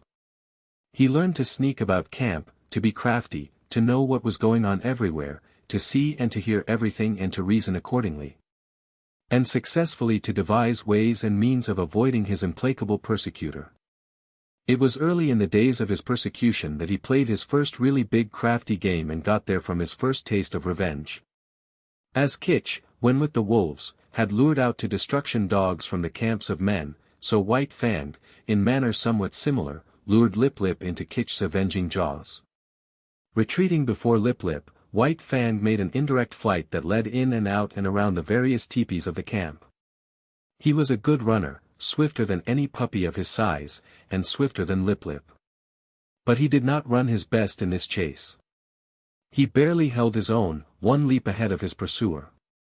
Lip Lip, excited by the chase and by the persistent nearness of his victim, forgot caution and locality. When he remembered locality, it was too late. Dashing at top speed around a teepee, he ran full tilt into Kitch lying at the end of her stick. He gave one yelp of consternation, and then her punishing jaws closed upon him. She was tied, but he could not get away from her easily. She rolled him off his legs so that he could not run, while she repeatedly ripped and slashed him with her fangs. When at last he succeeded in rolling clear of her, he crawled to his feet, badly disheveled, hurt both in body and in spirit. His hair was standing out all over him in tufts where her teeth had mauled. He stood where he had arisen, opened his mouth, and broke out the long, heartbroken puppy wail. But even this he was not allowed to complete. In the middle of it, White Fang, rushing in, sank his teeth into Lip Lip's hind leg. There was no fight left in Lip Lip, and he ran away shamelessly, his victim hot on his heels and worrying him all the way back to his own teepee. Here the squaws came to his aid, and White Fang, transformed into a raging demon, was finally driven off only by a fusillade of stones. Came the day when Grey Beaver, deciding that the liability of her running away was past, released Kitch. White Fang was delighted with his mother's freedom. He accompanied her joyfully about the camp, and, so long as he remained close by her side, Lip Lip kept a respectful distance. White Fang even bristled up to him and walked stiff-legged, but Lip Lip ignored the challenge. He was no fool himself, and whatever vengeance he desired to wreak, he could wait until he caught White Fang alone. Later on that day, Kitch and White Fang strayed into the edge of the woods next to the camp. He had led his mother there, step by step, and now when she stopped, he tried to inveigle her farther. The stream, the lair, and the quiet woods were calling to him, and he wanted her to come. He ran on a few steps, stopped, and looked back. She had not moved. He whined pleadingly, and scurried playfully in and out of the underbrush. He ran back to her, licked her face, and ran on again. And still she did not move. He stopped and regarded her, all of an intentness and eagerness, physically expressed, that slowly faded out of him as she turned her head and gazed back at the camp. There was something calling to him out there in the open. His mother heard it too. But she heard also that other and louder call, the call of the fire and of man, the call which has been given alone of all animals to the wolf to answer, to the wolf and the wild dog, who are brothers. Kitch turned and slowly trotted back toward camp. Stronger than the physical restraint of the stick was the clutch of the camp upon her. Unseen and occultly, the gods still gripped with their power and would not let her go. White Fang sat down in the shadow of a birch and whimpered softly. There was a strong smell of pine, and subtle wood fragrances filled the air, reminding him of his old life of freedom before the days of his bondage. But he was still only a part-grown puppy, and stronger than the call either of man or of the wild was the call of his mother. All the hours of his short life he had depended upon her. The time was yet to come for independence. So he arose and trotted forlornly back to camp, pausing once, and twice, to sit down and whimper and to listen to the call that still sounded in the depths of the forest. In the wild the time of a mother with her young is short, but under the dominion of man it is sometimes even shorter. Thus it was with White Fang. Grey Beaver was in the debt of 3 eagles. 3 Eagles was going away on a trip up the Mackenzie to the Great Slave Lake. A strip of scarlet cloth, a bearskin, 20 cartridges, and Kitch went to pay the debt. White Fang saw his mother taken aboard Three Eagles' canoe, and tried to follow her. A blow from Three Eagles knocked him backward to the land. The canoe shoved off. He sprang into the water and swam after it, deaf to the sharp cries of Gray Beaver to return. Even a man-animal, a god, White Fang ignored, such was the terror he was in of losing his mother. But gods are accustomed to being obeyed, and Gray Beaver wrathfully launched a canoe in pursuit. When he overtook White Fang, he reached down and by the nape of the neck lifted him clear of the water. He did not deposit him at once in the bottom of the canoe. Holding him suspended with one hand, with the other hand he proceeded to give him a beating. And it was a beating. His hand was heavy. Every blow was shrewd to hurt, and he delivered a multitude of blows. Impelled by the blows that rained upon him, now from this side, now from that, White Fang swung back and forth like an erratic and jerky pendulum. Varying were the emotions that surged through him. At first, he had known surprise. Then came a momentary fear, when he yelped several times to the impact of the hand. But this was quickly followed by anger. His free nature asserted itself, and he showed his teeth and snarled fearlessly in the face of the wrathful god. This but served to make the god more wrathful. The blows came faster, heavier, more shrewd to hurt. Gray Beaver continued to beat, White Fang continued to snarl. But this could not last forever. One or the other must give over, and that one was White Fang. Fear surged through him again. For the first time he was being really manhandled. The occasional blows of sticks and stones he had previously experienced were as caresses compared with this. He broke down and began to cry and yelp. For a time each blow brought a yelp from him, but fear passed into terror, until finally his yelps were voiced in unbroken succession, unconnected with the rhythm of the punishment. At last Gray Beaver withheld his hand. White Fang, hanging limply, continued to cry. This seemed to satisfy his master, who flung him down roughly in the bottom of the canoe. In the meantime the canoe had drifted down the stream. Gray Beaver picked up the paddle. White Fang was in his way. He spurned him savagely with his foot. In that moment White Fang's free nature flashed forth again, and he sank his teeth into the moccasined foot. The beating that had gone before was as nothing compared with the beating he now received. Gray Beaver's wrath was terrible, likewise was White Fang's fright. Not only the hand, but the hard wooden paddle was used upon him, and he was bruised and sore in all his small body when he was again flung down in the canoe.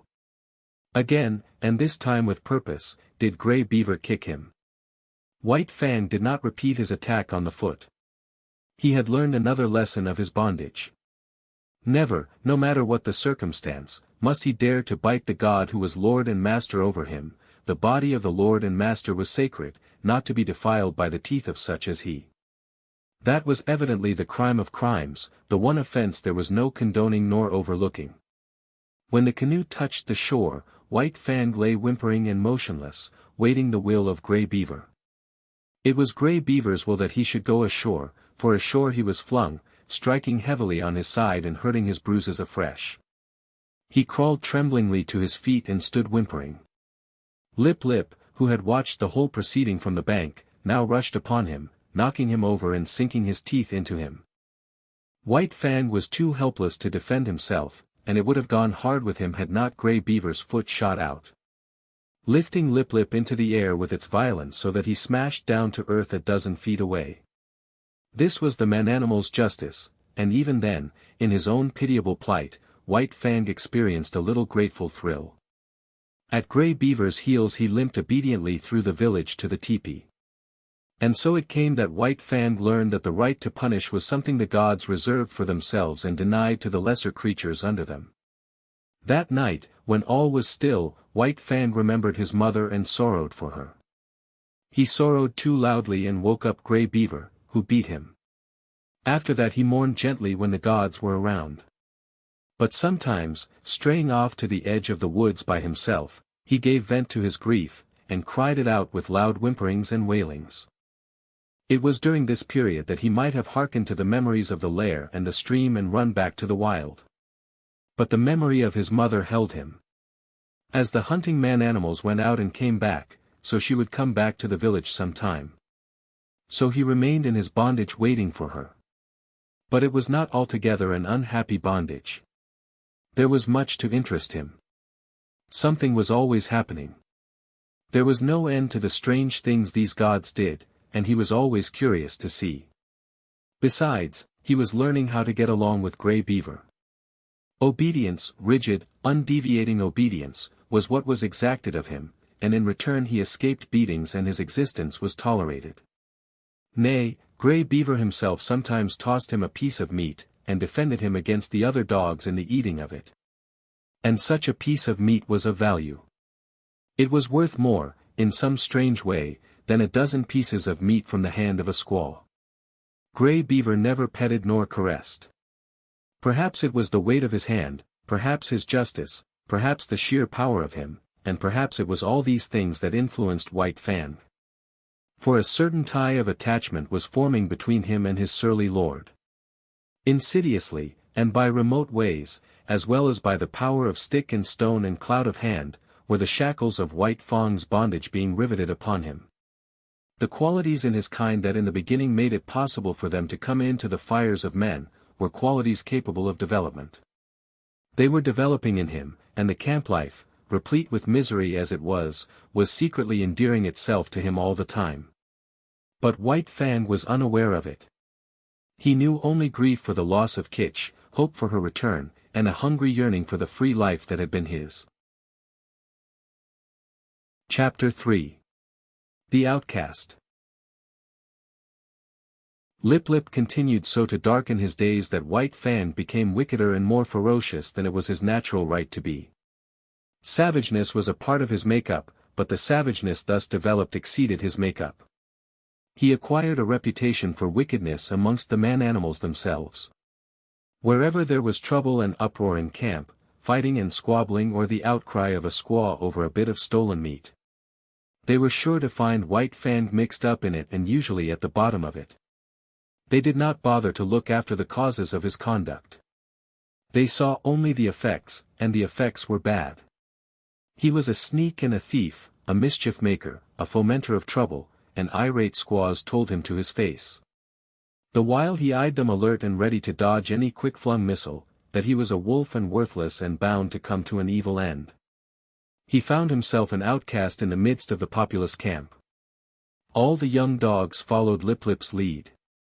There was a difference between White Fang and them. Perhaps they sensed his wildwood breed, and instinctively felt for him the enmity that the domestic dog feels for the wolf. But be that as it may, they joined with Lip Lip in the persecution. And, once declared against him, they found good reason to continue declared against him. One and all, from time to time, they felt his teeth, and to his credit, he gave more than he received. Many of them he could whip in single fight, but single fight was denied him. The beginning of such a fight was a signal for all the young dogs in camp to come running and pitch upon him. Out of this pack persecution he learned two important things: how to take care of himself in a mass fight against him and how, on a single dog, to inflict the greatest amount of damage in the briefest space of time. To keep one's feet in the midst of the hostile mass meant life, and this he learnt well. He became cat-like in his ability to stay on his feet. Even grown dogs might hurtle him backward or sideways with the impact of their heavy bodies, and backward or sideways he would go. In the air or sliding on the ground, but always with his legs under him and his feet downward to the Mother Earth. When dogs fight, there are usually preliminaries to the actual combat: snarlings and bristlings and stiff-legged struttings. But White Fang learned to omit these preliminaries. Delay meant the coming against him of all the young dogs. He must do his work quickly and get away. So he learned to give no warning of his intention. He rushed in and snapped and slashed on the instant, without notice, before his foe could prepare to meet him. Thus he learned how to inflict quick and severe damage. Also he learned the value of surprise. A dog, taken off its guard, its shoulder slashed open or its ear ripped in ribbons before it knew what was happening, was a dog half-whipped.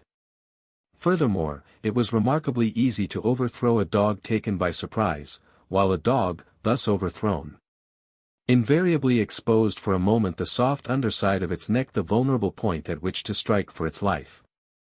White Fang knew this point. It was a knowledge bequeathed to him directly from the hunting generation of wolves. So it was that White Fang's method when he took the offensive, was, first to find a young dog alone, second, to surprise it and knock it off its feet, and third, to drive in with his teeth at the soft throat. Being but partly grown, his jaws had not yet become large enough nor strong enough to make his throat attack deadly. But many a young dog went around camp with a lacerated throat in token of White Fang's intention. And one day, catching one of his enemies alone on the edge of the woods, he managed, by repeatedly overthrowing him and attacking the throat, to cut the great vein and let out the life. There was a great row that night. He had been observed, the news had been carried to the dead dog's master, the squaws remembered all the instances of stolen meat, and Grey Beaver was beset by many angry voices. But he resolutely held the door of his tepee, inside which he had placed the culprit, and refused to permit the vengeance for which his tribespeople clamored. White Fang became hated by man and dog. During this period of his development he never knew a moment's security. The tooth of every dog was against him, the hand of every man. He was greeted with snarls by his kind, with curses and stones by his gods. He lived tensely. He was always keyed up, alert for attack, wary of being attacked, with an eye for sudden and unexpected missiles. Prepared to act precipitately and coolly, to leap in with a flash of teeth, or to leap away with a menacing snarl. As for snarling, he could snarl more terribly than any dog, young or old, in camp. The intent of the snarl is to warn or frighten, and judgment is required to know when it should be used. White Fang knew how to make it and when to make it. Into his snarl he incorporated all that was vicious, malignant, and horrible. With nose serrated by continuous spasms, hair bristling in recurrent waves, tongue whipping out like a red snake and whipping back again, ears flattened down, eyes gleaming hatred, lips wrinkled back, and fangs exposed and dripping, he could compel a pause on the part of almost any assailant. A temporary pause, when taken off his guard, gave him the vital moment in which to think and determine his action. But often a pause so gained lengthened out until it evolved into a complete cessation from the attack. And before more than one of the grown dogs, White Fang's snarl enabled him to beat an honorable retreat. An outcast himself from the pack of the part-grown dogs, his sanguinary methods and remarkable efficiency made the pack pay for its persecution of him. Not permitted himself to run with the pack, the curious state of affairs obtained that no member of the pack could run outside the pack. White Fang would not permit it. What of his bushwhacking and waylaying tactics, the young dogs were afraid to run by themselves. With the exception of Lip Lip, they were compelled to hunch together for mutual protection against the terrible enemy they had made. A puppy alone by the river bank meant a puppy dead, or a puppy that aroused the camp with its shrill pain and terror as it fled back from the wolf cub that had waylaid it. But White Fang's reprisals did not cease, even when the young dogs had learned thoroughly that they must stay together. He attacked them when he caught them alone, and they attacked him when they were bunched. The sight of him was sufficient to start them rushing after him, at which times his swiftness usually carried him into safety. But woe the dog that outran his fellows in such pursuit. White Fang had learned to turn suddenly upon the pursuer that was ahead of the pack and thoroughly to rip him up before the pack could arrive. This occurred with great frequency, for, once in full cry, the dogs were prone to forget themselves in the excitement of the chase, while White Fang never forgot himself. Stealing backward glances as he ran, he was always ready to whirl around and down the overzealous pursuer that outran his fellows. Young dogs are bound to play, and out of the exigencies of the situation they realized their play in this mimic warfare. Thus it was that the hunt of White Fang became their chief game, a deadly game, withal, and at all times a serious game. He, on the other hand, being the fastest-footed, was unafraid to venture anywhere. During the period that he waited vainly for his mother to come back, he led the pack many a wild chase through the adjacent woods. But the pack invariably lost him. Its noise and outcry warned him of its presence, while he ran alone, velvet-footed, silently, a moving shadow among the trees after the manner of his father and mother before him. Further, he was more directly connected with the wild than they. And he knew more of its secrets and stratagems. A favorite trick of his was to lose his trail in running water and then lie quietly in a nearby thicket while their baffled cries arose around him. Hated by his kind and by mankind, indomitable, perpetually warred upon and himself waging perpetual war, his development was rapid and one-sided. This was no soil for kindliness and affection to blossom in. Of such things he had not the faintest glimmering. The code he learned was to obey the strong and to oppress the weak. Grey Beaver was a god, and strong. Therefore White Fang obeyed him. But the dog younger or smaller than himself was weak, a thing to be destroyed. His development was in the direction of power. In order to face the constant danger of hurt and even of destruction, his predatory and protective faculties were unduly developed. He became quicker of movement than the other dogs, swifter of foot, craftier, deadlier, more lithe, more lean with iron-like muscle and sinew.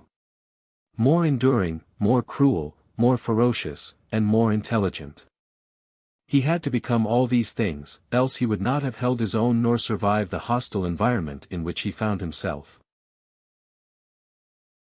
Chapter 4. The Trail of the Gods. In the fall of the year, when the days were shortening and the bite of the frost was coming into the air, White Fang got his chance for liberty. For several days there had been a great hubbub in the village.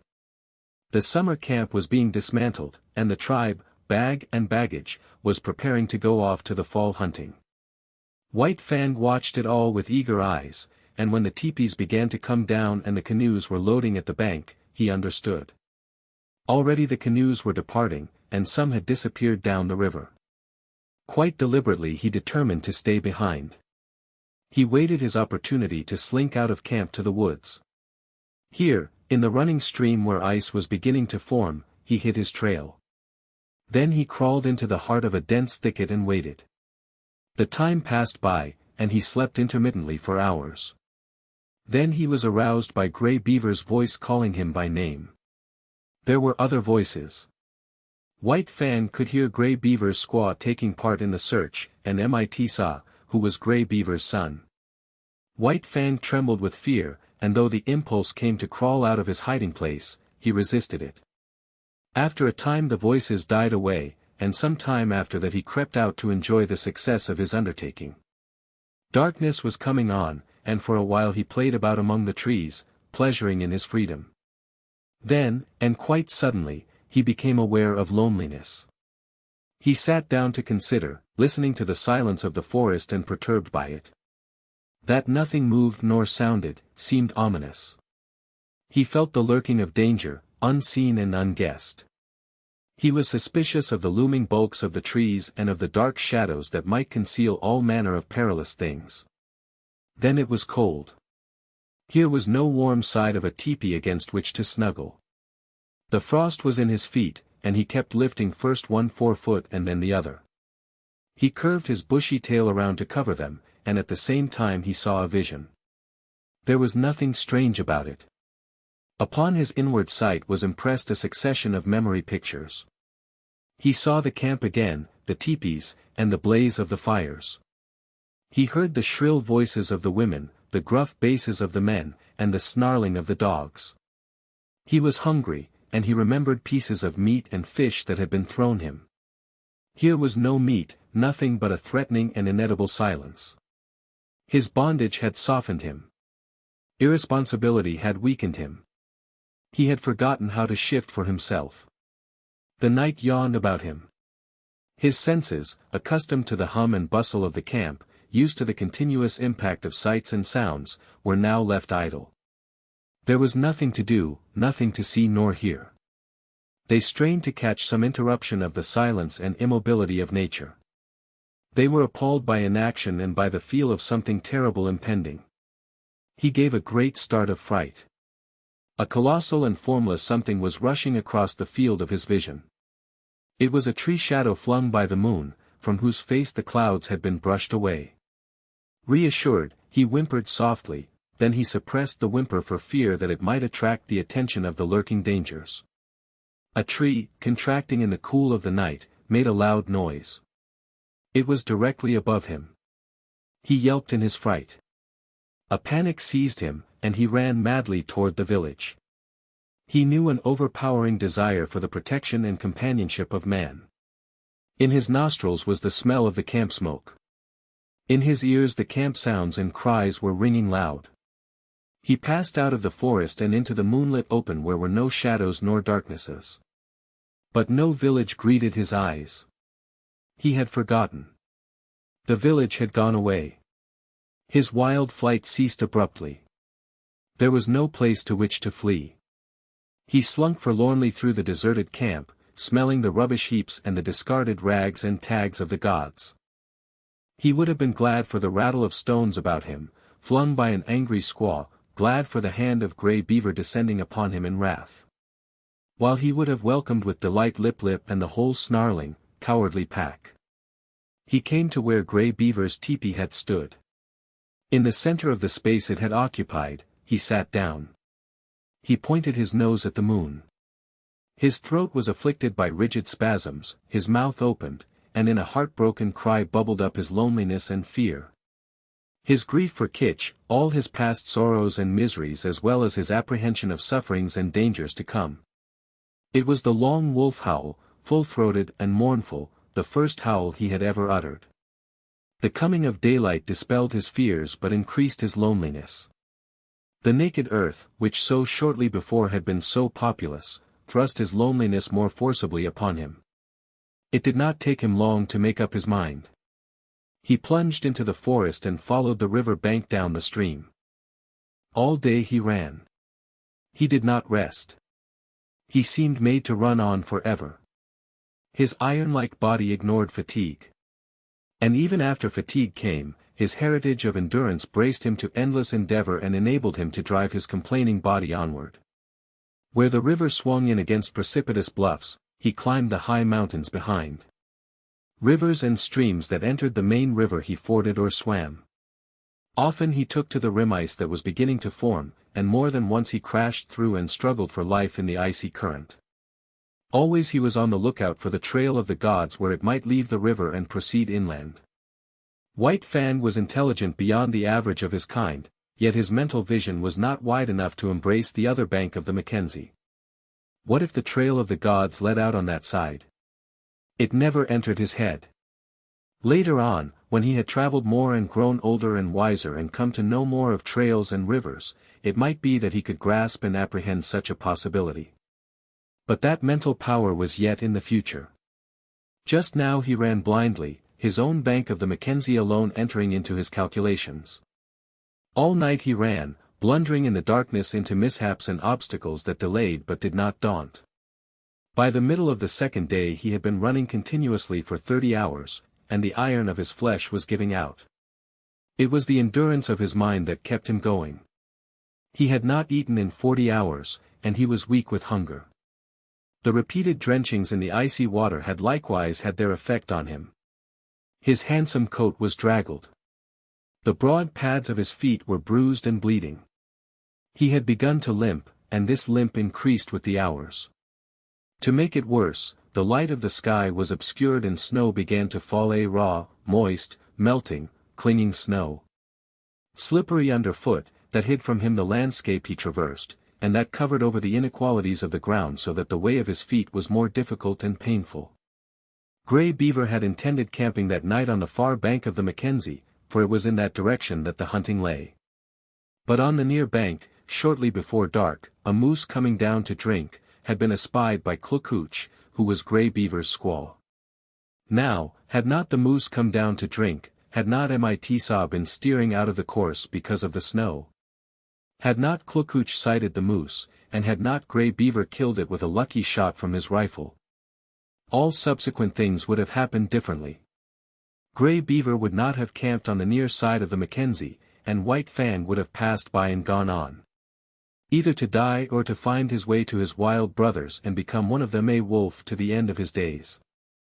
Night had fallen.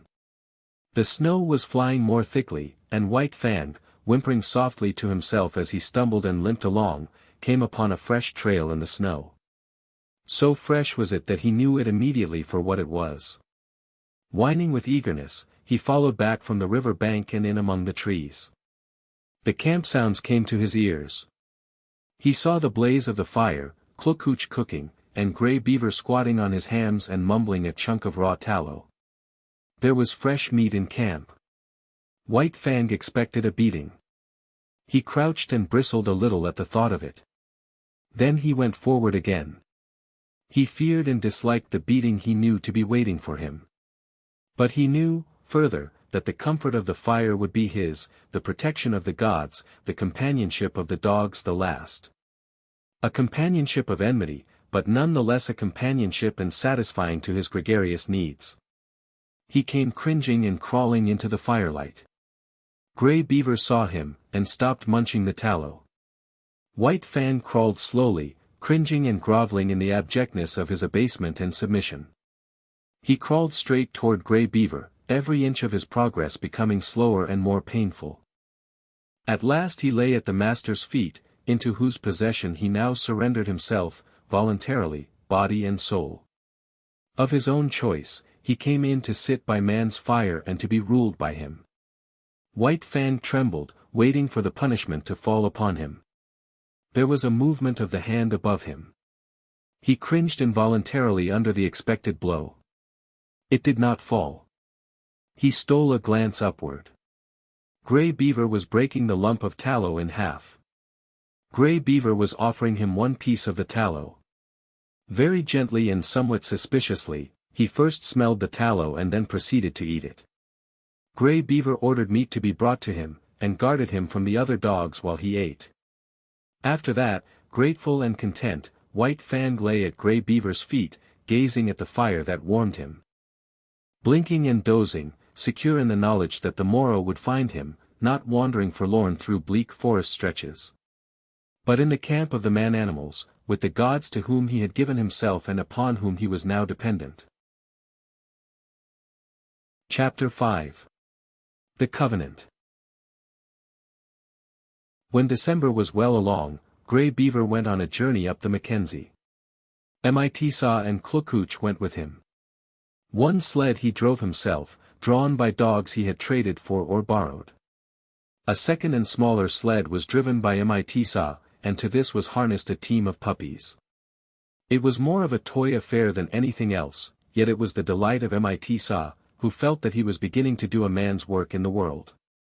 Also, he was learning to drive dogs and to train dogs, while the puppies themselves were being broken into the harness. Furthermore, the sled was of some service, for it carried nearly 200 pounds of outfit and food. White Fang had seen the camp dogs toiling in the harness, so that he did not resent overmuch the first placing of the harness upon himself. About his neck was put a moss-stuffed collar, which was connected by two pulling traces to a strap that passed around his chest and over his back. It was to this that was fastened the long rope by which he pulled at the sled. There were 7 puppies in the team. The others had been born earlier in the year and were 9 and 10 months old, while White Fang was only 8 months old. Each dog was fastened to the sled by a single rope. No 2 ropes were of the same length, while the difference in length between any 2 ropes was at least that of a dog's body. Every rope was brought to a ring at the front end of the sled.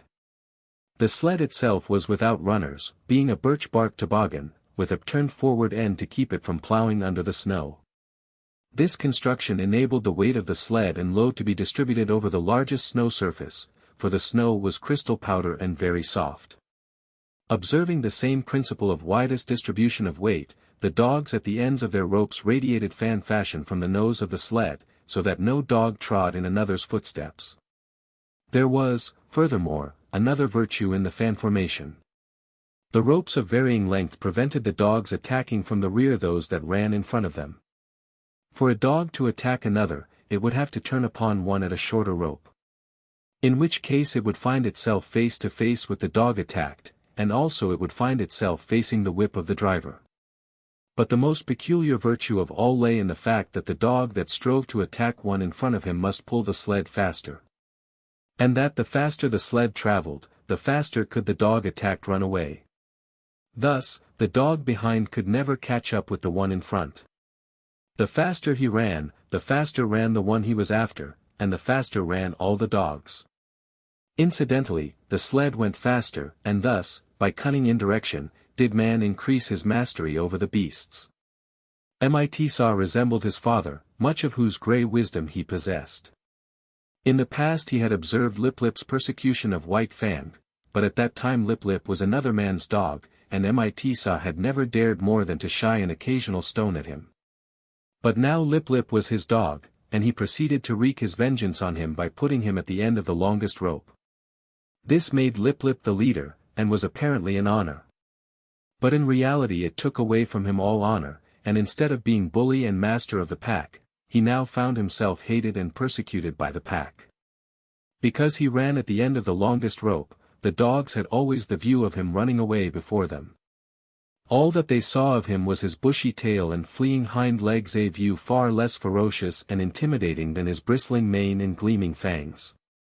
Also, dogs being so constituted in their mental ways, the sight of him running away gave desire to run after him and a feeling that he ran away from them. The moment the sled started, the team took after Lip Lip in a chase that extended throughout the day. At first he had been prone to turn upon his pursuers, jealous of his dignity and wrathful. But at such times Mitsaw would throw the stinging lash of the 30-foot caribou gut whip into his face and compel him to turn tail and run on. Lip Lip might face the pack, but he could not face that whip, and all that was left him to do was to keep his long rope taut and his flanks ahead of the teeth of his mates. But a still greater cunning lurked in the recesses of the Indian mind. To give point to unending pursuit of the leader, Mitsaw favored him over the other dogs. These favors aroused in them jealousy and hatred. In their presence Mitsaw would give him meat and would give it to him only. This was maddening to them. They would rage around just outside the throwing distance of the whip, while Lip Lip devoured the meat and Mitsaw protected him.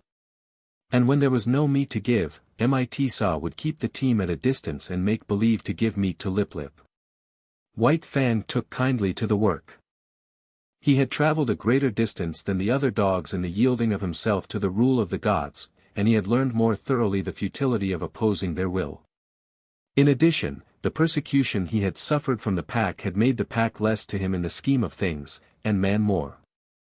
He had not learned to be dependent on his kind for companionship.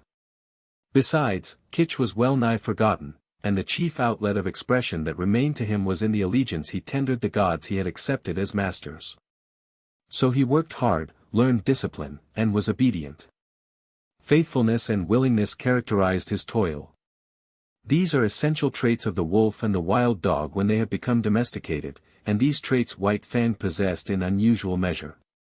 A companionship did exist between White Fang and the other dogs, but it was one of warfare and enmity. He had never learned to play with them. He knew only how to fight, and fight with them he did, returning to them 100-fold the snaps and slashes they had given him in the days when Lip Lip was leader of the pack. But Lip Lip was no longer leader except when he fled away before his mates at the end of his rope, the sled bounding along behind. In camp he kept close to Mitsaw or Grey Beaver or Klukooch. He did not dare venture away from the gods, for now the fangs of all dogs were against him, and he tasted to the dregs the persecution that had been White Fang's. With the overthrow of Lip Lip, White Fang could have become leader of the pack. But he was too morose and solitary for that. He merely thrashed his teammates. Otherwise he ignored them. They got out of his way when he came along, nor did the boldest of them ever dare to rob him of his meat. On the contrary, they devoured their own meat hurriedly, for fear that he would take it away from them. White Fang knew the law well, to oppress the weak and obey the strong. He ate his share of meat as rapidly as he could. And then woe the dog that had not yet finished. A snarl and a flash of fangs, and that dog would wail his indignation to the uncomforting stars while White Fang finished his portion for him. Every little while, however, one dog or another would flame up in revolt and be promptly subdued. Thus White Fang was kept in training. He was jealous of the isolation in which he kept himself in the midst of the pack, and he fought often to maintain it. But such fights were of brief duration. He was too quick for the others. They were slashed open and bleeding before they knew what had happened, were whipped almost before they had begun to fight. As rigid as the sled discipline of the gods, was the discipline maintained by White Fang amongst his fellows. He never allowed them any latitude. He compelled them to an unremitting respect for him. They might do as they pleased amongst themselves. That was no concern of his. But it was his concern that they leave him alone in his isolation, get out of his way when he elected to walk among them, and at all times acknowledge his mastery over them. A hint of stiff-leggedness on their part, a lifted lip or a bristle of hair, and he would be upon them, merciless and cruel, swiftly convincing them of the error of their way. He was a monstrous tyrant. His mastery was rigid as steel. He oppressed the weak with a vengeance. Not for nothing had he been exposed to the pitiless struggles for life in the day of his cubhood, when his mother and he, alone and unaided, held their own and survived in the ferocious environment of the wild. And not for nothing had he learned to walk softly when superior strength went by. He oppressed the weak, but he respected the strong. And in the course of the long journey with Grey Beaver he walked softly indeed amongst the full-grown dogs in the camps of the strange man-animals they encountered. The months passed by. Still continued the journey of Grey Beaver. White Fang's strength was developed by the long hours on trail and the steady toil at the sled, and it would have seemed that his mental development was well nigh complete. He had come to know quite thoroughly the world in which he lived. His outlook was bleak and materialistic. The world as he saw it was a fierce and brutal world, a world without warmth, a world in which caresses and affection and the bright sweetnesses of the spirit did not exist. He had no affection for Grey Beaver. True, he was a god, but a most savage god. White Fang was glad to acknowledge his lordship, but it was a lordship based upon superior intelligence and brute strength. There was something in the fiber of White Fang's being that made his lordship a thing to be desired, else he would not have come back from the wild when he did to tender his allegiance. There were deeps in his nature which had never been sounded. A kind word, a caressing touch of the hand, on the part of Grey Beaver, might have sounded these deeps, but Grey Beaver did not caress, nor speak kind words. It was not his way. His primacy was savage, and savagely he ruled, administering justice with a club, punishing transgression with the pain of a blow, and rewarding merit, not by kindness, but by withholding a blow. So White Fang knew nothing of the heaven a man's hand might contain for him. Besides, he did not like the hands of the man-animals. He was suspicious of them.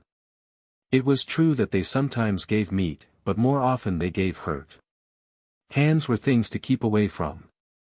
They hurled stones, wielded sticks and clubs and whips, administered slaps and clouts, and, when they touched him, were cunning to hurt with pinch and twist and wrench. In strange villages he had encountered the hands of the children and learned that they were cruel to hurt. Also, he had once nearly had an eye poked out by a toddling papoose. From these experiences he became suspicious of all children. He could not tolerate them. When they came near with their ominous hands, he got up. It was in a village at the Great Slave Lake, that, in the course of resenting the evil of the hands of the man-animals, he came to modify the law that he had learned from Grey Beaver, namely, that the unpardonable crime was to bite one of the gods. In this village, after the custom of all dogs in all villages, White Fang went foraging, for food. A boy was chopping frozen moose meat with an axe, and the chips were flying in the snow.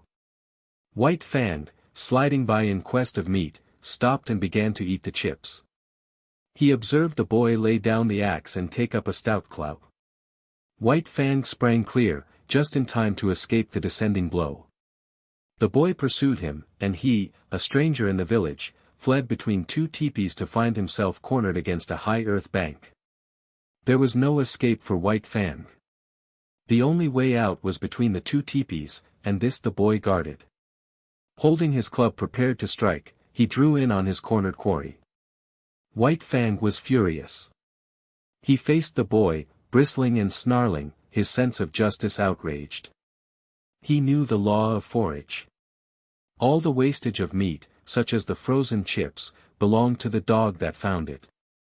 He had done no wrong, broken no law, yet here was this boy preparing to give him a beating. White Fang scarcely knew what happened. He did it in a surge of rage. And he did it so quickly that the boy did not know either. All the boy knew was that he had in some unaccountable way been overturned into the snow, and that his club hand had been ripped wide open by White Fang's teeth. But White Fang knew that he had broken the law of the gods. He had driven his teeth into the sacred flesh of one of them, and could expect nothing but a most terrible punishment. He fled away to Grey Beaver, behind whose protecting legs he crouched when the bitten boy and the boy's family came, demanding vengeance. But they went away with vengeance unsatisfied. Grey Beaver defended White Fang. So did Mitisa and Klokooch. White Fang, listening to the wordy war and watching the angry gestures, knew that his act was justified. And so it came that he learned there were gods and gods. There were his gods, and there were other gods, and between them there was a difference. Justice or injustice, it was all the same, he must take all things from the hands of his own gods. But he was not compelled to take injustice from the other gods. It was his privilege to resent it with his teeth. And this also was a law of the gods. Before the day was out, White Fang was to learn more about this law. Mitisa, alone, gathering firewood in the forest, encountered the boy that had been bitten. With him were other boys. Hot words passed. Then all the boys attacked Mitisa. It was going hard with him. Blows were raining upon him from all sides. White Fang looked on at first. This was an affair of the gods, and no concern of his. Then he realized that this was Mitisa, one of his own particular gods, who was being maltreated. It was no reasoned impulse that made White Fang do what he then did. A mad rush of anger sent him leaping in amongst the combatants. 5 minutes later the landscape was covered with fleeing boys, many of whom dripped blood upon the snow in token that White Fang's teeth had not been idle. When Mitisa told the story in camp, Grey Beaver ordered meat to be given to White Fang. He ordered much meat to be given, and White Fang, gorged and sleepy by the fire, knew that the law had received its verification. It was in line with these experiences that White Fang came to learn the law of property and the duty of the defense of property. From the protection of his god's body to the protection of his god's possessions was a step, and this step he made. What was his god's was to be defended against all the world, even to the extent of biting other gods. Not only was such an act sacrilegious in its nature, but it was fraught with peril. The gods were all powerful, and a dog was no match against them, yet White Fang learned to face them, fiercely belligerent and unafraid. Duty rose above fear, and thieving gods learned to leave Grey Beaver's property alone.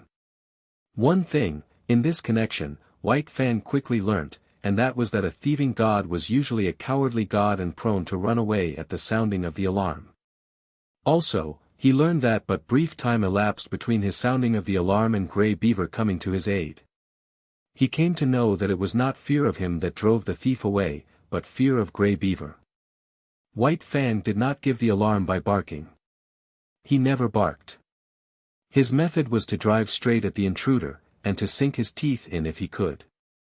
Because he was morose and solitary, having nothing to do with the other dogs, he was unusually fitted to guard his master's property, and in this he was encouraged and trained by Grey Beaver. One result of this was to make White Fang more ferocious and indomitable, and more solitary. The months went by, binding stronger and stronger the covenant between dog and man. This was the ancient covenant that the first wolf that came in from the wild entered into with man. And, like all succeeding wolves and wild dogs that had done likewise, White Fang worked the covenant out for himself. The terms were simple. For the possession of a flesh and blood god, he exchanged his own liberty. Food and fire, protection and companionship, were some of the things he received from the god. In return, he guarded the god's property, defended his body, worked for him, and obeyed him. The possession of a god implies service. White Fang's was a service of duty and awe, but not of love. He did not know what love was. He had no experience of love. Kitch was a remote memory. Besides, not only had he abandoned the wild and his kind when he gave himself up to man, but the terms of the covenant were such that if ever he met Kitch again he would not desert his god to go with her. His allegiance to man seemed somehow a law of his being greater than the love of liberty, of kind and kin. Chapter 6. The Famine. The spring of the year was at hand when Grey Beaver finished his long journey. It was April, and White Fang was a year old when he pulled into the home villages and was loosed from the harness by Mit Saw. Though a long way from his full growth, White Fang, next to Lip Lip, was the largest yearling in the village. Both from his father, the wolf, and from Kitch, he had inherited stature and strength, and already he was measuring up alongside the full-grown dogs. But he had not yet grown compact.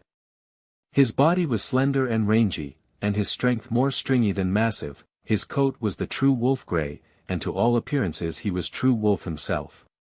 The quarter strain of dog he had inherited from Kitch had left no mark on him physically, though it had played its part in his mental makeup.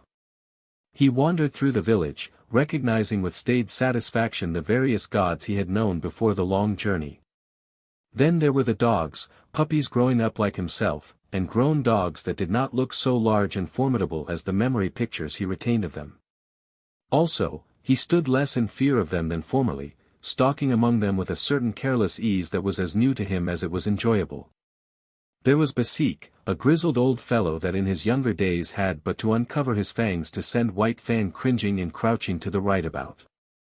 From him White Fang had learned much of his own insignificance, and from him he was now to learn much of the change and development that had taken place in himself. While Basik had been growing weaker with age, White Fang had been growing stronger with youth. It was at the cutting up of a moose, fresh killed, that White Fang learned of the changed relations in which he stood to the dog world. He had got for himself a hoof and part of the shin bone, to which quite a bit of meat was attached. Withdrawn from the immediate scramble of the other dogs, in fact out of sight behind a thicket, he was devouring his prize, when Basik rushed in upon him. Before he knew what he was doing, he had slashed the intruder twice and sprung clear. Basik was surprised by the other's temerity and swiftness of attack. He stood, gazing stupidly across at White Fang, the raw, red shin bone between them. Basik was old, and already he had come to know the increasing valor of the dogs it had been his wont to bully. Bitter experiences these, which, perforce, he swallowed, calling upon all his wisdom to cope with them. In the old days he would have sprung upon White Fang in a fury of righteous wrath. But now his waning powers would not permit such a course. He bristled fiercely and looked ominously across the shin bone at White Fang. And White Fang, resurrecting quite a deal of the old awe, seemed to wilt and to shrink in upon himself and grow small, as he cast about in his mind for a way to beat a retreat not too inglorious. And right here Basik erred. Had he contented himself with looking fierce and ominous, all would have been well. White Fang, on the verge of retreat, would have retreated, leaving the meat to him. But Basik did not wait. He considered the victory already his and stepped forward to the meat. As he bent his head carelessly to smell it, White Fang bristled slightly. Even then it was not too late for Basik to retrieve the situation. Had he merely stood over the meat, head up and glowering, White Fang would ultimately have slunk away. But the fresh meat was strong in Basik's nostrils, and greed urged him to take a bite of it. This was too much for White Fang. Fresh upon his months of mastery over his own teammates, it was beyond his self-control to stand idly by while another devoured the meat that belonged to him. He struck, after his custom, without warning. With the first slash, Basik's right ear was ripped into ribbons. He was astounded at the suddenness of it. But more things, and most grievous ones, were happening with equal suddenness. He was knocked off his feet. His throat was bitten. While he was struggling to his feet, the young dog sank teeth twice into his shoulder. The swiftness of it was bewildering. He made a futile rush at White Fang, clipping the empty air with an outraged snap. The next moment his nose was laid open, and he was staggering backward away from the meat. The situation was now reversed. White Fang stood over the shin bone, bristling and menacing, while Basik stood a little way off, preparing to retreat. He dared not risk a fight with this young lightning flash, and again he knew, and more bitterly, the enfeeblement of oncoming age. His attempt to maintain his dignity was heroic. Calmly turning his back upon young dog and shin bone, as though both were beneath his notice and unworthy of his consideration, he stalked grandly away. Nor, until well out of sight, did he stop to lick his bleeding wounds. The effect on White Fang was to give him a greater faith in himself, and a greater pride. He walked less softly among the grown dogs, his attitude toward them was less compromising. Not that he went out of his way looking for trouble. Far from it. But upon his way he demanded consideration. He stood upon his right to go his way unmolested and to give trail to no dog. He had to be taken into account, that was all. He was no longer to be disregarded and ignored, as was the lot of puppies, and as continued to be the lot of the puppies that were his teammates. They got out of the way, gave trail to the grown dogs, and gave up meat to them under compulsion. But White Fang, uncompanionable, solitary, morose, scarcely looking to right or left, redoubtable, forbidding of aspect, remote and alien, was accepted as an equal by his puzzled elders. They quickly learned to leave him alone, neither venturing hostile acts nor making overtures of friendliness. If they left him alone, he left them alone, a state of affairs that they found, after a few encounters, to be preeminently desirable. In midsummer White Fang had an experience. Trotting along in his silent way to investigate a new teepee which had been erected on the edge of the village while he was away with the hunters after moose, he came full upon Kitch. He paused and looked at her. He remembered her vaguely, but he remembered her, and that was more than could be said for her. She lifted her lip at him in the old snarl of menace, and his memory became clear. His forgotten cubhood, all that was associated with that familiar snarl, rushed back to him. Before he had known the gods, she had been to him the center-pin of the universe. The old familiar feelings of that time came back upon him, surged up within him. He bounded towards her joyously, and she met him with shrewd fangs that laid his cheek open to the bone. He did not understand. He backed away, bewildered and puzzled. But it was not Kitch's fault. A wolf mother was not made to remember her cubs of a year or so before. So she did not remember White Fang. He was a strange animal, an intruder, and her present litter of puppies gave her the right to resent such intrusion. One of the puppies sprawled up to White Fang. They were half-brothers, only they did not know it. White Fang sniffed the puppy curiously, whereupon Kitch rushed upon him, gashing his face a second time. He backed farther away. All the old memories and associations died down again and passed into the grave from which they had been resurrected. He looked at Kitch licking her puppy and stopping now and then to snarl at him. She was without value to him. He had learned to get along without her. Her meaning was forgotten. There was no place for her in his scheme of things, as there was no place for him in hers. He was still standing, stupid and bewildered, the memories forgotten, wondering what it was all about, when Kitch attacked him a third time, intent on driving him away altogether from the vicinity. And White Fang allowed himself to be driven away. This was a female of his kind, and it was a law of his kind that the males must not fight the females. He did not know anything about this law, for it was no generalization of the mind, not a something acquired by experience of the world. He knew it as a secret prompting, as an urge of instinct, of the same instinct that made him howl at the moon and stars of nights, and that made him fear death and the unknown. The months went by. White Fang grew stronger, heavier, and more compact, while his character was developing along the lines laid down by his heredity and his environment. His heredity was a lifestuff that may be likened to clay. It possessed many possibilities, was capable of being molded into many different forms. Environments served to model the clay, to give it a particular form. Thus, had White Fang never come into the fires of man, the wild would have molded him into a true wolf.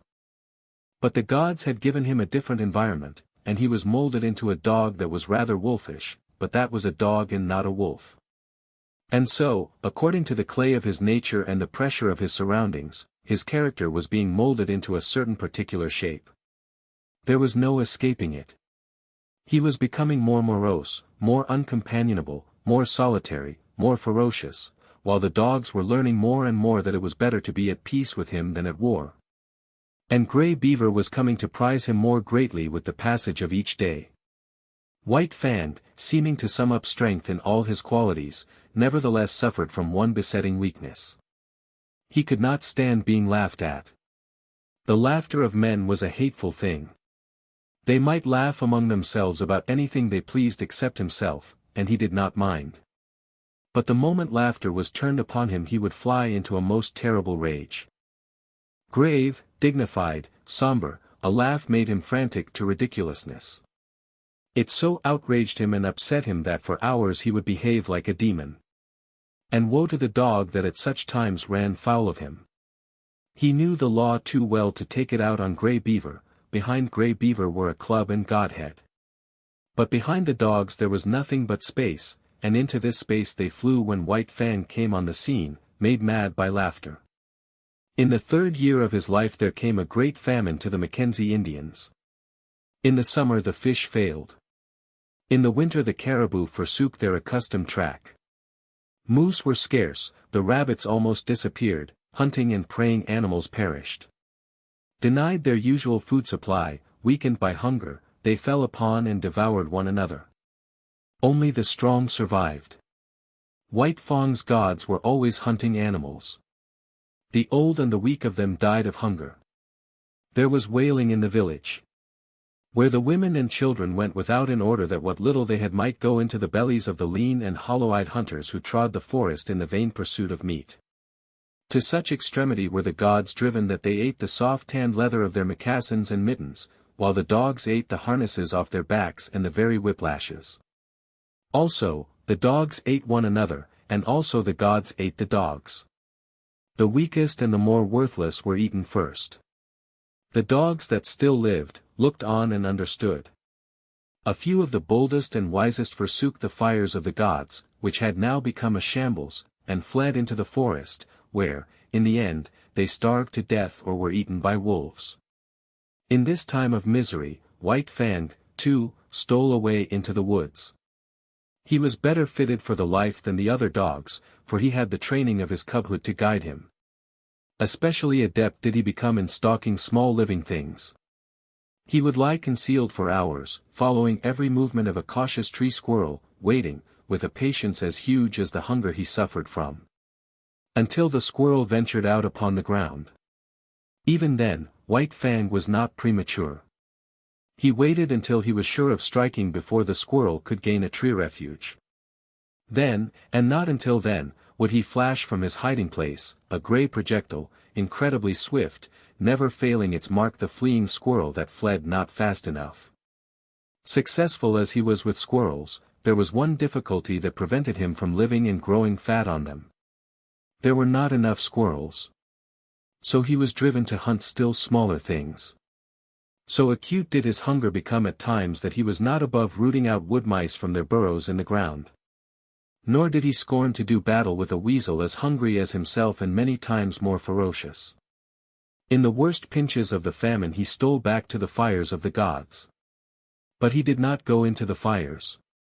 He lurked in the forest, avoiding discovery and robbing the snares at the rare intervals when game was caught. He even robbed Grey Beaver's snare of a rabbit at a time when Grey Beaver staggered and tottered through the forest, sitting down often to rest, what of weakness and of shortness of breath. One day White Fang encountered a young wolf, gaunt and scrawny, loose-jointed with famine. Had he not been hungry himself, White Fang might have gone with him and eventually found his way into the pack amongst his wild brethren. As it was, he ran the young wolf down and killed and ate him. Fortune seemed to favor him. Always, when hardest pressed for food, he found something to kill. Again, when he was weak, it was his luck that none of the larger preying animals chanced upon him. Thus, he was strong from the 2 days eating a lynx had afforded him when the hungry wolf pack ran full tilt upon him. It was a long, cruel chase, but he was better nourished than they, and in the end outran them. And not only did he outrun them, but, circling widely back on his track, he gathered in one of his exhausted pursuers. After that he left that part of the country and journeyed over to the valley wherein he had been born. Here, in the old lair, he encountered Kitch. Up to her old tricks, she, too, had fled the inhospitable fires of the gods and gone back to her old refuge to give birth to her young. Of this litter but one remained alive when White Fang came upon the scene, and this one was not destined to live long. Young life had little chance in such a famine. Kitch's greeting of her grown son was anything but affectionate.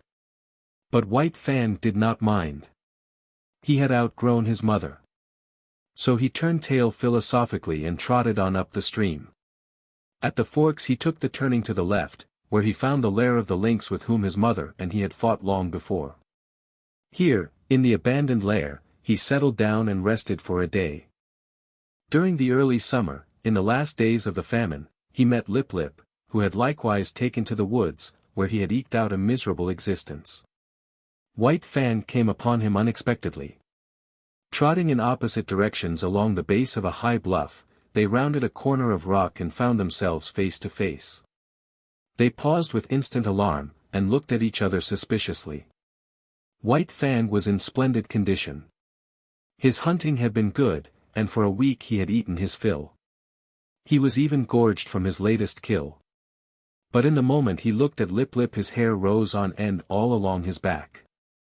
It was an involuntary bristling on his part, the physical state that in the past had always accompanied the mental state produced in him by Lip Lip's bullying and persecution. As in the past he had bristled and snarled at sight of Lip Lip, so now, and automatically, he bristled and snarled. He did not waste any time. The thing was done thoroughly and with dispatch. Lip Lip essayed to back away, but White Fang struck him hard, shoulder to shoulder. Lip Lip was overthrown and rolled upon his back. White Fang's teeth drove into the scrawny throat. There was a death struggle, during which White Fang walked around, stiff-legged and observant. Then he resumed his course and trotted on along the base of the bluff. One day, not long after, he came to the edge of the forest, where a narrow stretch of open land sloped down to the Mackenzie.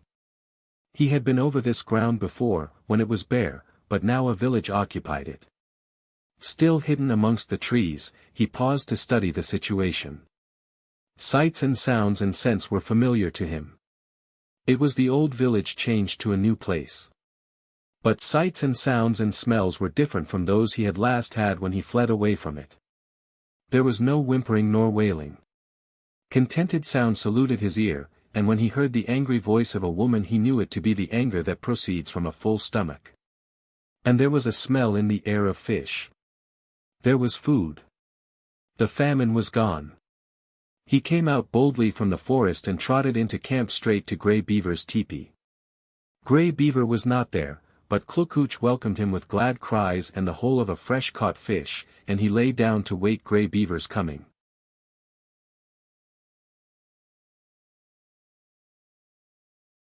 Part 4. Chapter 1. The Enemy of His Kind. Had there been in White Fang's nature any possibility, no matter how remote, of his ever coming to fraternize with his kind? Such possibility was irretrievably destroyed when he was made leader of the sled team. For now the dogs hated him for the extra meat bestowed upon him by Mitsa, hated him for all the real and fancied favors he received. Hated him for that he fled always at the head of the team, his waving brush of a tail and his perpetually retreating hindquarters forever maddening their eyes. And White Fang just as bitterly hated them back. Being sled leader was anything but gratifying to him. To be compelled to run away before the yelling pack, every dog of which, for 3 years, he had thrashed and mastered, was almost more than he could endure. But endure it he must, or perish, and the life that was in him had no desire to perish out. The moment Mitsa gave his order for the start, that moment the whole team, with eager, savage cries, sprang forward at White Fang. There was no defense for him. If he turned upon them, Mitsa would throw the stinging lash of the whip into his face. Only remained to him to run away. He could not encounter that howling horde with his tail and hindquarters. These were scarcely fit weapons with which to meet the many merciless fangs. So run away he did, violating his own nature and pride with every leap he made, and leaping all day long. One cannot violate the promptings of one's nature without having that nature recoil upon itself. Such a recoil is like that of a hair, made to grow out from the body, turning unnaturally upon the direction of its growth and growing into the body, a rankling, festering thing of hurt. And so with White Fang. Every urge of his being impelled him to spring upon the pack that cried at his heels, but it was the will of the gods that this should not be. And behind the will, to enforce it, was the whip of caribou gut with its biting 30-foot lash. So White Fang could only eat his heart in bitterness and develop a hatred and malice commensurate with the ferocity and indomitability of his nature. If ever a creature was the enemy of its kind, White Fang was that creature. He asked no quarter, gave none. He was continually marred and scarred by the teeth of the pack, and as continually he left his own marks upon the pack. Unlike most leaders, who, when camp was made and the dogs were unhitched, huddled near to the gods for protection, White Fang disdained such protection. He walked boldly about the camp, inflicting punishment in the night for what he had suffered in the day. In the time before he was made leader of the team, the pack had learned to get out of his way. But now it was different. Excited by the day-long pursuit of him, swayed subconsciously by the insistent iteration on their brains of the sight of him fleeing away. Mastered by the feeling of mastery enjoyed all day, the dogs could not bring themselves to give way to him. When he appeared amongst them, there was always a squabble. His progress was marked by snarl and snap and growl. The very atmosphere he breathed was surcharged with hatred and malice, and this but served to increase the hatred and malice within him. When Mitsa cried out his command for the team to stop, White Fang obeyed. At first this caused trouble for the other dogs. All of them would spring upon the hated leader only to find the tables turned. Behind him would be Mitsa, the great whip singing in his hand. So the dogs came to understand that when the team stopped by order, White Fang was to be let alone. But when White Fang stopped without orders, then it was allowed them to spring upon him and destroy him if they could. After several experiences, White Fang never stopped without orders. He learned quickly. It was in the nature of things, that he must learn quickly if he were to survive the unusually severe conditions under which life was vouchsafed him. But the dogs could never learn the lesson to leave him alone in camp. Each day, pursuing him and crying defiance at him, the lesson of the previous night was erased, and that night would have to be learned over again, to be as immediately forgotten. Besides, there was a greater consistence in their dislike of him. They sensed between themselves and him a difference of kind cause sufficient in itself for hostility. Like him, they were domesticated wolves. But they had been domesticated for generations. Much of the wild had been lost, so that to them the wild was the unknown, the terrible, the ever-menacing and ever-warring. But to him, in appearance and action and impulse, still clung the wild. He symbolized it, was its personification. So that when they showed their teeth to him they were defending themselves against the powers of destruction that lurked in the shadows of the forest and in the dark beyond the campfire. But there was one lesson the dogs did learn, and that was to keep together. White Fang was too terrible for any of them to face single-handed. They met him with the mass formation, otherwise he would have killed them, one by one, in a night. As it was, he never had a chance to kill them. He might roll a dog off its feet, but the pack would be upon him before he could follow up and deliver the deadly throat stroke. At the first hint of conflict, the whole team drew together and faced him. The dogs had quarrels among themselves, but these were forgotten when trouble was brewing with White Fang. On the other hand, try as they would, they could not kill White Fang. He was too quick for them, too formidable, too wise. He avoided tight places and always backed out of it when they bade fair to surround him. While, as for getting him off his feet, there was no dog among them capable of doing the trick. His feet clung to the earth with the same tenacity that he clung to life. For that matter, life and footing were synonymous in this unending warfare with the pack, and none knew it better than White Fang. So he became the enemy of his kind, domesticated wolves that they were, softened by the fires of man, weakened in the sheltering shadow of man's strength. White Fang was bitter and implacable. The clay of him was so molded. He declared a vendetta against all dogs. And so terribly did he live this vendetta that Grey Beaver, fierce savage himself, could not but marvel at White Fang's ferocity. Never, he swore, had there been the like of this animal, and the Indians in strange villages swore likewise when they considered the tale of his killings amongst their dogs. When White Fang was nearly 5 years old, Grey Beaver took him on another great journey, and long remembered was the havoc he worked amongst the dogs of the many villages along the Mackenzie, across the Rockies, and down the Porcupine to the Yukon. He reveled in the vengeance he wreaked upon his kind. They were ordinary, unsuspecting dogs. They were not prepared for his swiftness and directness, for his attack without warning. They did not know him for what he was, a lightning flash of slaughter. They bristled up to him, stiff-legged and challenging, while he, wasting no time on elaborate preliminaries, snapping into action like a steel spring, was at their throats and destroying them before they knew what was happening and while they were yet in the throes of surprise. He became an adept at fighting. He economized. He never wasted his strength, never tussled. He was in too quickly for that, and, if he missed, was out again too quickly.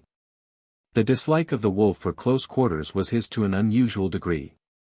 He could not endure a prolonged contact with another body. It smacked of danger. It made him frantic. He must be away, free, on his own legs, touching no living thing.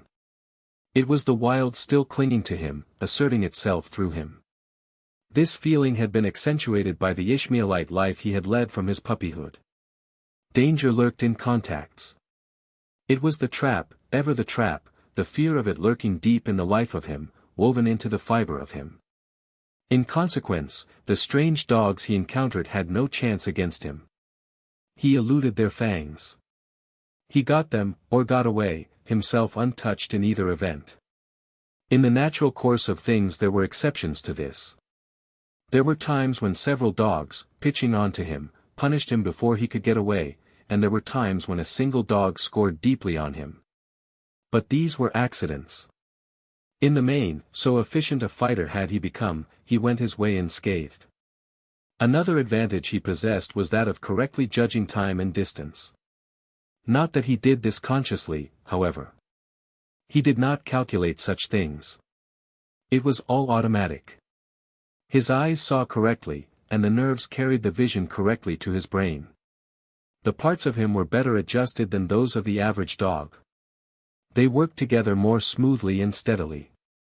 His was a better, far better, nervous, mental, and muscular coordination. When his eyes conveyed to his brain the moving image of an action, his brain without conscious effort, knew the space that limited that action and the time required for its completion. Thus, he could avoid the leap of another dog, or the drive of its fangs, and at the same moment could seize the infinitesimal fraction of time in which to deliver his own attack. Body and brain, his was a more perfected mechanism. Not that he was to be praised for it. Nature had been more generous to him than to the average animal, that was all. It was in the summer that White Fang arrived at Fort Yukon. Grey Beaver had crossed the great watershed between Mackenzie and the Yukon in the late winter, and spent the spring in hunting among the western outlying spurs of the Rockies. Then, after the breakup of the ice on the Porcupine, he had built a canoe and paddled down that stream to where it effected its junction with the Yukon just under the Arctic Circle. Here stood the old Hudson's Bay Company fort, and here were many Indians, much food, and unprecedented excitement. It was the summer of 1898 10-0, and thousands of gold hunters were going up the Yukon to Dawson and the Klondike. Still hundreds of miles from their goal, nevertheless many of them had been on the way for a year, and the least any of them had traveled to get that far was 5,000 miles. While some had come from the other side of the world. Here Grey Beaver stopped. A whisper of the gold rush had reached his ears, and he had come with several bales of furs, and another of gut-sewn mittens and moccasins. He would not have ventured so long a trip had he not expected generous profits. But what he had expected was nothing to what he realized. His wildest dreams had not exceeded 100%. Profit, he made 1,000%. And like a true Indian, he settled down to trade carefully and slowly, even if it took all summer and the rest of the winter to dispose of his goods. It was at Fort Yukon that White Fang saw his first white men. As compared with the Indians he had known, they were to him another race of beings, a race of superior gods. They impressed him as possessing superior power, and it is on power that Godhead rests. White Fang did not reason it out, did not in his mind make the sharp generalization that the white gods were more powerful. It was a feeling, nothing more, and yet none the less potent. As, in his puppyhood, the looming bulks of the teepees, man-reared, had affected him as manifestations of power, so was he affected now by the houses and the huge fort all of massive logs. Here was power. Those white gods were strong. They possessed greater mastery over matter than the gods he had known, most powerful among which was Grey Beaver. And yet Grey Beaver was as a child god among these white-skinned ones. To be sure, White Fang only felt these things. He was not conscious of them. Yet it is upon feeling, more often than thinking, that animals act, and every act White Fang now performed was based upon the feeling that the white men were the superior gods. In the first place he was very suspicious of them. There was no telling what unknown terrors were theirs, what unknown hurts they could administer. He was curious to observe them, fearful of being noticed by them. For the first few hours he was content with slinking around and watching them from a safe distance. Then he saw that no harm befell the dogs that were near to them, and he came in closer. In turn he was an object of great curiosity to them. His wolfish appearance caught their eyes at once, and they pointed him out to one another. This act of pointing put White Fang on his guard, and when they tried to approach him he showed his teeth and backed away. Not one succeeded in laying a hand on him, and it was well that they did not. White Fang soon learned that very few of these gods, not more than a dozen, lived at this place. Every 2 or 3 days a steamer, another and colossal manifestation of power, came into the bank and stopped for several hours. The white men came from off these steamers and went away on them again. There seemed untold numbers of these white men. In the first day or so, he saw more of them than he had seen Indians in all his life, and as the days went by they continued to come up the river, stop, and then go on up the river out of sight. But if the white gods were all powerful, their dogs did not amount to much. This White Fang quickly discovered by mixing with those that came ashore with their masters. They were irregular shapes and sizes. Some were short-legged too short, others were long-legged too long. They had hair instead of fur, and a few had very little hair at that. And none of them knew how to fight. As an enemy of his kind, it was in White Fang's province to fight with them. This he did, and he quickly achieved for them a mighty contempt. They were soft and helpless, made much noise, and floundered around clumsily trying to accomplish by main strength what he accomplished by dexterity and cunning. They rushed bellowing at him. He sprang to the side. They did not know what had become of him, and in that moment he struck them on the shoulder, rolling them off their feet and delivering his stroke at the throat. Sometimes this stroke was successful, and a stricken dog rolled in the dirt, to be pounced upon and torn to pieces by the pack of Indian dogs that waited. White Fang was wise. He had long since learned that the gods were made angry when their dogs were killed. The white men were no exception to this. So he was content, when he had overthrown and slashed wide the throat of one of their dogs, to drop back and let the pack go in and do the cruel finishing work. It was then that the white men rushed in, visiting their wrath heavily on the pack, while White Fang went free. He would stand off at a little distance and look on, while stones, clubs, axes, and all sorts of weapons fell upon his fellows. White Fang was very wise. But his fellows grew wise in their own way, and in this White Fang grew wise with them. They learned that it was when a steamer first tied to the bank that they had their fun.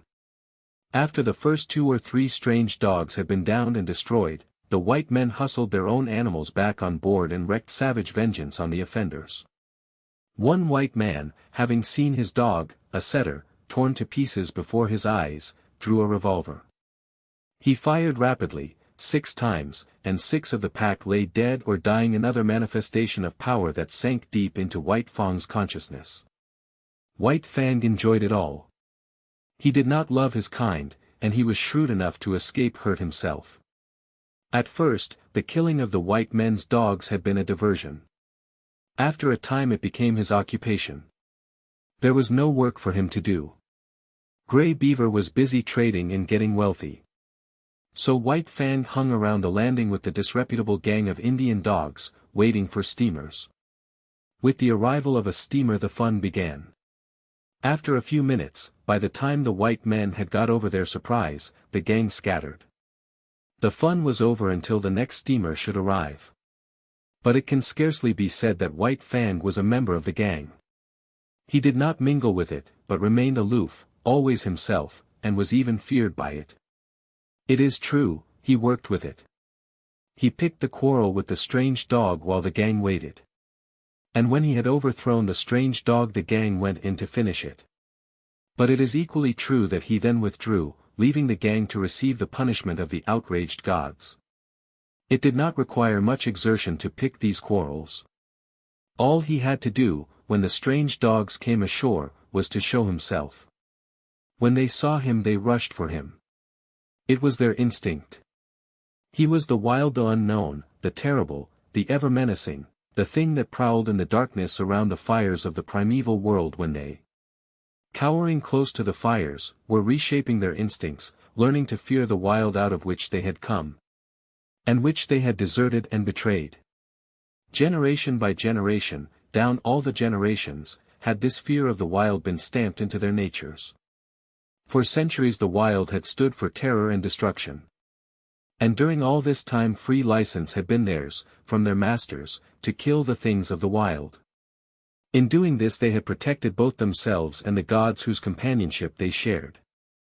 And so, fresh from the soft southern world, these dogs, trotting down the gangplank and out upon the Yukon shore, had but to see White Fang to experience the irresistible impulse to rush upon him and destroy him. They might be town-reared dogs, but the instinctive fear of the wild was theirs just the same.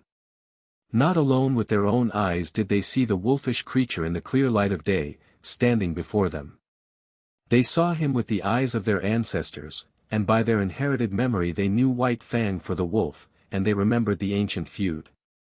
All of which served to make White Fang's days enjoyable.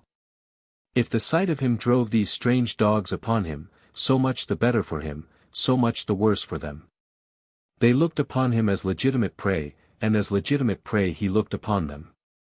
Not for nothing had he first seen the light of day in a lonely lair and fought his first fights with the ptarmigan, the weasel, and the lynx.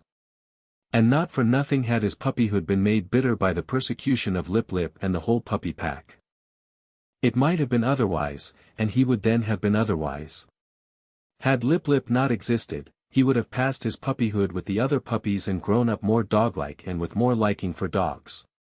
Had Gray Beaver possessed the plummet of affection and love, he might have sounded the deeps of White Fang's nature and brought up to the surface all manner of kindly qualities. But these things had not been so.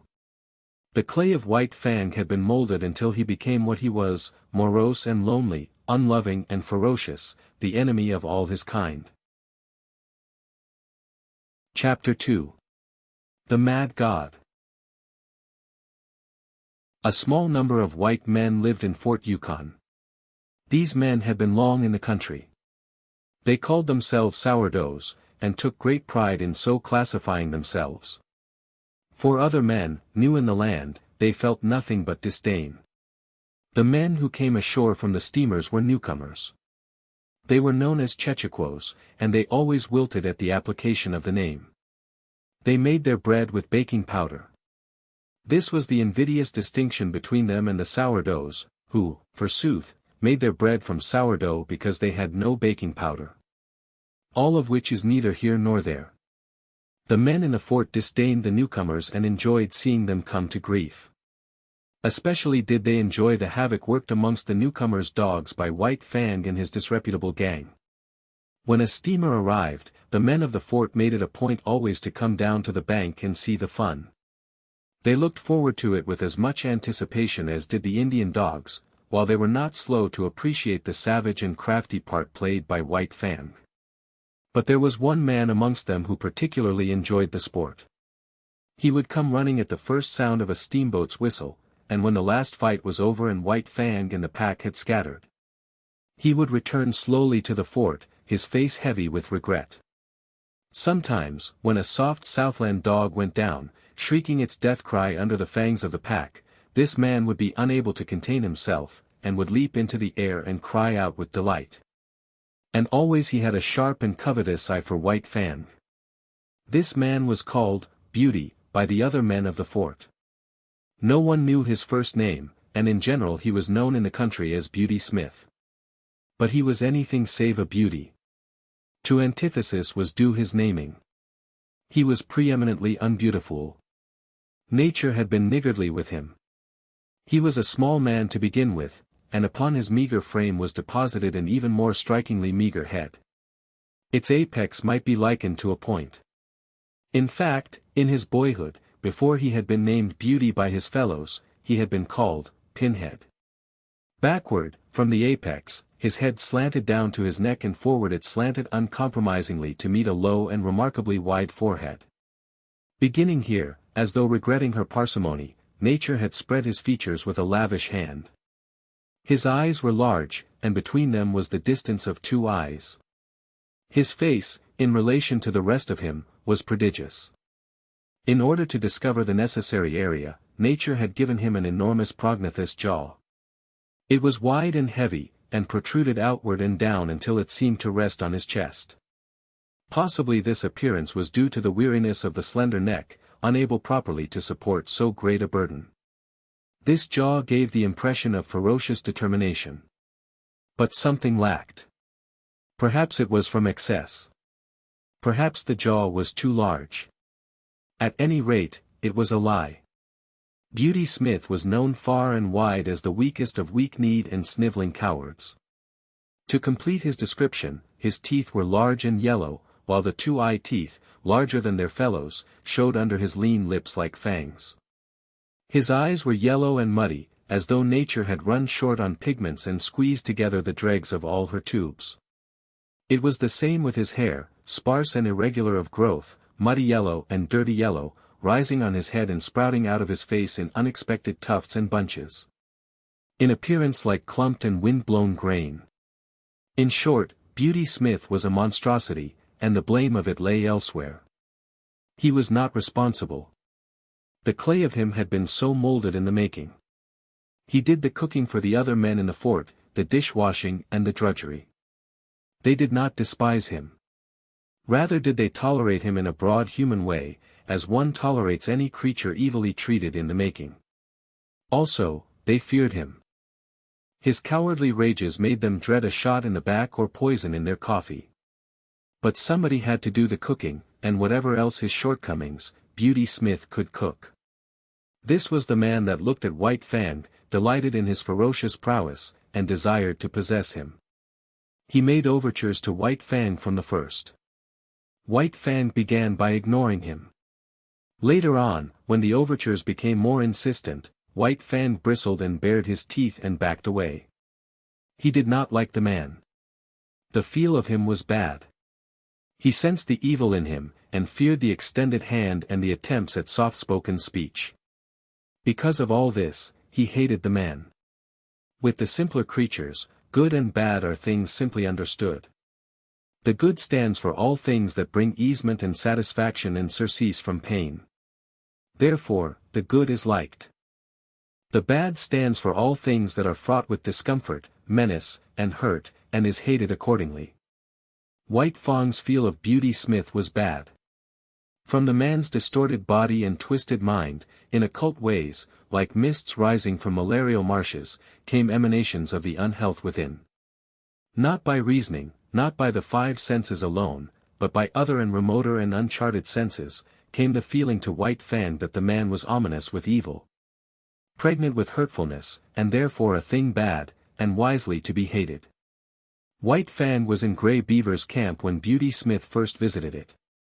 At the faint sound of his distant feet, before he came in sight, White Fang knew who was coming and began to bristle. He had been lying down in an abandon of comfort, but he arose quickly, and, as the man arrived, slid away in true wolf fashion to the edge of the camp. He did not know what they said, but he could see the man and Grey Beaver talking together. Once, the man pointed at him, and White Fang snarled back as though the hand were just descending upon him instead of being, as it was, 50 feet away.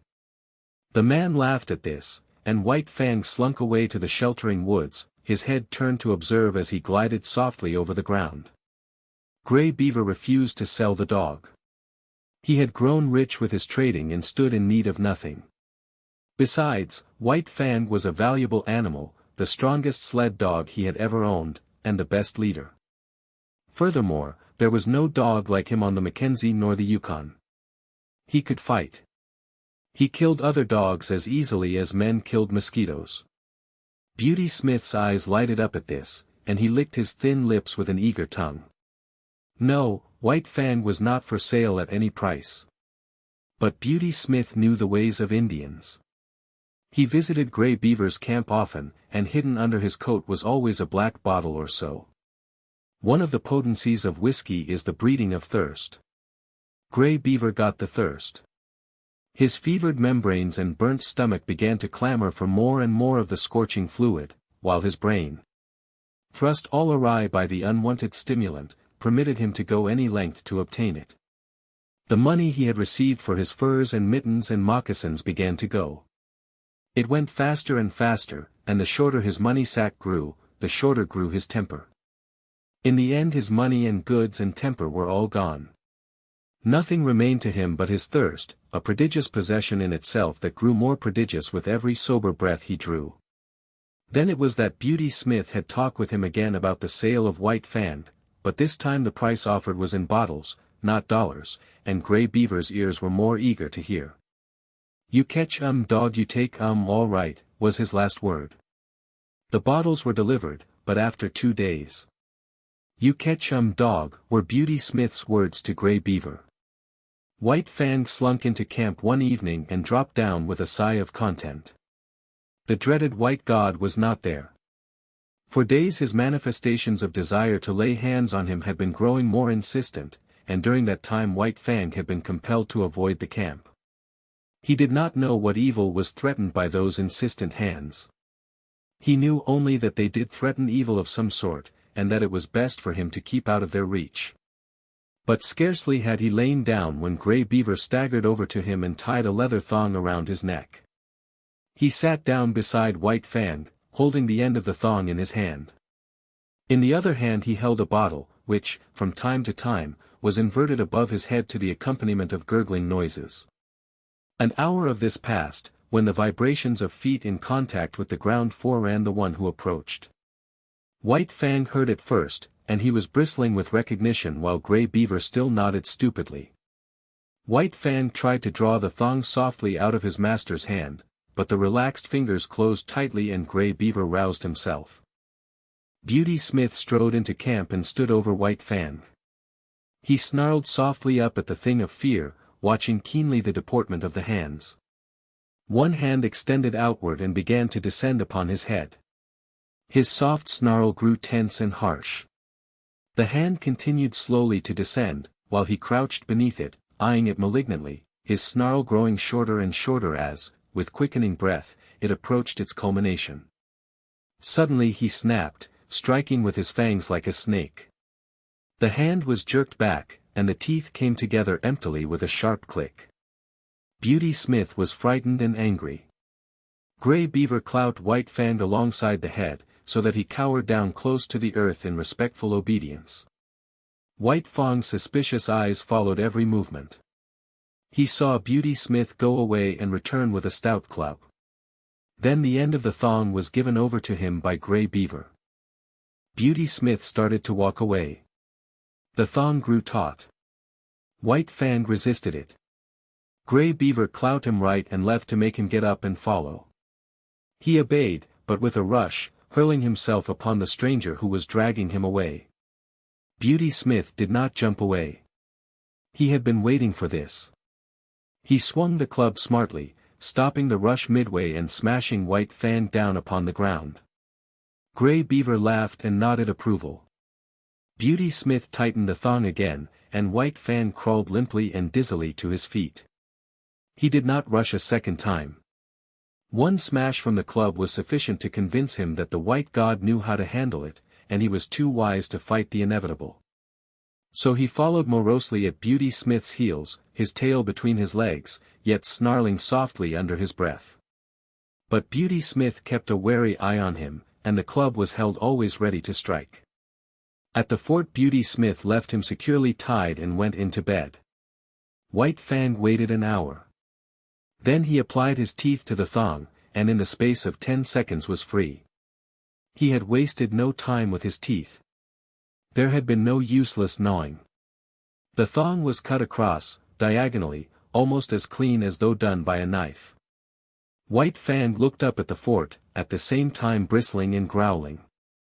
Then he turned and trotted back to Grey Beaver's camp. He owed no allegiance to this strange and terrible god. He had given himself to Grey Beaver, and to Grey Beaver he considered he still belonged. But what had occurred before was repeated with a difference. Grey Beaver again made him fast with a thong, and in the morning turned him over to Beauty Smith. And here was where the difference came in. Beauty Smith gave him a beating. Tied securely, White Fang could only rage futilely and endure the punishment. Club and whip were both used upon him, and he experienced the worst beating he had ever received in his life. Even the big beating given him in his puppyhood by Grey Beaver was mild compared with this. Beauty Smith enjoyed the task. He delighted in it. He gloated over his victim, and his eyes flamed dully, as he swung the whip or club and listened to White Fang's cries of pain and to his helpless bellows and snarls. For Beauty Smith was cruel in the way that cowards are cruel. Cringing and sniveling himself before the blows or angry speech of a man, he revenged himself, in turn, upon creatures weaker than he. All life likes power, and Beauty Smith was no exception. Denied the expression of power amongst his own kind, he fell back upon the lesser creatures and there vindicated the life that was in him. But Beauty Smith had not created himself, and no blame was to be attached to him. He had come into the world with a twisted body and a brute intelligence. This had constituted the clay of him, and it had not been kindly molded by the world. White Fang knew why he was being beaten.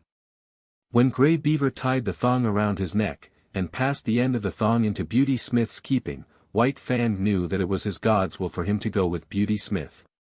And when Beauty Smith left him tied outside the fort, he knew that it was Beauty Smith's will that he should remain there.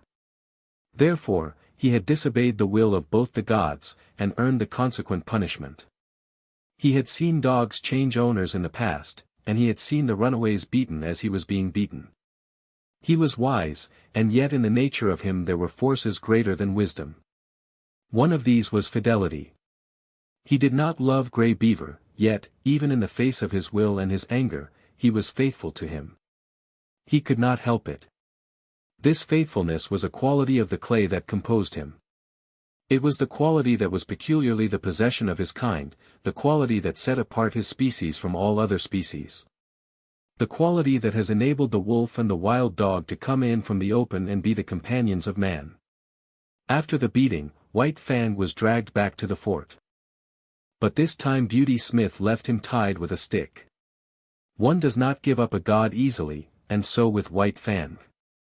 Grey Beaver was his own particular god, and, in spite of Grey Beaver's will, White Fang still clung to him and would not give him up.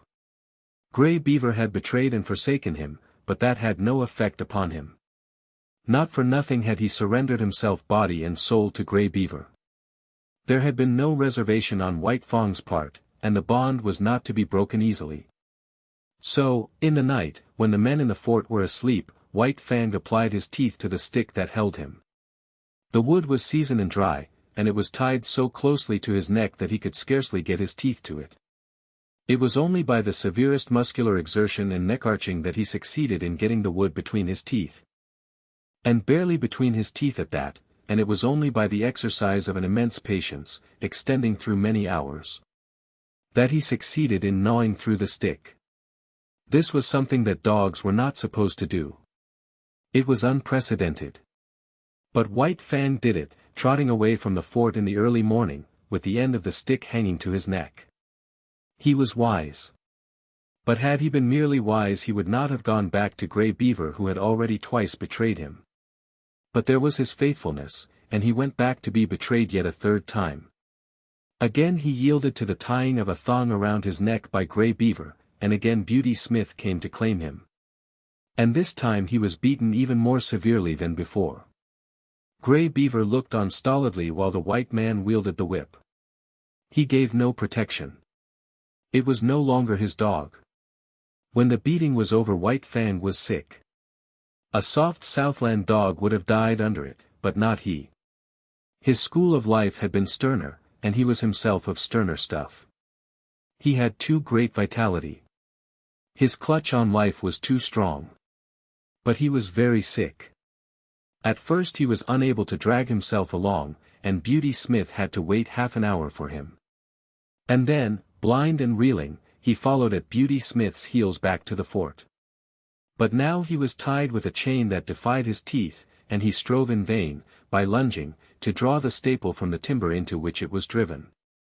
After a few days, sober and bankrupt, Grey Beaver departed up the Porcupine on his long journey to the Mackenzie. White Fang remained on the Yukon, the property of a man more than half mad and all brute. But what is a dog to know in its consciousness of madness? To White Fang, Beauty Smith was a veritable, if terrible, god. He was a mad god at best, but White Fang knew nothing of madness. He knew only that he must submit to the will of this new master, obey his every whim and fancy. Chapter 3. The Reign of Hate. Under the tutelage of the mad god, White Fang became a fiend. He was kept chained in a pen at the rear of the fort, and here Beauty Smith teased and irritated and drove him wild with petty torments. The man early discovered White Fang's susceptibility to laughter, and made it a point after painfully tricking him, to laugh at him. This laughter was uproarious and scornful, and at the same time the god pointed his finger derisively at White Fang. At such times reason fled from White Fang, and in his transports of rage he was even more mad than Beauty Smith. Formerly, White Fang had been merely the enemy of his kind, withal a ferocious enemy. He now became the enemy of all things, and more ferocious than ever. To such an extent was he tormented, that he hated blindly and without the faintest spark of reason. He hated the chain that bound him, the men who peered in at him through the slats of the pen, the dogs that accompanied the men and that snarled malignantly at him in his helplessness. He hated the very wood of the pen that confined him. And, first, last, and most of all, he hated Beauty Smith. But Beauty Smith had a purpose in all that he did to White Fang. One day a number of men gathered about the pen. Beauty Smith entered, club in hand, and took the chain off from White Fang's neck. When his master had gone out, White Fang turned loose and tore around the pen, trying to get at the men outside. He was magnificently terrible.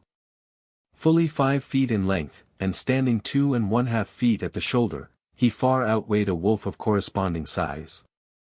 From his mother he had inherited the heavier proportions of the dog, so that he weighed, without any fat and without an ounce of superfluous flesh, over 90 pounds. It was all muscle, bone, and sinew-fighting flesh in the finest condition. The door of the pen was being opened again. White Fang paused. Something unusual was happening. He waited. The door was opened wider. Then a huge dog was thrust inside, and the door was slammed shut behind him. White Fang had never seen such a dog. It was a mastiff, but the size and fierce aspect of the intruder did not deter him. Here was something, not wood nor iron, upon which to wreak his hate. He leaped in with a flash of fangs that ripped down the side of the mastiff's neck. The mastiff shook his head, growled hoarsely, and plunged at White Fang. But White Fang was here, there, and everywhere, always evading and eluding, and always leaping in and slashing with his fangs and leaping out again in time to escape punishment. The men outside shouted and applauded, while Beauty Smith, in an ecstasy of delight, gloated over the ripping and mangling performed by White Fang. There was no hope for the mastiff from the first. He was too ponderous and slow. In the end, while Beauty Smith beat White Fang back with a club, the mastiff was dragged out by its owner. Then there was a payment of bets, and money clinked in Beauty Smith's hand. White Fang came to look forward eagerly to the gathering of the men around his pen.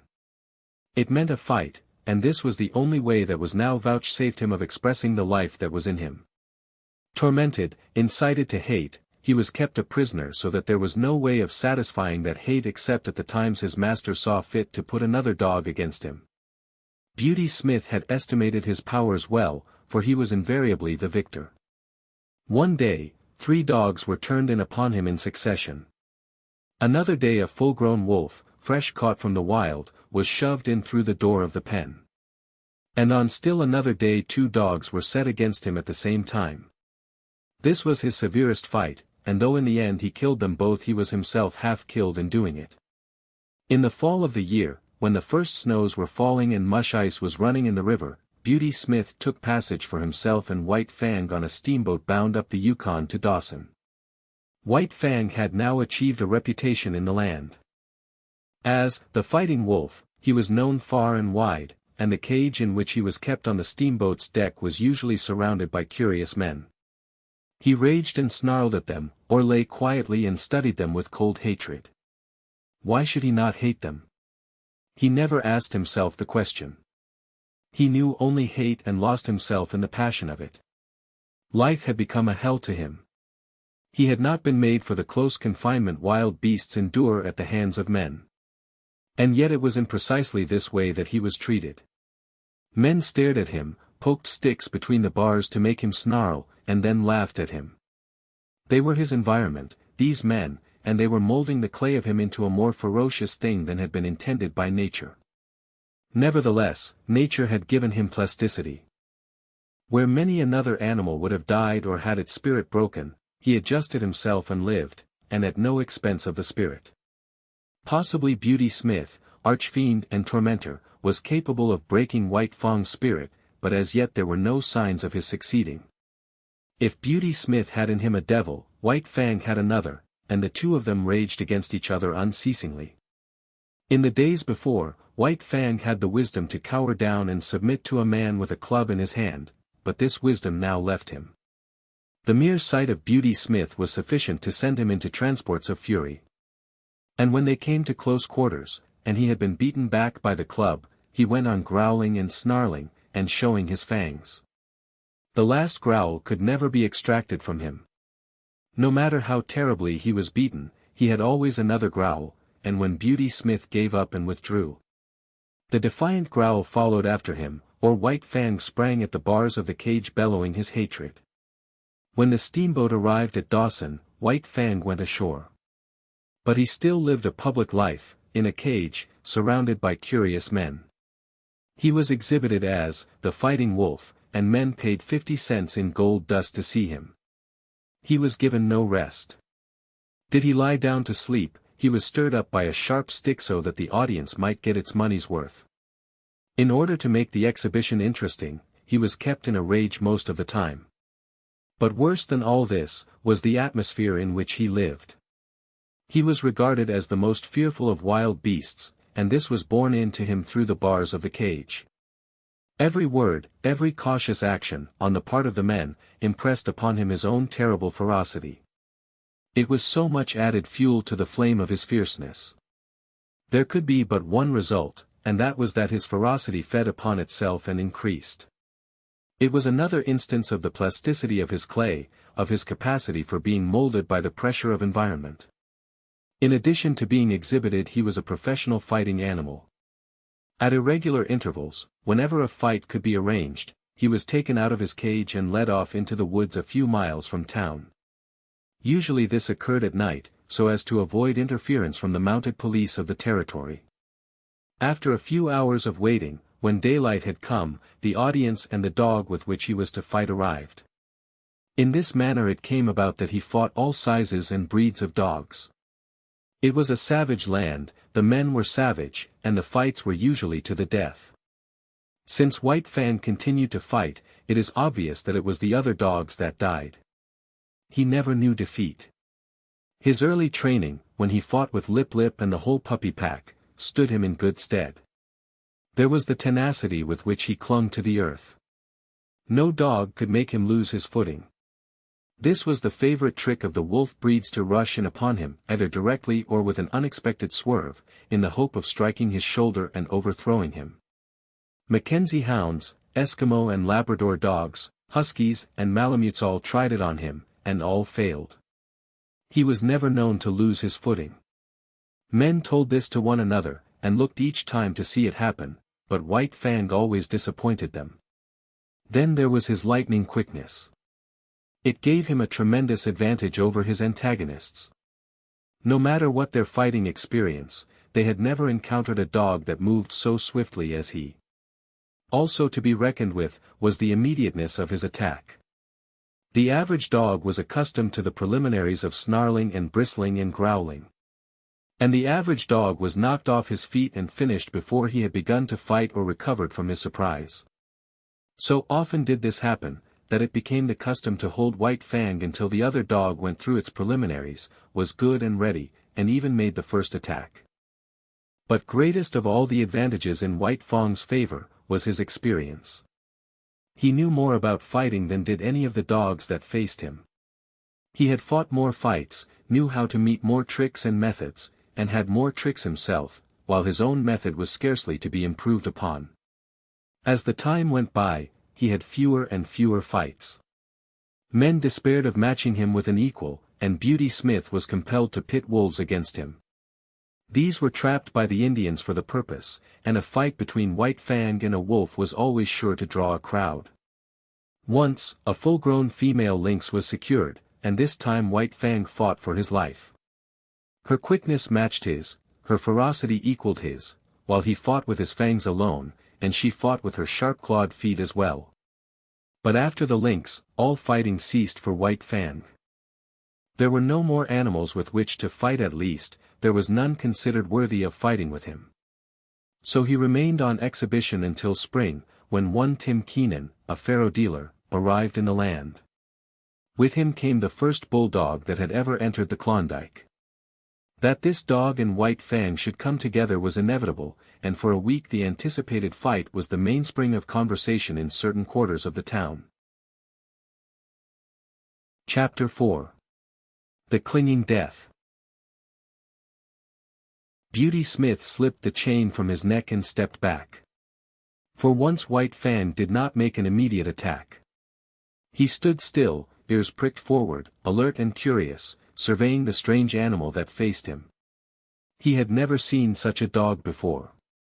Tim Keenan shoved the bulldog forward with a muttered, "Go to it."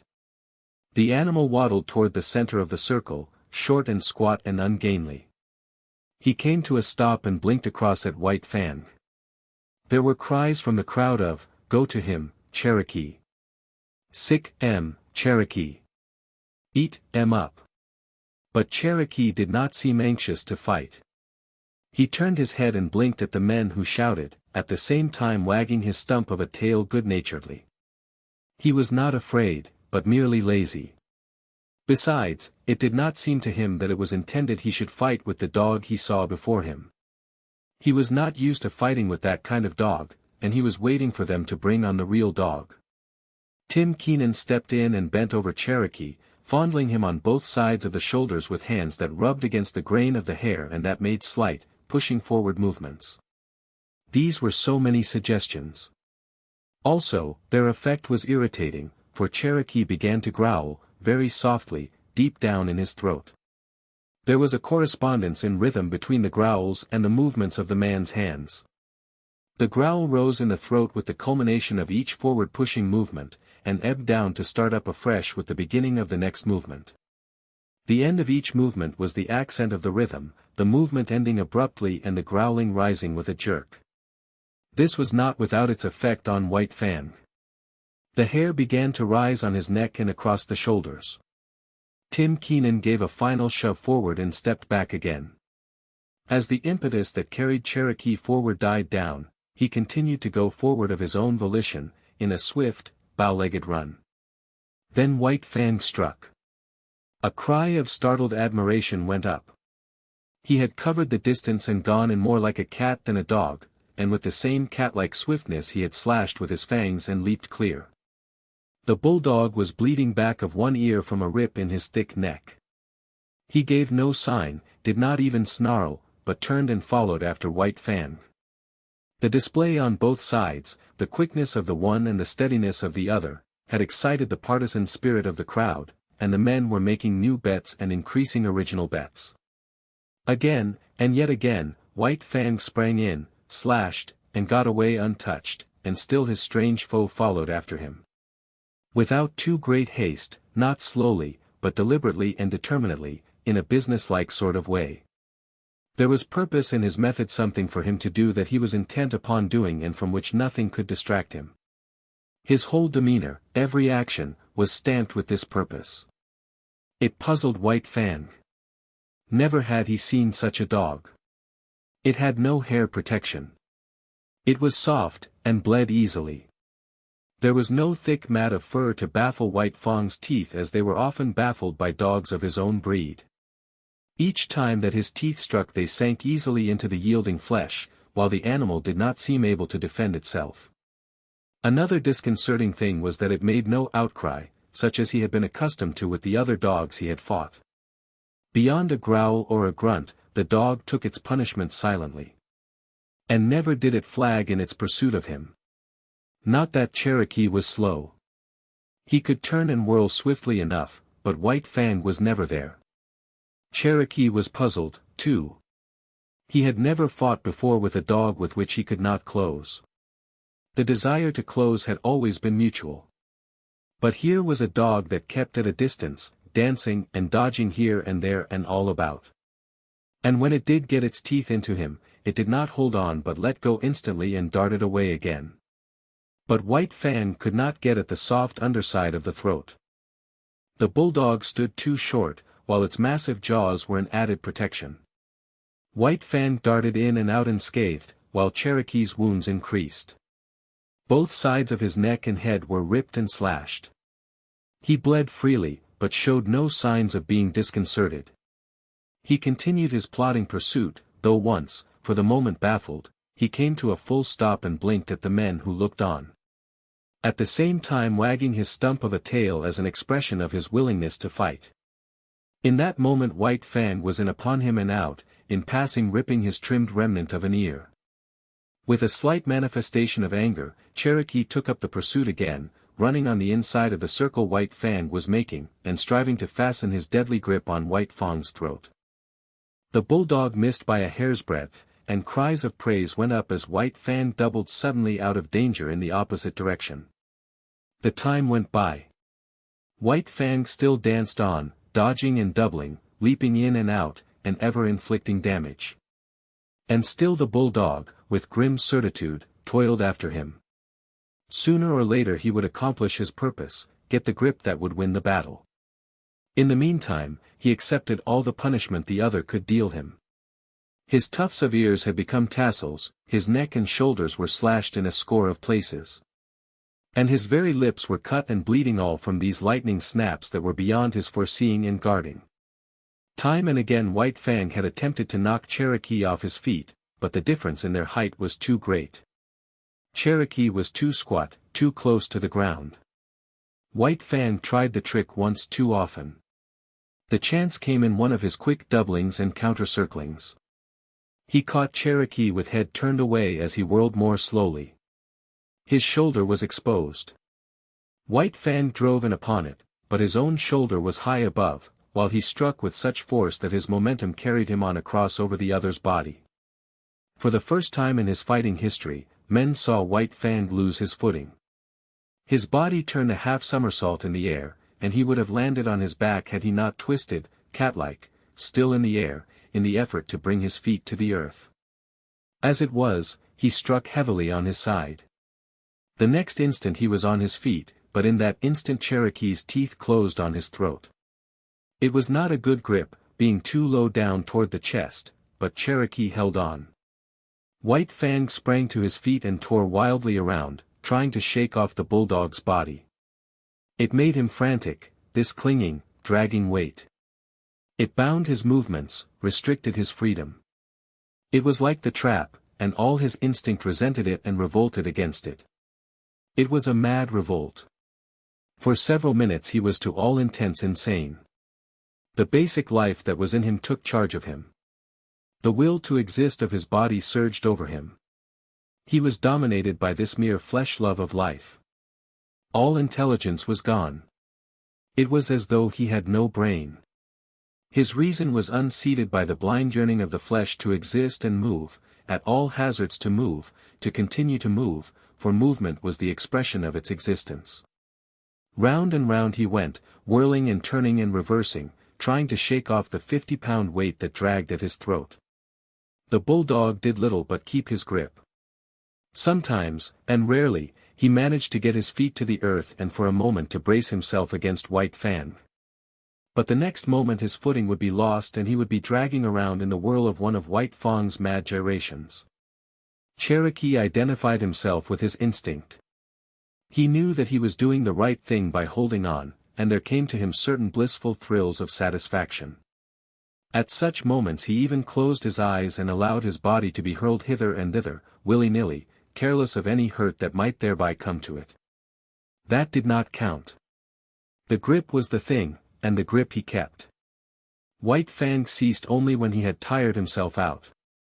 He could do nothing, and he could not understand. Never, in all his fighting, had this thing happened. The dogs he had fought with did not fight that way. With them it was snap and slash and get away, snap and slash and get away. He lay partly on his side, panting for breath. Cherokee, still holding his grip, urged against him, trying to get him over entirely on his side. White Fang resisted, and he could feel the jaws shifting their grip, slightly relaxing and coming together again in a chewing movement. Each shift brought the grip closer to his throat. The bulldog's method was to hold what he had, and when opportunity favored to work in for more. Opportunity favored when White Fang remained quiet. When White Fang struggled, Cherokee was content merely to hold on. The bulging back of Cherokee's neck was the only portion of his body that White Fang's teeth could reach. He got hold toward the base where the neck comes out from the shoulders, but he did not know the chewing method of fighting, nor were his jaws adapted to it. He spasmodically ripped and tore with his fangs for a space. Then a change in their position diverted him. The bulldog had managed to roll him over on his back, and still hanging on to his throat, was on top of him. Like a cat, White Fang bowed his hindquarters in, and, with the feet digging into his enemy's abdomen above him, he began to claw with long tearing strokes. Cherokee might well have been disemboweled had he not quickly pivoted on his grip and got his body off of White Fang's and at right angles to it. There was no escaping that grip. It was like fate itself, and as inexorable. Slowly it shifted up along the jugular. All that saved White Fang from death was the loose skin of his neck and the thick fur that covered it. This served to form a large roll in Cherokee's mouth, the fur of which well-nigh defied his teeth. But bit by bit, whenever the chance offered, he was getting more of the loose skin and fur in his mouth.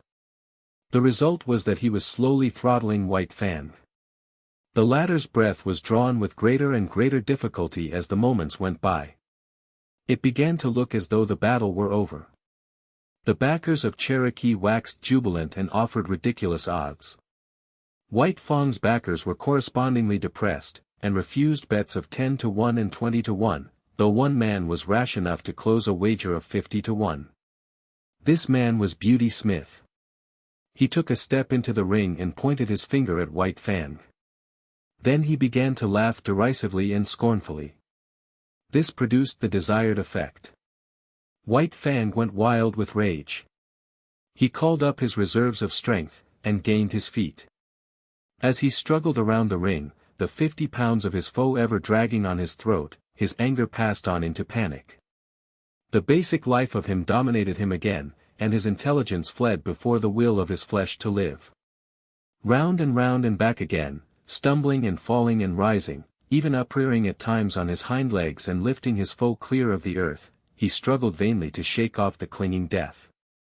At last he fell, toppling backward, exhausted, and the bulldog promptly shifted his grip, getting in closer. Mangling more and more of the fur-folded flesh, throttling White Fang more severely than ever. Shouts of applause went up for the victor, and there were many cries of, "Cherokee! Cherokee!" To this Cherokee responded by vigorous wagging of the stump of his tail. But the clamor of approval did not distract him. There was no sympathetic relation between his tail and his massive jaws. The one might wag, but the others held their terrible grip on White Fang's throat. It was at this time that a diversion came to the spectators. There was a jingle of bells. Dog mushers' cries were heard. Everybody, save Beauty Smith, looked apprehensively, the fear of the police strong upon them. But they saw, up the trail, and not down, two men running with sled and dogs. They were evidently coming down the creek from some prospecting trip. At sight of the crowd they stopped their dogs and came over and joined it, curious to see the cause of the excitement. The dog musher wore a mustache, but the other, a taller and younger man, was smooth-shaven, his skin rosy from the pounding of his blood and the running in the frosty air. White Fang had practically ceased struggling. Now and again he resisted spasmodically and to no purpose. He could get little air, and that little grew less and less under the merciless grip that ever tightened. In spite of his armor of fur, the great vein of his throat would have long since been torn open, had not the first grip of the bulldog been so low down as to be practically on the chest. It had taken Cherokee a long time to shift that grip upward, and this had also tended further to clog his jaws with fur and skin fold. In the meantime, the abysmal brute in Beauty Smith had been rising into his brain and mastering the small bit of sanity that he possessed at best. When he saw White Fang's eyes beginning to glaze, he knew beyond doubt that the fight was lost. Then he broke loose. He sprang upon White Fang and began savagely to kick him. There were hisses from the crowd and cries of protest, but that was all.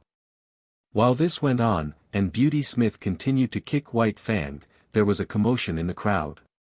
The tall young newcomer was forcing his way through, shouldering men right and left without ceremony or gentleness. When he broke through into the ring, Beauty Smith was just in the act of delivering another kick. All his weight was on one foot, and he was in a state of unstable equilibrium. At that moment the newcomer's fist landed a smashing blow full in his face.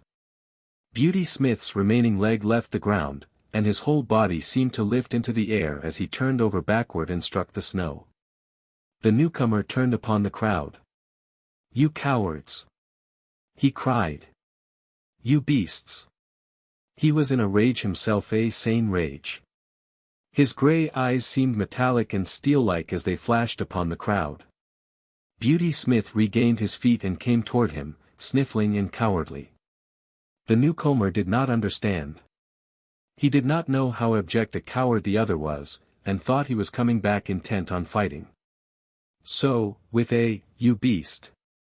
he smashed Beauty Smith over backward with a second blow in the face. Beauty Smith decided that the snow was the safest place for him, and lay where he had fallen, making no effort to get up. "Come on, Matt, lend a hand," the newcomer called the dog musher, who had followed him into the ring. Both men bent over the dogs. Matt took hold of White Fang, ready to pull when Cherokee's jaws should be loosened. This the younger man endeavored to accomplish by clutching the bulldog's jaws in his hands and trying to spread them. It was a vain undertaking. As he pulled and tugged and wrenched, he kept exclaiming with every expulsion of breath, "Beasts!" The crowd began to grow unruly, and some of the men were protesting against the spoiling of the sport. But they were silenced when the newcomer lifted his head from his work for a moment and glared at them. "You damn beasts!" He finally exploded, and went back to his task. "It's no use, Mr. Scott, you can't break 'em apart that way," Matt said at last. The pair paused and surveyed the locked dogs. "Ain't bleedin' much," Matt announced. "Ain't got all the way in yet." "But he's liable to any moment," Scott answered. "There, did you see that?" He shifted his grip in a bit. The younger man's excitement and apprehension for White Fang was growing. He struck Cherokee about the head savagely again and again. But that did not loosen the jaws. Cherokee wagged the stump of his tail in advertisement that he understood the meaning of the blows, but that he knew he was himself in the right and only doing his duty by keeping his grip. "Won't some of you help?" Scott cried desperately at the crowd. But no help was offered. Instead, the crowd began sarcastically to cheer him on and showered him with facetious advice. "You'll have to get a pry," Matt counseled. The other reached into the holster at his hip, drew his revolver, and tried to thrust its muzzle between the bulldog's jaws. He shoved, and shoved hard, till the grating of the steel against the locked teeth could be distinctly heard. Both men were on their knees, bending over the dogs. Tim Keenan strode into the ring. "Don't break them teeth, stranger." "Then I'll break his neck," Scott retorted, continuing his shoving and wedging with the revolver muzzle. "I said don't break them teeth," the faro dealer repeated more ominously than before. But if it was a bluff he intended, it did not work. "Your dog?" the faro dealer grunted. "Then get in here and break this grip." "Well, stranger," the other drawled irritatingly, "I don't mind telling you that's something I ain't worked out for myself. I don't know how to turn the trick." "Then get out of the way," was the reply, "and don't bother me. I'm busy." Tim Keenan continued standing over him, but Scott took no further notice of his presence. He had managed to get the muzzle in between the jaws on one side, and was trying to get it out between the jaws on the other side. This accomplished, he pried gently and carefully, loosening the jaws a bit at a time, while Matt, a bit at a time, extricated White Fang's mangled neck. "Stand by to receive your dog," was Scott's peremptory order to Cherokee's owner. The faro dealer stooped down obediently and got a firm hold on Cherokee. "Now," Scott warned, giving the final pry. The dogs were drawn apart, the bulldog struggling vigorously. "Take him away," Scott commanded, and Tim Keenan dragged Cherokee back into the crowd. White Fang made several ineffectual efforts to get up. Once he gained his feet, but his legs were too weak to sustain him, and he slowly wilted and sank back into the snow. His eyes were half closed, and the surface of them was glassy. His jaws were apart, and through them the tongue protruded, draggled and limp. To all appearances he looked like a dog that had been strangled to death. Matt examined him. "Just about all in," he announced, "but he's breathin' all right." Beauty Smith had regained his feet and come over to look at White Fang. "Matt, how much is a good sled dog worth?" Scott asked. The dog musher, still on his knees and stooped over White Fang, calculated for a moment. $300, he answered. "And how much for one that's all chewed up like this one?" Scott asked, nudging White Fang with his foot. "Half of that," was the dog musher's judgment. Scott turned upon Beauty Smith. "Did you hear, Mr. Beast? I'm going to take your dog from you, and I'm going to give you $150 for him." He opened his pocketbook and counted out the bills. Beauty Smith put his hands behind his back, refusing to touch the proffered money. "I ain't sellin', he said. "Oh, yes you are," the other assured him. "Because I'm buying. Here's your money. The dog's mine." Beauty Smith, his hands still behind him, began to back away. Scott sprang toward him, drawing his fist back to strike. Beauty Smith cowered down in anticipation of the blow. "I've got my rights," he whimpered. "You've forfeited your rights to own that dog," was the rejoinder. "Are you going to take the money? Or do I have to hit you again?" "All right," Beauty Smith spoke up with the alacrity of fear. "But I take the money under protest," he added. "The dog's a mint. I ain't goin' to be robbed. A man's got his rights." "Correct," Scott answered, passing the money over to him. "A man's got his rights. But you're not a man. You're a beast. Wait till I get back to Dawson," Beauty Smith threatened. "I'll have the law on you. If you open your mouth when you get back to Dawson, I'll have you run out of town. Understand?" Beauty Smith replied with a grunt. "Understand." The other thundered with abrupt fierceness. "Yes," Beauty Smith grunted, shrinking away. "Yes what?" "Yes, sir," Beauty Smith snarled. "Look out. He'll bite." Someone shouted, and a guffaw of laughter went up. Scott turned his back on him, and returned to help the dog musher, who was working over White Fang. Some of the men were already departing, others stood in groups, looking on and talking. Tim Keenan joined one of the groups. "Who's that mug?" he asked. "Weedon Scott," someone answered. "And who in hell is Weedon Scott?" the faro dealer demanded. "Oh, one of them crackerjack minute experts. He's in with all the big bugs.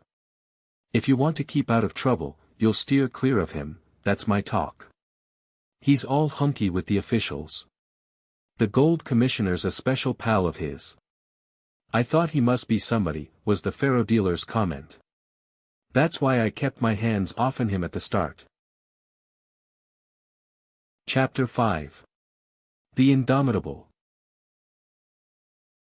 "It's hopeless," Weedon Scott confessed.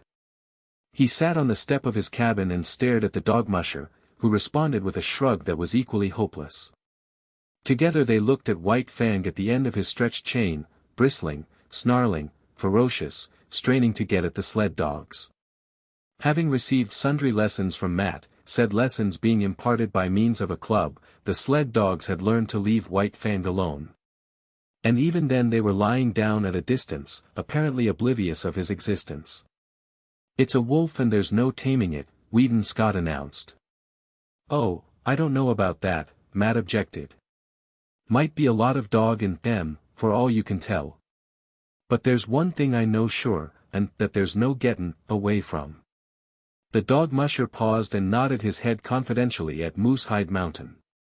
"Well, don't be a miser with what you know," Scott said sharply, after waiting a suitable length of time. "Spit it out. What is it?" The dog musher indicated White Fang with a backward thrust of his thumb. "Wolf or dog, it's all the same, he's been tamed ready." "No. I tell you yes, and broke to harness. Look close there. Gee, see them marks across the chest." "You're right, Matt. He was a sled dog before Beauty Smith got hold of him. And there's not much reason against his bein' a sled dog again. What d'ye think?" Scott queried eagerly.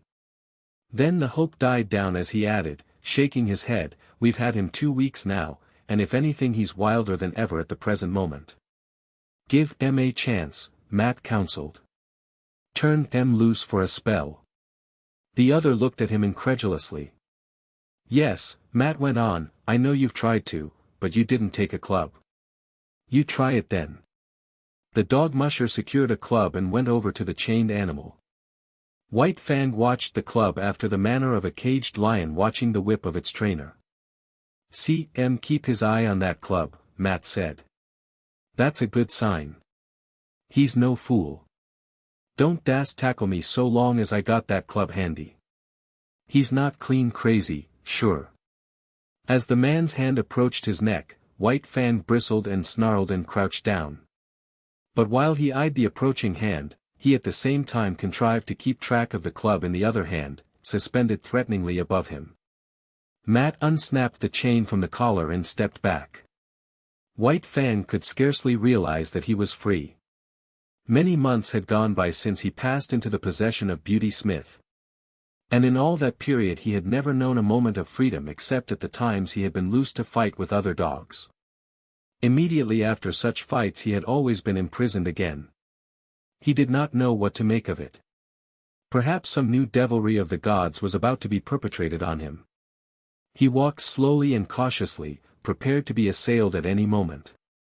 He did not know what to do, it was all so unprecedented. He took the precaution to sheer off from the 2 watching gods, and walked carefully to the corner of the cabin. Nothing happened. He was plainly perplexed, and he came back again, pausing a dozen feet away and regarding the 2 men intently. "Won't he run away?" his new owner asked. Matt shrugged his shoulders. "Got to take a gamble. Only way to find out is to find out."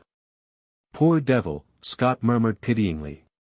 "What he needs is some show of human kindness," he added, turning and going into the cabin. He came out with a piece of meat, which he tossed to White Fang. He sprang away from it, and from a distance studied it suspiciously. "Hi you, Major. Matt shouted warningly, but too late. Major had made a spring for the meat. At the instant his jaws closed on it, White Fang struck him. He was overthrown. Matt rushed in, but quicker than he was White Fang. Major staggered to his feet, but the blood spouting from his throat reddened the snow in a widening path. "It's too bad, but it served him right," Scott said hastily. But Matt's foot had already started on its way to kick White Fang. There was a leap, a flash of teeth, a sharp exclamation. White Fang, snarling fiercely, scrambled backward for several yards, while Matt stooped and investigated his leg. "He got me all right," he announced, pointing to the torn trousers and undercloths, and the growing stain of red. "I told you it was hopeless, Matt," Scott said in a discouraged voice. "I've thought about it off and on, while not wanting to think of it. But we've come to it now. It's the only thing to do." As he talked, with reluctant movements he drew his revolver, threw open the cylinder, and assured himself of its contents. "Look here, Mr. Scott," Matt objected, "that dog's been through hell. You can't expect him to come out a white and shining angel. Give him time." "Look at Major," the other rejoined. The dog musher surveyed the stricken dog. He had sunk down on the snow in the circle of his blood and was plainly in the last gasp. "Served him right. You said so yourself, Mr. Scott. He tried to take White Fang's meat, and he's dead-o. That was to be expected. I wouldn't give two whoops in hell for a dog that wouldn't fight for his own meat. But look at yourself, Matt.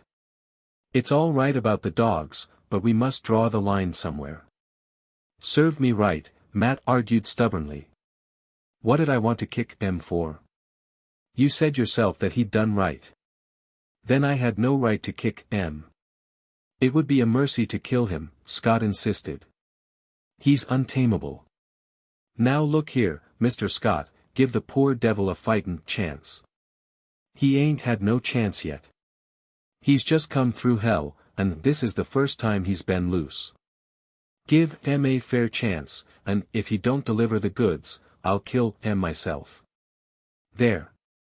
"God knows I don't want to kill him or have him killed," Scott answered, putting away the revolver. "We'll let him run loose and see what kindness can do for him. And here's a try at it." He walked over to White Fang and began talking to him gently and soothingly. "Better have a club handy," Matt warned. Scott shook his head and went on trying to win White Fang's confidence. White Fang was suspicious. Something was impending. He had killed this god's dog, bitten his companion god, and what else was to be expected than some terrible punishment?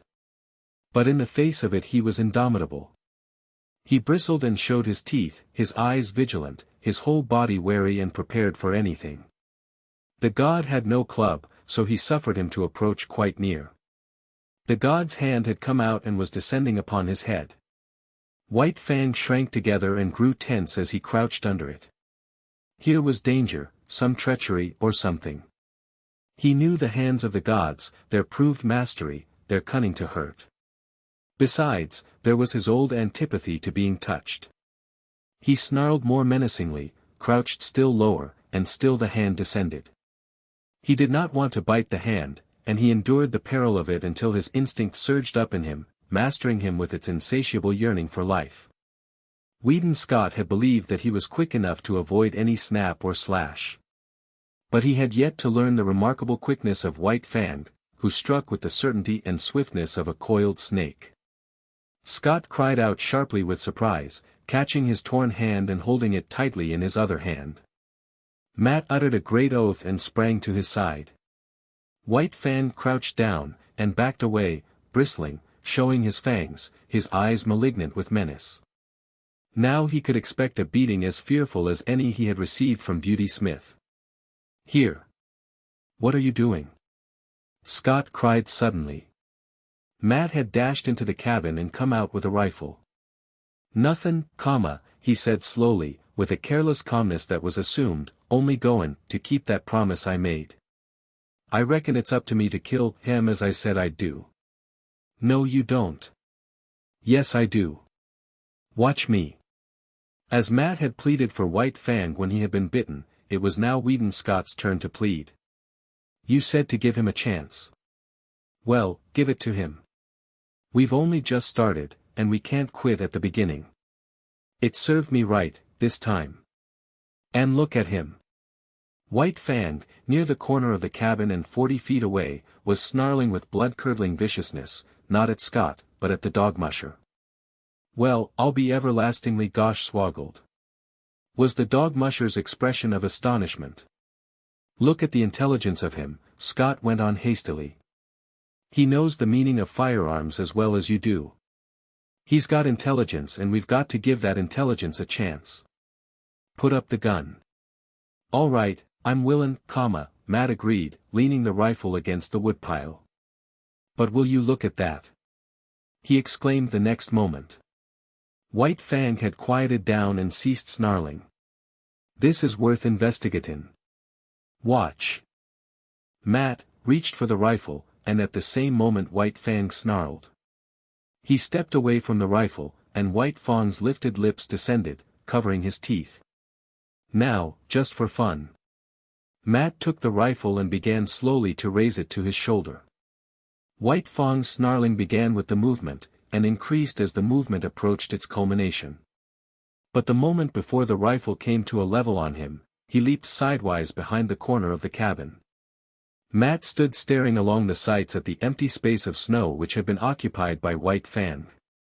The dog musher put the rifle down solemnly, then turned and looked at his employer. I agree with you, Mr. Scott. That dog's too intelligent to kill. Chapter 6. The Love Master. As White Fang watched Weedon Scott approach, he bristled and snarled to advertise that he would not submit to punishment. 24 hours had passed since he had slashed open the hand that was now bandaged and held up by a sling to keep the blood out of it.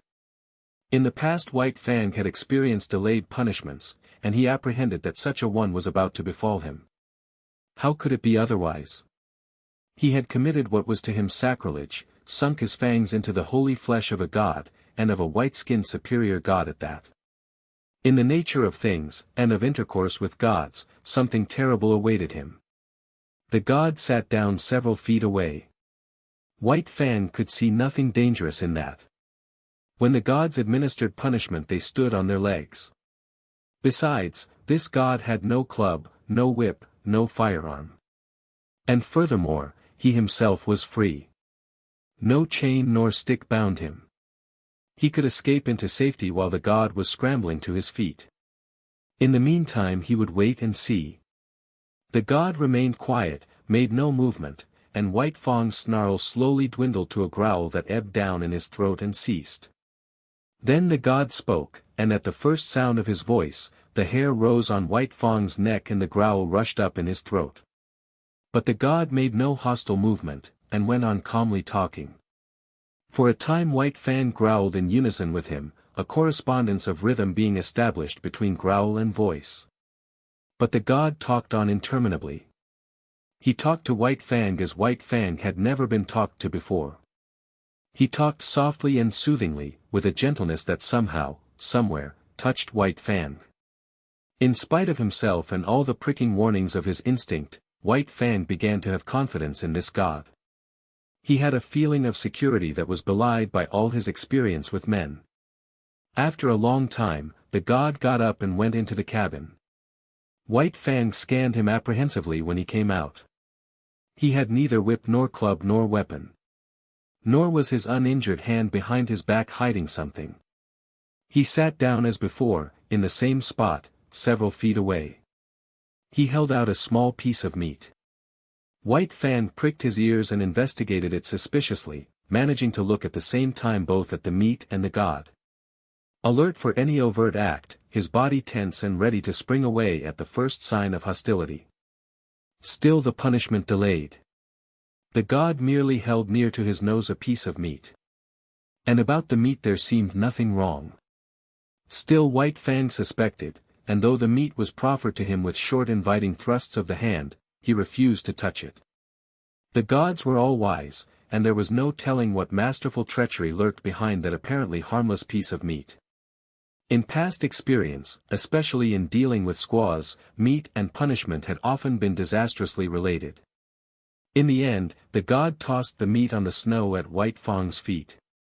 He smelled the meat carefully, but he did not look at it. While he smelled it, he kept his eyes on the god. Nothing happened. He took the meat into his mouth and swallowed it. Still nothing happened. The god was actually offering him another piece of meat. Again he refused to take it from the hand, and again it was tossed to him. This was repeated a number of times. But there came a time when the god refused to toss it. He kept it in his hand and steadfastly proffered it. The meat was good meat, and White Fang was hungry. Bit by bit, infinitely cautious, he approached the hand. At last the time came that he decided to eat the meat from the hand. He never took his eyes from the god, thrusting his head forward with ears flattened back and hair involuntarily rising and cresting on his neck. Also a low growl rumbled in his throat as warning that he was not to be trifled with. He ate the meat, and nothing happened. Piece by piece, he ate all the meat, and nothing happened. Still the punishment delayed. He licked his chops and waited. The god went on talking. In his voice was kindness, something of which White Fang had no experience whatever. And within him it aroused feelings which he had likewise never experienced before. He was aware of a certain strange satisfaction, as though some need were being gratified, as though some void in his being were being filled. Then again came the prod of his instinct and the warning of past experience. The gods were ever crafty, and they had unguessed ways of attaining their ends. Ah, he had thought so. There it came now, the god's hand, cunning to hurt, thrusting out at him, descending upon his head. But the god went on talking. His voice was soft and soothing. In spite of the menacing hand, the voice inspired confidence. And in spite of the assuring voice, the hand inspired distrust. White Fang was torn by conflicting feelings, impulses. It seemed he would fly to pieces, so terrible was the control he was exerting, holding together by an unwanted indecision the counterforces that struggled within him for mastery. He compromised. He snarled and bristled and flattened his ears. But he neither snapped nor sprang away. The hand descended. Nearer and nearer it came. It touched the ends of his upstanding hair. He shrank down under it. It followed down after him, pressing more closely against him. Shrinking, almost shivering, he still managed to hold himself together. It was a torment, this hand that touched him and violated his instinct. He could not forget in a day all the evil that had been wrought him at the hands of men. But it was the will of the god, and he strove to submit. The hand lifted and descended again in a patting, caressing movement. This continued, but every time the hand lifted, the hair lifted under it. And every time the hand descended, the ears flattened down and a cavernous growl surged in his throat. White Fang growled and growled with insistent warning. By this means he announced that he was prepared to retaliate for any hurt he might receive. There was no telling when the god's ulterior motive might be disclosed. At any moment that soft, confidence-inspiring voice might break forth in a roar of wrath. That gentle and caressing hand transform itself into a vice-like grip to hold him helpless and administer punishment. But the god talked on softly, and ever the hand rose and fell with non-hostile pats. White Fang experienced dual feelings. It was distasteful to his instinct. It restrained him, opposed the will of him toward personal liberty. And yet it was not physically painful. On the contrary, it was even pleasant, in a physical way. The patting movement slowly and carefully changed to a rubbing of the ears about their bases, and the physical pleasure even increased a little. Yet he continued to fear, and he stood on guard, expectant of unguessed evil, alternately suffering and enjoying as one feeling or the other came uppermost and swayed him. "Well, I'll be gosh swoggled." So spoke Matt, coming out of the cabin, his sleeves rolled up, a pan of dirty dishwater in his hands, arrested in the act of emptying the pan by the sight of Whedon Scott patting White Fang. At the instant his voice broke the silence, White Fang leaped back, snarling savagely at him. Matt regarded his employer with grieved disapproval. "If you don't mind my expressin' my feelin's, Mr. Scott, I'll make free to say you're 17 kinds of a damn fool and all of 'em different, and then some." Weedon Scott smiled with a superior air, gained his feet, and walked over to White Fang.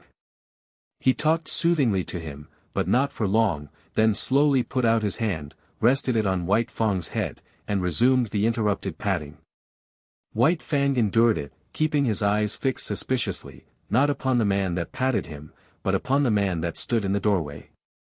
"You may be a number one, tip-top minin expert, all right, the dog musher delivered himself oracularly. But you missed the chance of your life when you was a boy and didn't run off and join a circus." White Fang snarled at the sound of his voice, but this time did not leap away from under the hand that was caressing his head and the back of his neck with long, soothing strokes. It was the beginning of the end for White Fang, the ending of the old life and the reign of hate. A new and incomprehensibly fairer life was dawning. It required much thinking and endless patience on the part of Weedon Scott to accomplish this. And on the part of White Fang it required nothing less than a revolution. He had to ignore the urges and promptings of instinct and reason, defy experience, give the lie to life itself. Life, as he had known it, not only had no place in it for much that he now did, but all the currents had gone counter to those to which he now abandoned himself. In short, when all things were considered, he had to achieve an orientation far vaster than the one he had achieved at the time he came voluntarily in from the wild and accepted Grey Beaver as his lord. At that time he was a mere puppy, soft from the making, without form, ready for the thumb of circumstance to begin its work upon him. But now it was different. The thumb of circumstance had done its work only too well. By it he had been formed and hardened into the fighting wolf, fierce and implacable, unloving and unlovable. To accomplish the change was like a reflux of being, and this when the plasticity of youth was no longer his. When the fiber of him had become tough and knotty, when the warp and the woof of him had made of him an adamantine texture. Harsh and unyielding, when the face of his spirit had become iron and all his instincts and axioms had crystallized into set rules, cautions, dislikes, and desires. Yet again, in this new orientation, it was the thumb of circumstance that pressed and prodded him, softening that which had become hard and remolding it into fairer form. Weedon Scott was in truth this thumb.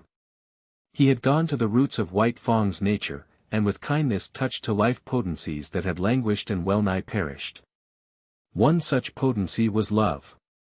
It took the place of like, which latter had been the highest feeling that thrilled him in his intercourse with the gods. But this love did not come in a day.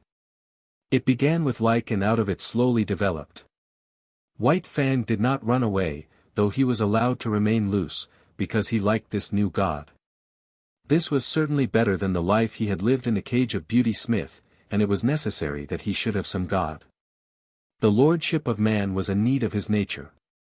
The seal of his dependence on man had been set upon him in that early day when he turned his back on the wild and crawled to Grey Beaver's feet to receive the expected beating. This seal had been stamped upon him again, and ineradicably, on his second return from the wild, when the long famine was over and there was fish once more in the village of Grey Beaver. And so, because he needed a god and because he preferred Weedon Scott to Beauty Smith, White Fang remained.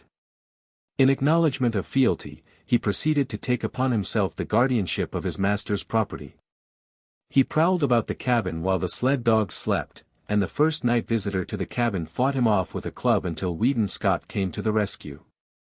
But White Fang soon learned to differentiate between thieves and honest men, to appraise the true value of step and carriage. The man who traveled, loud-stepping, the direct line to the cabin door, he let alone though he watched him vigilantly until the door opened and he received the endorsement of the master. But the man who went softly, by circuitous ways, peering with caution, seeking after secrecy, that was the man who received no suspension of judgment from White Fang. And who went away abruptly, hurriedly, and without dignity. Weedon Scott had set himself the task of redeeming White Fang, or rather, of redeeming mankind from the wrong it had done White Fang. It was a matter of principle and conscience. He felt that the ill done White Fang was a debt incurred by man and that it must be paid. So he went out of his way to be especially kind to the fighting wolf. Each day he made it a point to caress and pet White Fang, and to do it at length. At first suspicious and hostile, White Fang grew to like this petting. But there was one thing that he never outgrew: his growling. Growl he would, from the moment the petting began till it ended. But it was a growl with a new note in it. A stranger could not hear this note, and to such a stranger the growling of White Fang was an exhibition of primordial savagery, nerve-wracking and blood-curdling. But White Fang's throat had become harsh-fibered from the making of ferocious sounds through the many years since his first little rasp of anger in the lair of his cubhood. And he could not soften the sounds of that throat now to express the gentleness he felt. Nevertheless, Weedon Scott's ear and sympathy were fine enough to catch the new note all but drown in the fierceness the note that was the faintest hint of a croon of content and that none but he could hear. As the days went by, the evolution of like into love was accelerated. White Fang himself began to grow aware of it, though in his consciousness he knew not what love was. It manifested itself to him as a void in his being, a hungry, aching, yearning void that clamored to be filled. It was a pain and an unrest, and it received easement only by the touch of the new God's presence. At such times love was joy to him, a wild, keen-thrilling satisfaction. But when away from his God, the pain and the unrest returned, the void in him sprang up and pressed against him with its emptiness, and the hunger gnawed and gnawed unceasingly. White Fang was in the process of finding himself. In spite of the maturity of his years and of the savage rigidity of the mold that had formed him, his nature was undergoing an expansion. There was a burgeoning within him of strange feelings and unwanted impulses. His old code of conduct was changing. In the past he had liked comfort and surcease from pain, disliked discomfort and pain, and he had adjusted his actions accordingly. But now it was different. Because of this new feeling within him, he ofttimes elected discomfort and pain for the sake of his God. Thus, in the early morning, instead of roaming and foraging, or lying in a sheltered nook, he would wait for hours on the cheerless cabin stoop for a sight of the God's face. At night, when the God returned home, White Fang would leave the warm sleeping place he had burrowed in the snow in order to receive the friendly snap of fingers and the word of greeting. Meat, even meat itself, he would forego to be with his God, to receive a caress from him or to accompany him down into the town. Like had been replaced by love. And love was the plummet dropped down into the deeps of him where like had never gone. And responsive out of his deeps had come the new thing, love. That which was given unto him did he return. This was a God indeed, a love God, a warm and radiant God, in whose light White Fang's nature expanded as a flower expands under the sun. But White Fang was not demonstrative.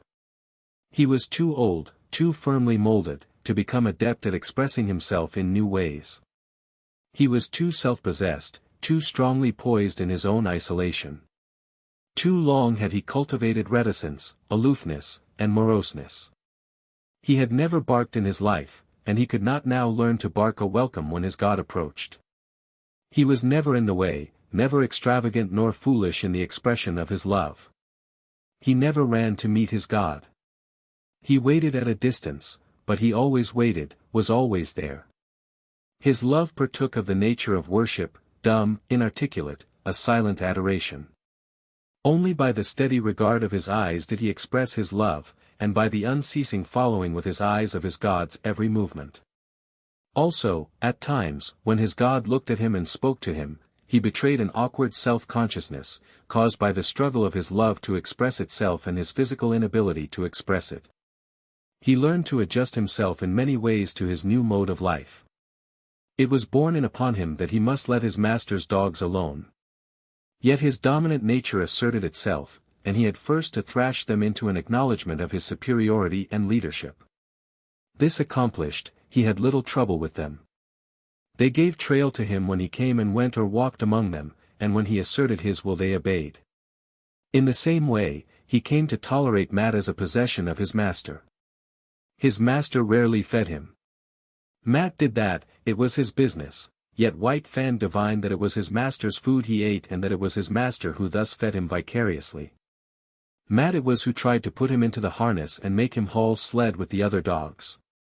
But Matt failed. It was not until Weedon Scott put the harness on White Fang and worked him, that he understood. He took it as his master's will that Matt should drive him and work him just as he drove and worked his master's other dogs. Different from the Mackenzie toboggans were the Klondike sleds with runners under them. And different was the method of driving the dogs. There was no fan formation of the team. The dogs worked in single file, one behind another, hauling on double traces. And here, in the Klondike, the leader was indeed the leader. The wisest as well as strongest dog was the leader, and the team obeyed him and feared him. That White Fang should quickly gain this post was inevitable. He could not be satisfied with less, as Matt learned after much inconvenience and trouble. White Fang picked out the post for himself, and Matt backed his judgment with strong language after the experiment had been tried. But, though he worked in the sled in the day, White Fang did not forego the guarding of his master's property in the night. Thus he was on duty all the time, ever vigilant and faithful, the most valuable of all the dogs. "Makin' free to spit out what's in me," Matt said one day. "I beg to state that you was a wise guy all right when you paid the price you did for that dog. You clean swindled Beauty Smith on top of pushin' his face in with your fist." A recrudescence of anger glinted in Weedon Scott's gray eyes, and he muttered savagely, "The beast." In the late spring a great trouble came to White Fang. Without warning, the love master disappeared. There had been warning, but White Fang was unversed in such things and did not understand the packing of a grip. He remembered afterwards that his packing had preceded the master's disappearance, but at the time he suspected nothing. That night he waited for the master to return. At midnight the chill wind that blew drove him to shelter at the rear of the cabin. There he drowsed, only half asleep, his ears keyed for the first sound of the familiar step. But, at 2 a.m, his anxiety drove him out to the cold front stoop, where he crouched, and waited. But no master came. In the morning the door opened and Matt stepped outside. White Fang gazed at him wistfully. There was no common speech by which he might learn what he wanted to know. The days came and went, but never the master. White Fang, who had never known sickness in his life, became sick. He became very sick, so sick that Matt was finally compelled to bring him inside the cabin. Also, in writing to his employer, Matt devoted a postscript to White Fang. Weedon Scott, reading the letter down in Circle City, came upon the following. "That damn wolf won't work. Won't eat. Ain't got no spunk left. All the dogs is licking him. Wants to know what has become of you, and I don't know how to tell him. Meb he is going to die." It was as Matt had said. White Fang had ceased eating, lost heart, and allowed every dog of the team to thrash him. In the cabin he lay on the floor near the stove, without interest in food, in Matt, nor in life. Matt might talk gently to him or swear at him, it was all the same, he never did more than turn his dull eyes upon the man, then drop his head back to its customary position on his forepaws. And then, one night, Matt, reading to himself with moving lips and mumbled sounds, was startled by a low whine from White Fang. He had got upon his feet, his ears cocked towards the door, and he was listening intently. A moment later, Matt heard a footstep. The door opened, and Weedon Scott stepped in. The two men shook hands. Then Scott looked around the room. "Where's the wolf?" he asked. Then he discovered him, standing where he had been lying, near to the stove. He had not rushed forward after the manner of other dogs. He stood, watching and waiting. "Holy smoke!" Matt exclaimed. "Look at him wag his tail." Weedon Scott strode half across the room toward him, at the same time calling him. White Fang came to him, not with a great bound, yet quickly. He was awakened from self-consciousness, but as he drew near, his eyes took on a strange expression. Something, an incommunicable vastness of feeling, rose up into his eyes as a light and shone forth. "He never looked at me that way all the time you was gone," Matt commented. Weedon Scott did not hear. He was squatting down on his heels, face to face with White Fang and petting him, rubbing at the roots of the ears. making long caressing strokes down the neck to the shoulders, tapping the spine gently with the balls of his fingers. And White Fang was growling responsively, the crooning note of the growl more pronounced than ever. But that was not all. What of his joy, the great love in him, ever surging and struggling to express itself, succeeded in finding a new mode of expression. He suddenly thrust his head forward and nudged his way in between the master's arm and body. And here, confined, hidden from view all except his ears, no longer growling, he continued to nudge and snuggle. The two men looked at each other. Scott's eyes were shining. "Gosh!" said Matt in an awe-stricken voice. A moment later, when he had recovered himself, he said, "I always insisted that Wolf was a dog. Look at M." With the return of the Love Master, White Fang's recovery was rapid. 2 nights and a day he spent in the cabin. Then he sallied forth. The sled dogs had forgotten his prowess. They remembered only the latest, which was his weakness and sickness. At the sight of him as he came out of the cabin, they sprang upon him. "Talk about your rough houses," Matt murmured gleefully, standing in the doorway and looking on. "Give them hell, you wolf. Give them hell. And then some." White Fang did not need the encouragement. The return of the Love Master was enough. Life was flowing through him again, splendid and indomitable. He fought from sheer joy, finding in it an expression of much that he felt and that otherwise was without speech. There could be but one ending. The team dispersed in ignominious defeat, and it was not until after dark that the dogs came sneaking back, one, by meekness and humility signifying their fealty to White Fang. Having learned to snuggle, White Fang was guilty of it often. It was the final word. He could not go beyond it. The one thing of which he had always been particularly jealous was his head. He had always disliked to have it touched. It was the wild in him, the fear of hurt and of the trap, that had given rise to the panicky impulses to avoid contacts. It was the mandate of his instinct that head must be free. And now, with the Love Master, his snuggling was the deliberate act of putting himself into a position of hopeless helplessness. It was an expression of perfect confidence, of absolute self-surrender, as though he said, "I put myself into thy hands.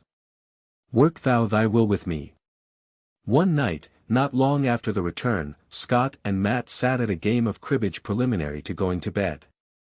15-2, 15-4 and a pair makes 6, Matt was pegging up, when there was an outcry and sound of snarling without. They looked at each other as they started to rise to their feet. "The wolf's nailed somebody," Matt said. A wild scream of fear and anguish hastened them. "Bring a light," Scott shouted, as he sprang outside. Matt followed with the lamp, and by its light they saw a man lying on his back in the snow. His arms were folded, one above the other, across his face and throat. Thus he was trying to shield himself from White Fang's teeth. And there was need for it. White Fang was in a rage, wickedly making his attack on the most vulnerable spot. From shoulder to wrist of the crossed arms, the coat sleeve, blue flannel shirt and undershirt were ripped in rags, while the arms themselves were terribly slashed and streaming blood. All this the two men saw in the first instant. The next instant Weedon Scott had White Fang by the throat and was dragging him clear. White Fang struggled and snarled, but made no attempt to bite, while he quickly quieted down at a sharp word from the master. Matt helped the man to his feet. As he arose he lowered his crossed arms, exposing the bestial face of Beauty Smith. The dog musher let go of him precipitately, with action similar to that of a man who has picked up live fire. Beauty Smith blinked in the lamplight and looked about him. He caught sight of White Fang and terror rushed into his face. At the same moment Matt noticed 2 objects lying in the snow. He held the lamp close to them, indicating them with his toe for his employer's benefit: a steel dog chain and a stout club. Weedon Scott saw and nodded.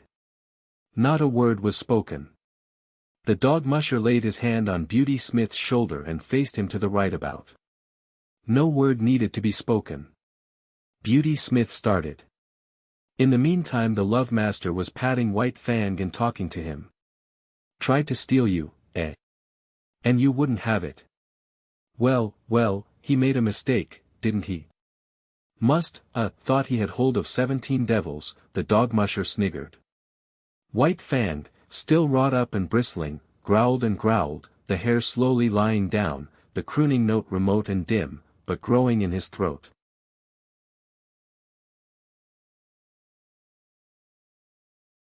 Part 5. Chapter 1. The Long Trail. It was in the air. White Fang sensed the coming calamity, even before there was tangible evidence of it. In vague ways it was borne in upon him that a change was impending. He knew not how nor why, yet he got his feel of the oncoming event from the gods themselves. In ways subtler than they knew, they betrayed their intentions to the wolf-dog that haunted the cabin stoop, and that, though he never came inside the cabin, knew what went on inside their brains. "Listen to that, will you?" the dog musher exclaimed at supper one night. Weedon Scott listened. Through the door came a low, anxious whine, like a sobbing under the breath that had just grown audible. Then came the long sniff, as White Fang reassured himself that his god was still inside and had not yet taken himself off in mysterious and solitary flight. "I do believe that wolf's on to you," the dog musher said. Weedon Scott looked across at his companion with eyes that almost pleaded, though this was given the lie by his words. "What the devil can I do with a wolf in California?" he demanded. "That's what I say," Matt answered. "What the devil can you do with a wolf in California?" But this did not satisfy Weedon Scott. The other seemed to be judging him in a noncommittal sort of way. "White man's dogs would have no show against him," Scott went on. "He'd kill them on sight. If he didn't bankrupt me with damaged suits, the authorities would take him away from me and electrocute him." "He's a downright murderer, I know," was the dog musher's comment. Weedon Scott looked at him suspiciously. "It would never do," he said decisively. "It would never do." Matt concurred. "Why, you'd have to hire a man, specially to take care of M." The other's suspicion was allayed. He nodded cheerfully. In the silence that followed, the low, half-sobbing whine was heard at the door and then the long, questing sniff. "There's no Deneen, he thinks a hell of a lot of you," Matt said. The other glared at him in sudden wrath. "Damn it all, man. I know my own mind and what's best. I'm agreeing with you, only." "Only what?" Scott snapped out. "Only." The dog musher began softly, then changed his mind and betrayed a rising anger of his own. "Well, you needn't get so all-fired head up about it. Judgin' by your actions one think you didn't know your own mind." Weedon Scott debated with himself for a while, and then said more gently, "You are right, Matt. I don't know my own mind, and that's what's the trouble. Why, it would be rank ridiculousness for me to take that dog along," he broke out after another pause. "I'm agreein' with you," was Matt's answer, and again his employer was not quite satisfied with him. "But how in the name of the great Sardanapalus he knows you're goin', is what gets me," the dog musher continued innocently. "It's beyond me, Matt," Scott answered, with a mournful shake of the head. Then came the day when, through the open cabin door, White Fang saw the fatal grip on the floor and the love master packing things into it. Also, there were comings and goings, and the erstwhile placid atmosphere of the cabin was vexed with strange perturbations and unrest. Here was indubitable evidence. White Fang had already scented it. He now reasoned it. His god was preparing for another flight. And since he had not taken him with him before, so, now, he could look to be left behind. That night he lifted the lone wolf howl. As he had howled, in his puppy days, when he fled back from the wild to the village to find it vanished and naught but a rubbish heap to mark the site of Grey Beaver's teepee. So now he pointed his muzzle to the cold stars and told to them his woe. Inside the cabin the two men had just gone to bed. "He's gone off his food again," Matt remarked from his bunk. There was a grunt from Weedon Scott's bunk, and a stir of blankets. "From the way he cut up the other time you went away, I wouldn't wonder this time but what he died." The blankets in the other bunk stirred irritably. "Oh, shut up!" Scott cried out through the darkness. "You nag worse than a woman." "I'm agreein' with you," the dog musher answered, and Weedon Scott was not quite sure whether or not the other had snickered. The next day White Fang's anxiety and restlessness were even more pronounced. He dogged his master's heels whenever he left the cabin, and haunted the front stoop when he remained inside. Through the open door he could catch glimpses of the luggage on the floor. The grip had been joined by 2 large canvas bags and a box. Matt was rolling the master's blankets and fur robe inside a small tarpaulin. White Fang whined as he watched the operation. Later on 2 Indians arrived. He watched them closely as they shouldered the luggage and were led off down the hill by Matt, who carried the bedding and the grip. But White Fang did not follow them. The master was still in the cabin. After a time, Matt returned. The master came to the door and called White Fang inside. "You poor devil," he said gently, rubbing White Fang's ears and tapping his spine. "I'm hitting the long trail, old man, where you cannot follow. Now give me a growl, the last, goodbye growl." But White Fang refused to growl. Instead, and after a wistful, searching look, he snuggled in, burrowing his head out of sight between the master's arm and body. "There she blows!" Matt cried. From the Yukon arose the hoarse bellowing of a river steamboat. "You've got to cut it short. Be sure and lock the front door. I'll go out the back. Get a move on." The 2 doors slammed at the same moment, and Weedon Scott waited for Matt to come around to the front. From inside the door came a low whining and sobbing. Then there were long, deep-drawn sniffs. "You must take good care of him, Matt," Scott said, as they started down the hill. "Right, and let me know how he gets along." "Sure," the dog musher answered.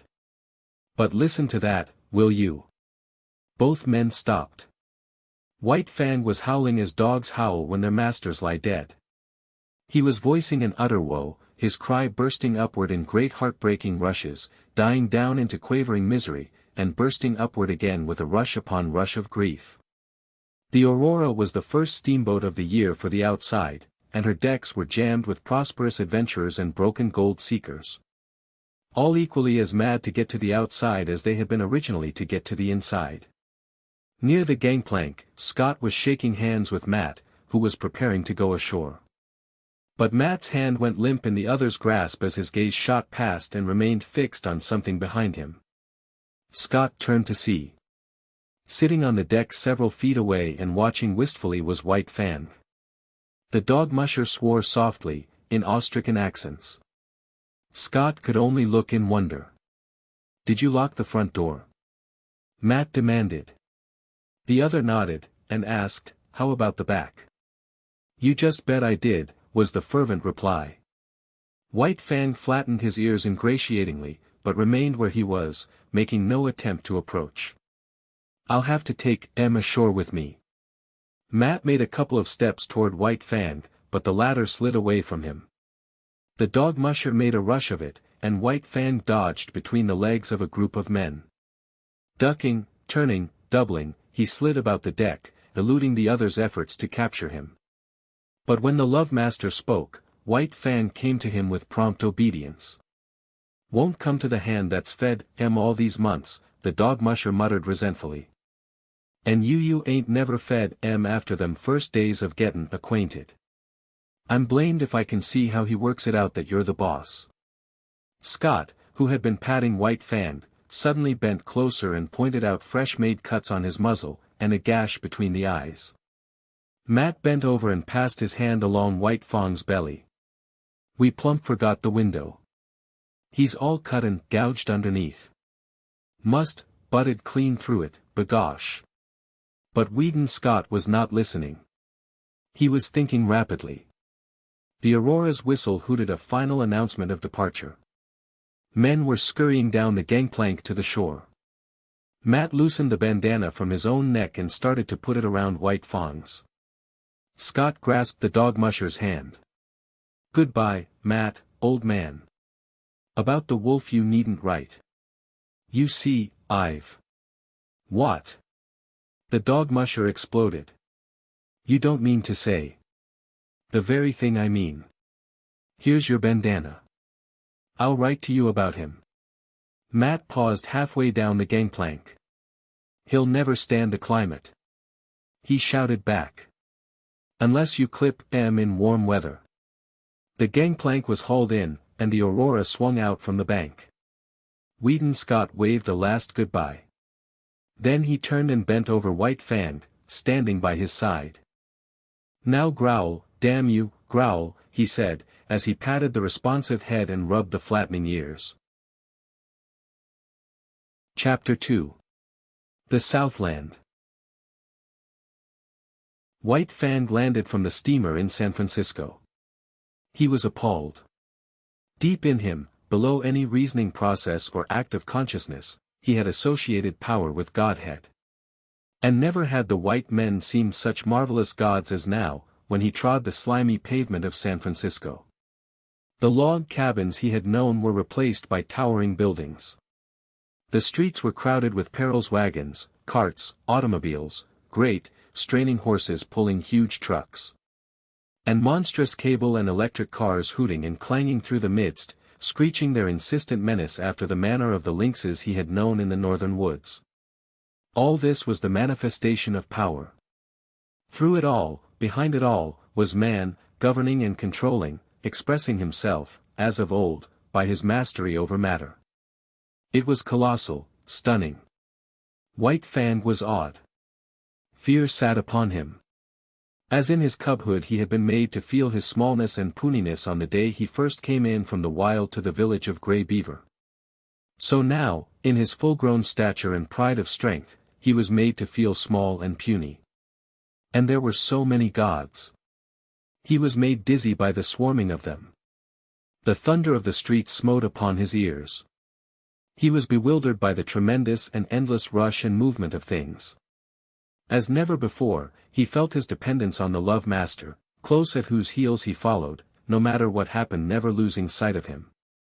But White Fang was to have no more than a nightmare vision of the city, an experience that was like a bad dream. Unreal and terrible, that haunted him for long after in his dream as he was put into a baggage car by the master. Chained in a corner in the midst of heaped trunks and valises. Here a squat and brawny god held sway, with much noise, hurling trunks and boxes about, dragging them in through the door and tossing them into the piles. Or flinging them out of the door, smashing and crashing, to other gods who awaited them. And here, in this inferno of luggage, was White Fang deserted by the master.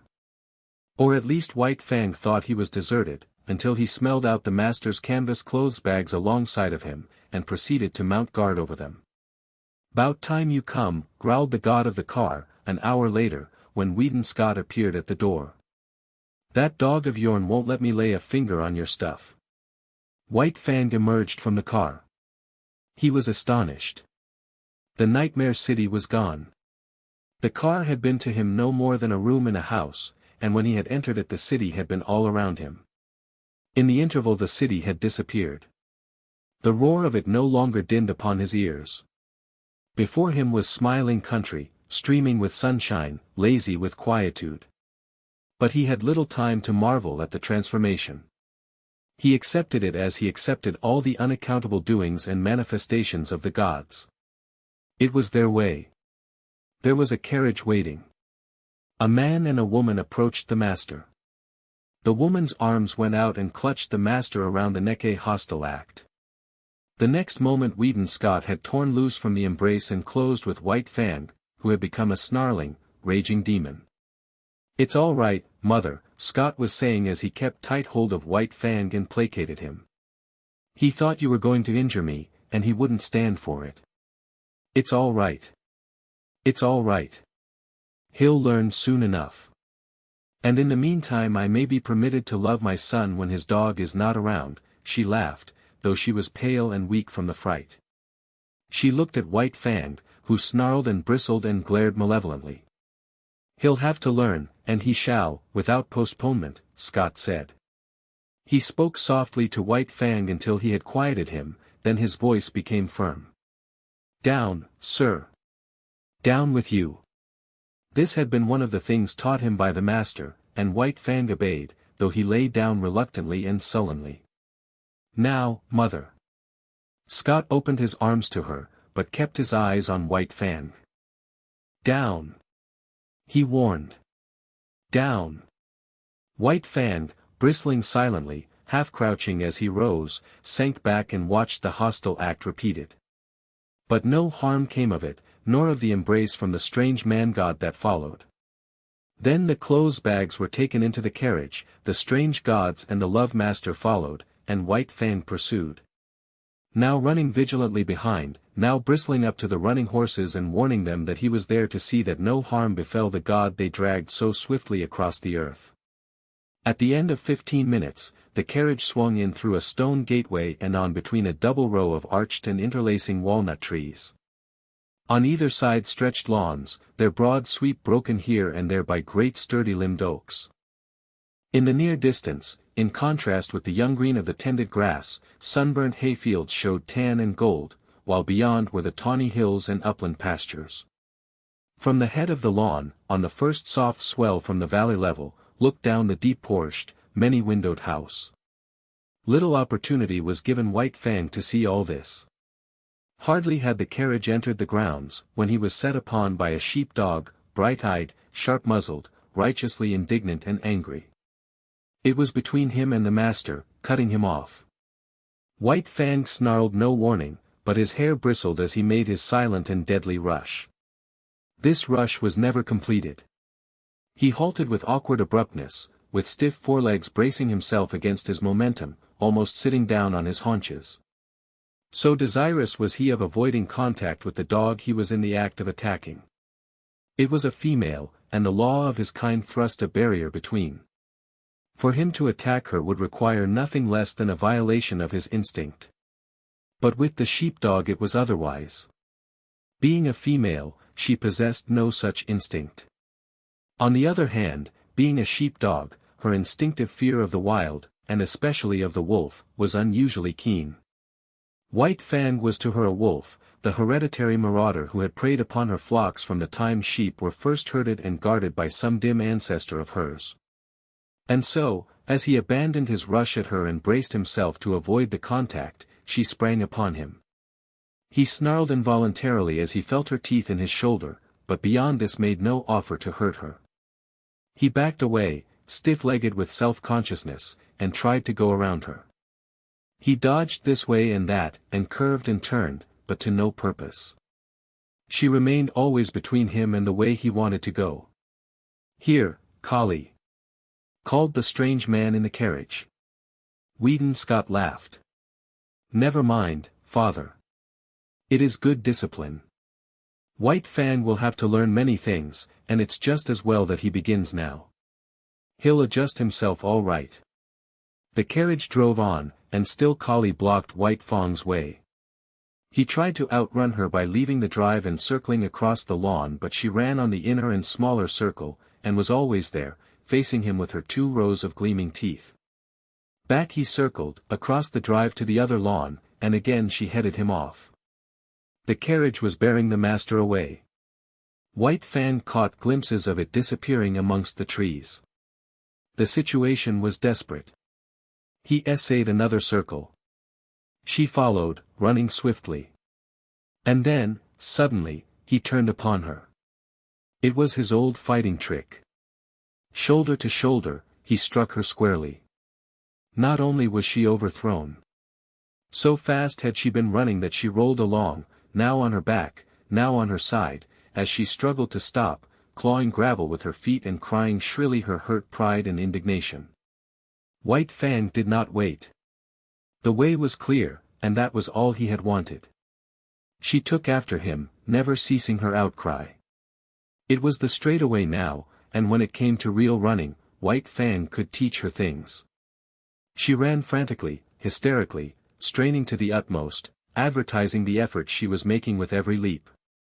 And all the time White Fang slid smoothly away from her silently, without effort, gliding like a ghost over the ground. As he rounded the house to the porte-cochere, he came upon the carriage. It had stopped, and the master was alighting.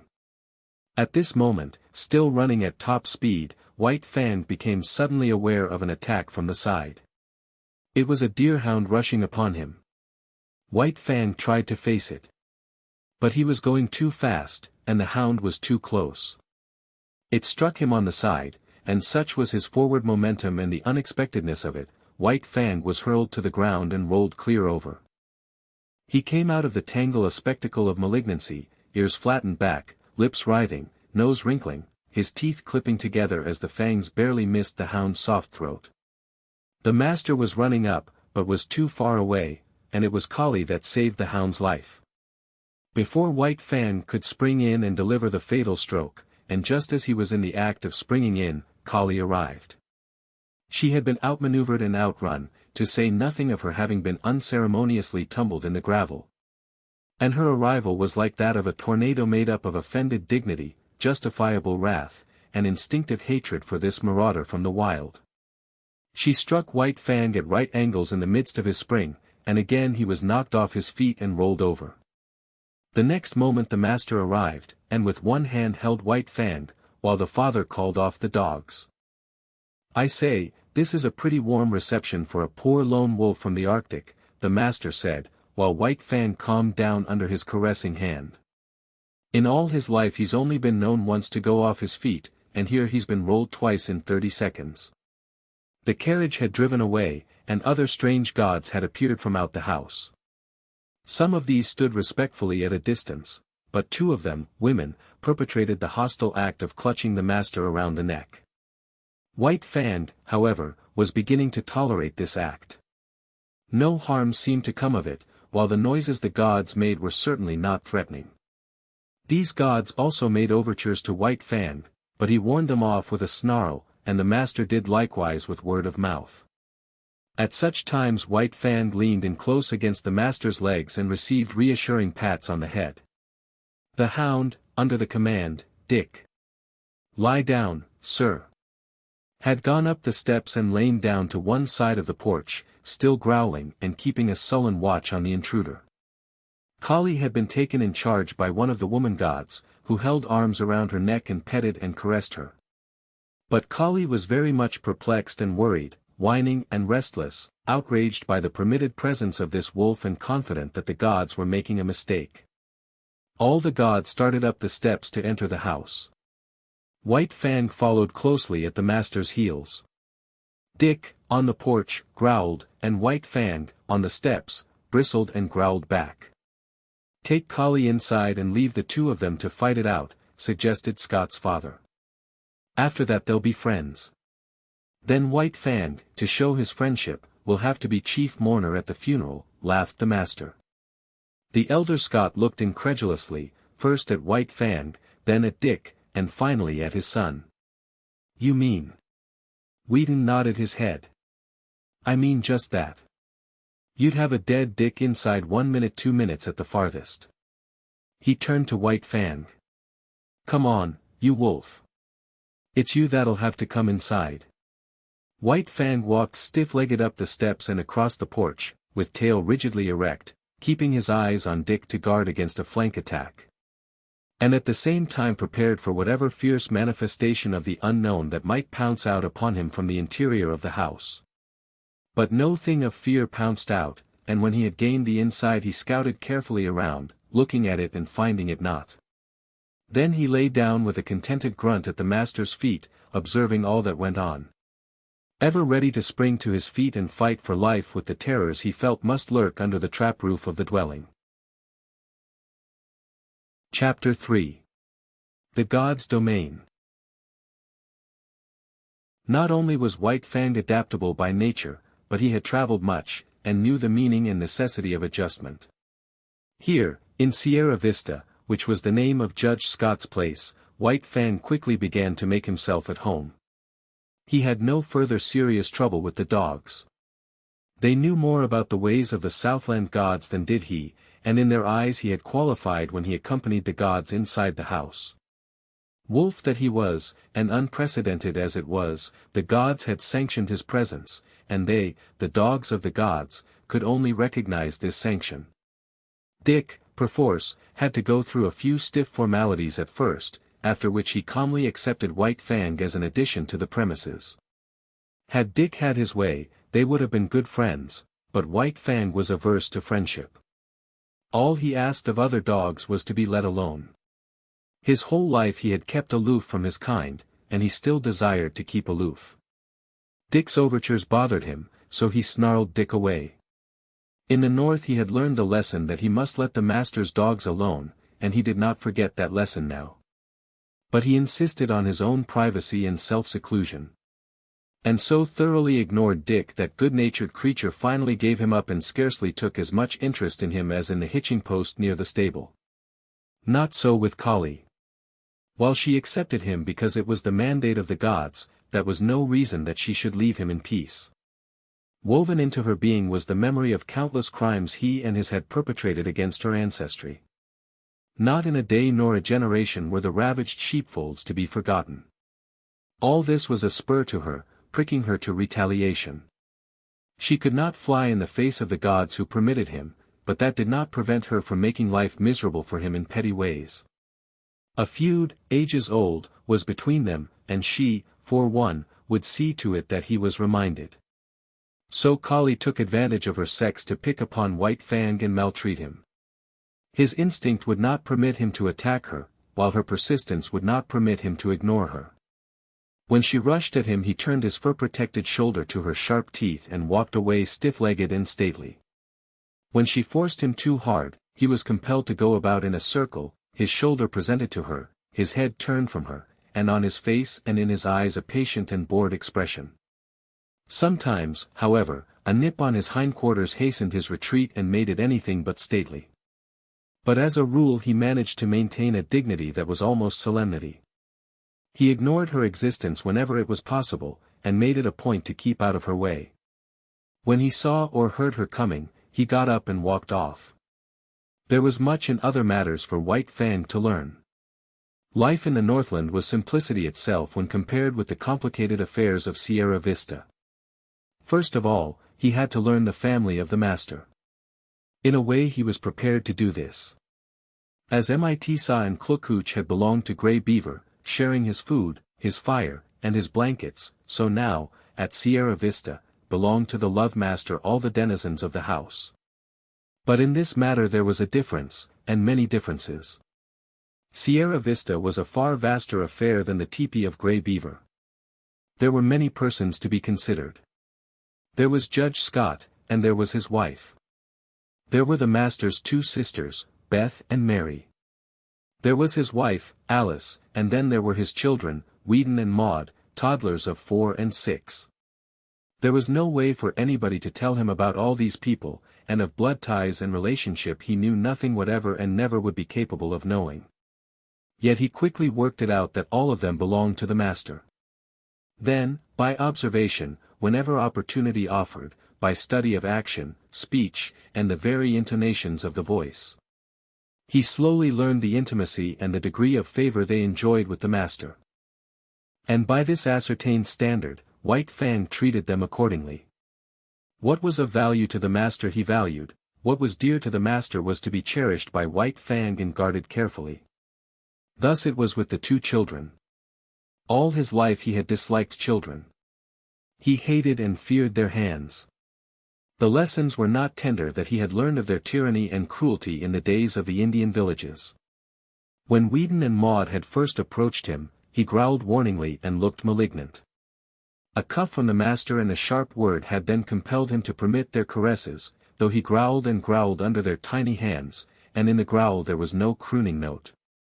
Later, he observed that the boy and girl were of great value in the master's eyes. Then it was that no cuff nor sharp word was necessary before they could pat him. Yet White Fang was never effusively affectionate. He yielded to the master's children with an ill but honest grace, and endured their fooling as one would endure a painful operation. When he could no longer endure, he would get up and stalk determinately away from them. But after a time, he grew even to like the children. Still he was not demonstrative. He would not go up to them. On the other hand, instead of walking away at sight of them, he waited for them to come to him. And still later, it was noticed that a pleased light came into his eyes when he saw them approaching. And that he looked after them with an appearance of curious regret when they left him for other amusements. All this was a matter of development, and took time. Next in his regard, after the children, was Judge Scott. There were two reasons, possibly, for this. First, he was evidently a valuable possession of the master's, and next, he was undemonstrative. White Fang liked to lie at his feet on the wide porch when he read the newspaper. From time to time favoring White Fang with a look or a word, untroublesome tokens that he recognized White Fang's presence and existence. But this was only when the master was not around. When the master appeared, all other beings ceased to exist so far as White Fang was concerned. White Fang allowed all the members of the family to pet him and make much of him, but he never gave to them what he gave to the master. No caress of theirs could put the love croon into his throat, and, try as they would, they could never persuade him into snuggling against them. This expression of abandon and surrender, of absolute trust, he reserved for the master alone. In fact, he never regarded the members of the family in any other light than possessions of the love master. Also, White Fang had early come to differentiate between the family and the servants of the household. The latter were afraid of him, while he merely refrained from attacking them. This because he considered that they were likewise possessions of the master. Between White Fang and them existed a neutrality and no more. They cooked for the master and washed the dishes and did other things just as Matt had done up in the Klondike. They were, in short, appurtenances of the household. Outside the household there was even more for White Fang to learn. The master's domain was wide and complex, yet it had its metes and bounds. The land itself ceased at the county road. Outside was the common domain of all gods, the roads and streets. Then inside other fences were the particular domains of other gods. A myriad laws governed all these things and determined conduct, yet he did not know the speech of the gods, nor was there any way for him to learn save by experience. He obeyed his natural impulses until they ran him counter to some law. When this had been done a few times, he learned the law and after that observed it. But most potent in his education was the cuff of the master's hand, the censure of the master's voice. Because of White Fang's very great love, a cuff from the master hurt him far more than any beating Grey Beaver or Beauty Smith had ever given him. They had hurt only the flesh of him, beneath the flesh the spirit had still raged, splendid and invincible. But with the master the cuff was always too light to hurt the flesh. Yet it went deeper. It was an expression of the master's disapproval, and White Fang's spirit wilted under it. In point of fact, the cuff was rarely administered. The master's voice was sufficient. By it White Fang knew whether he did right or not. By it he trimmed his conduct and adjusted his actions. It was the compass by which he steered and learned to chart the manners of a new land and life. In the Northland, the only domesticated animal was the dog. All other animals lived in the wild, and were, when not too formidable, lawful spoil for any dog. All his days White Fang had foraged among the live things for food. It did not enter his head that in the Southland it was otherwise. But this he was to learn early in his residence in Santa Clara Valley. Sauntering around the corner of the house in the early morning, he came upon a chicken that had escaped from the chicken yard. White Fang's natural impulse was to eat it. A couple of bounds, a flash of teeth and a frightened squawk, and he had scooped in the adventurous fowl.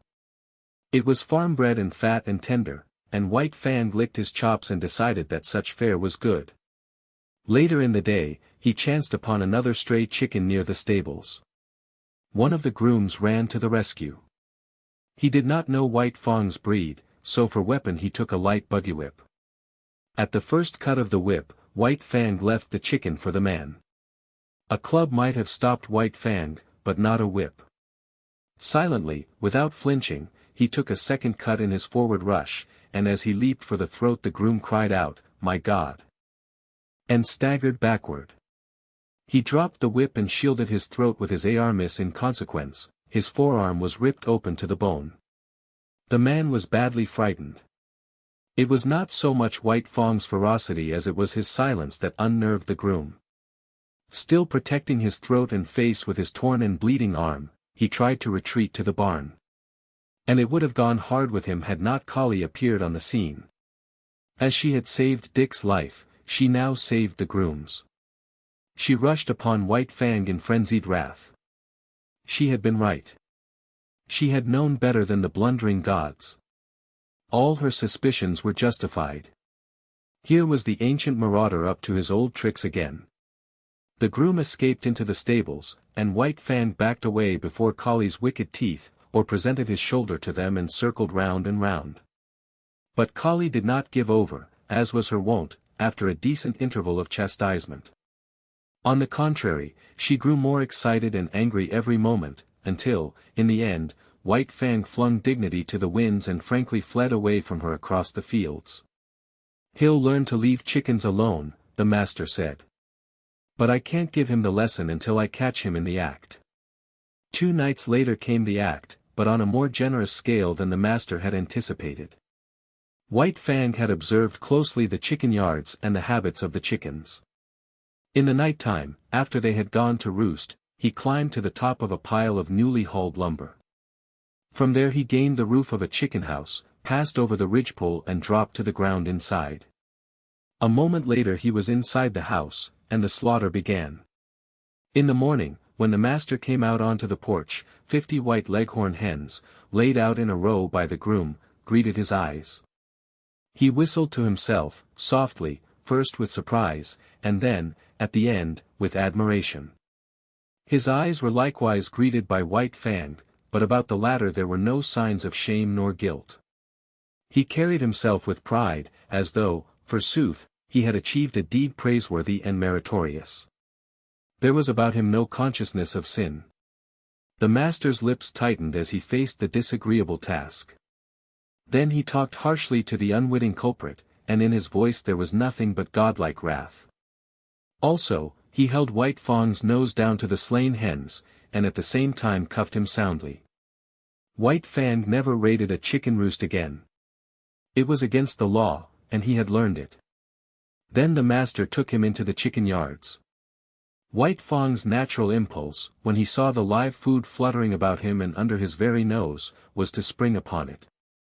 He obeyed the impulse, but was checked by the master's voice.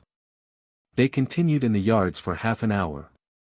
Time and again the impulse surged over White Fang, and each time, as he yielded to it, he was checked by the master's voice.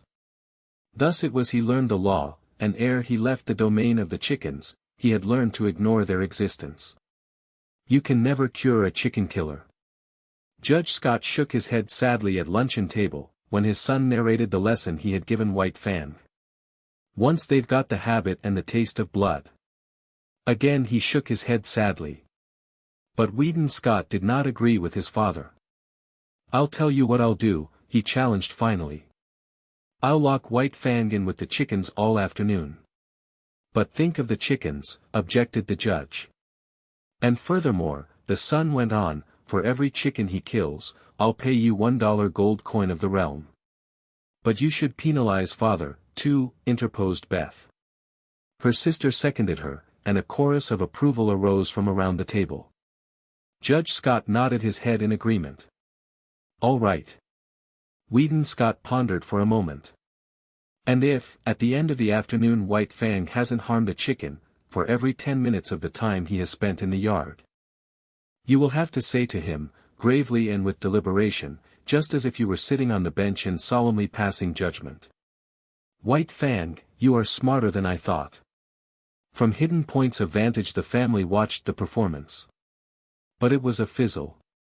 Locked in the yard and there deserted by the master, White Fang lay down and went to sleep. Once he got up and walked over to the trough for a drink of water. The chickens he calmly ignored. So far as he was concerned they did not exist. At 4 o'clock he executed a running jump, gained the roof of the chicken house and leaped to the ground outside, whence he sauntered gravely to the house. He had learned the law. And on the porch, before the delighted family, Judge Scott, face to face with White Fang, said slowly and solemnly, 16 times, "White Fang, you are smarter than I thought." But it was the multiplicity of laws that befuddled White Fang and often brought him into disgrace. He had to learn that he must not touch the chickens that belonged to other gods. Then there were cats, and rabbits, and turkeys, all these he must let alone. In fact, when he had but partly learned the law, his impression was that he must leave all live things alone. Out in the back pasture, a quail could flutter up under his nose unharmed. All tense and trembling with eagerness and desire, he mastered his instinct and stood still. He was obeying the will of the gods. And then, one day, again out in the back pasture, he saw Dick start a jackrabbit and run it. The master himself was looking on and did not interfere. Nay, he encouraged White Fang to join in the chase. And thus he learned that there was no taboo on jackrabbits. In the end he worked out the complete law. Between him and all domestic animals there must be no hostilities. If not amity, at least neutrality must obtain. But the other animals, the squirrels, and quail, and cottontails, were creatures of the wild who had never yielded allegiance to man. They were the lawful prey of any dog. It was only the tame that the gods protected, and between the tame deadly strife was not permitted. The gods held the power of life and death over their subjects, and the gods were jealous of their power. Life was complex in the Santa Clara Valley after the simplicities of the Northland. And the chief thing demanded by these intricacies of civilization was control. Restrained a poise of self that was as delicate as the fluttering of gossamer wings and at the same time as rigid as steel. Life had 1,000 faces, and White Fang found he must meet them all thus, when he went to town, into San Jose, running behind the carriage or loafing about the streets when the carriage stopped. Life flowed past him, deep and wide and varied, continually impinging upon his senses, demanding of him instant and endless adjustments and correspondences. And compelling him, almost always, to suppress his natural impulses. There were butcher shops where meat hung within reach. This meat he must not touch. There were cats at the houses the master visited that must be let alone. And there were dogs everywhere that snarled at him and that he must not attack. And then, on the crowded sidewalks there were persons innumerable whose attention he attracted. They would stop and look at him, point him out to one another, examine him, talk of him, and, worst of all, pat him. And these perilous contacts from all these strange hands he must endure. Yet this endurance he achieved.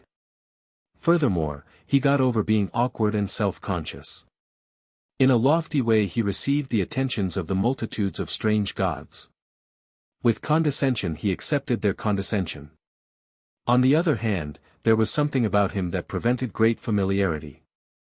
They patted him on the head and passed on, contented and pleased with their own daring. But it was not all easy for White Fang.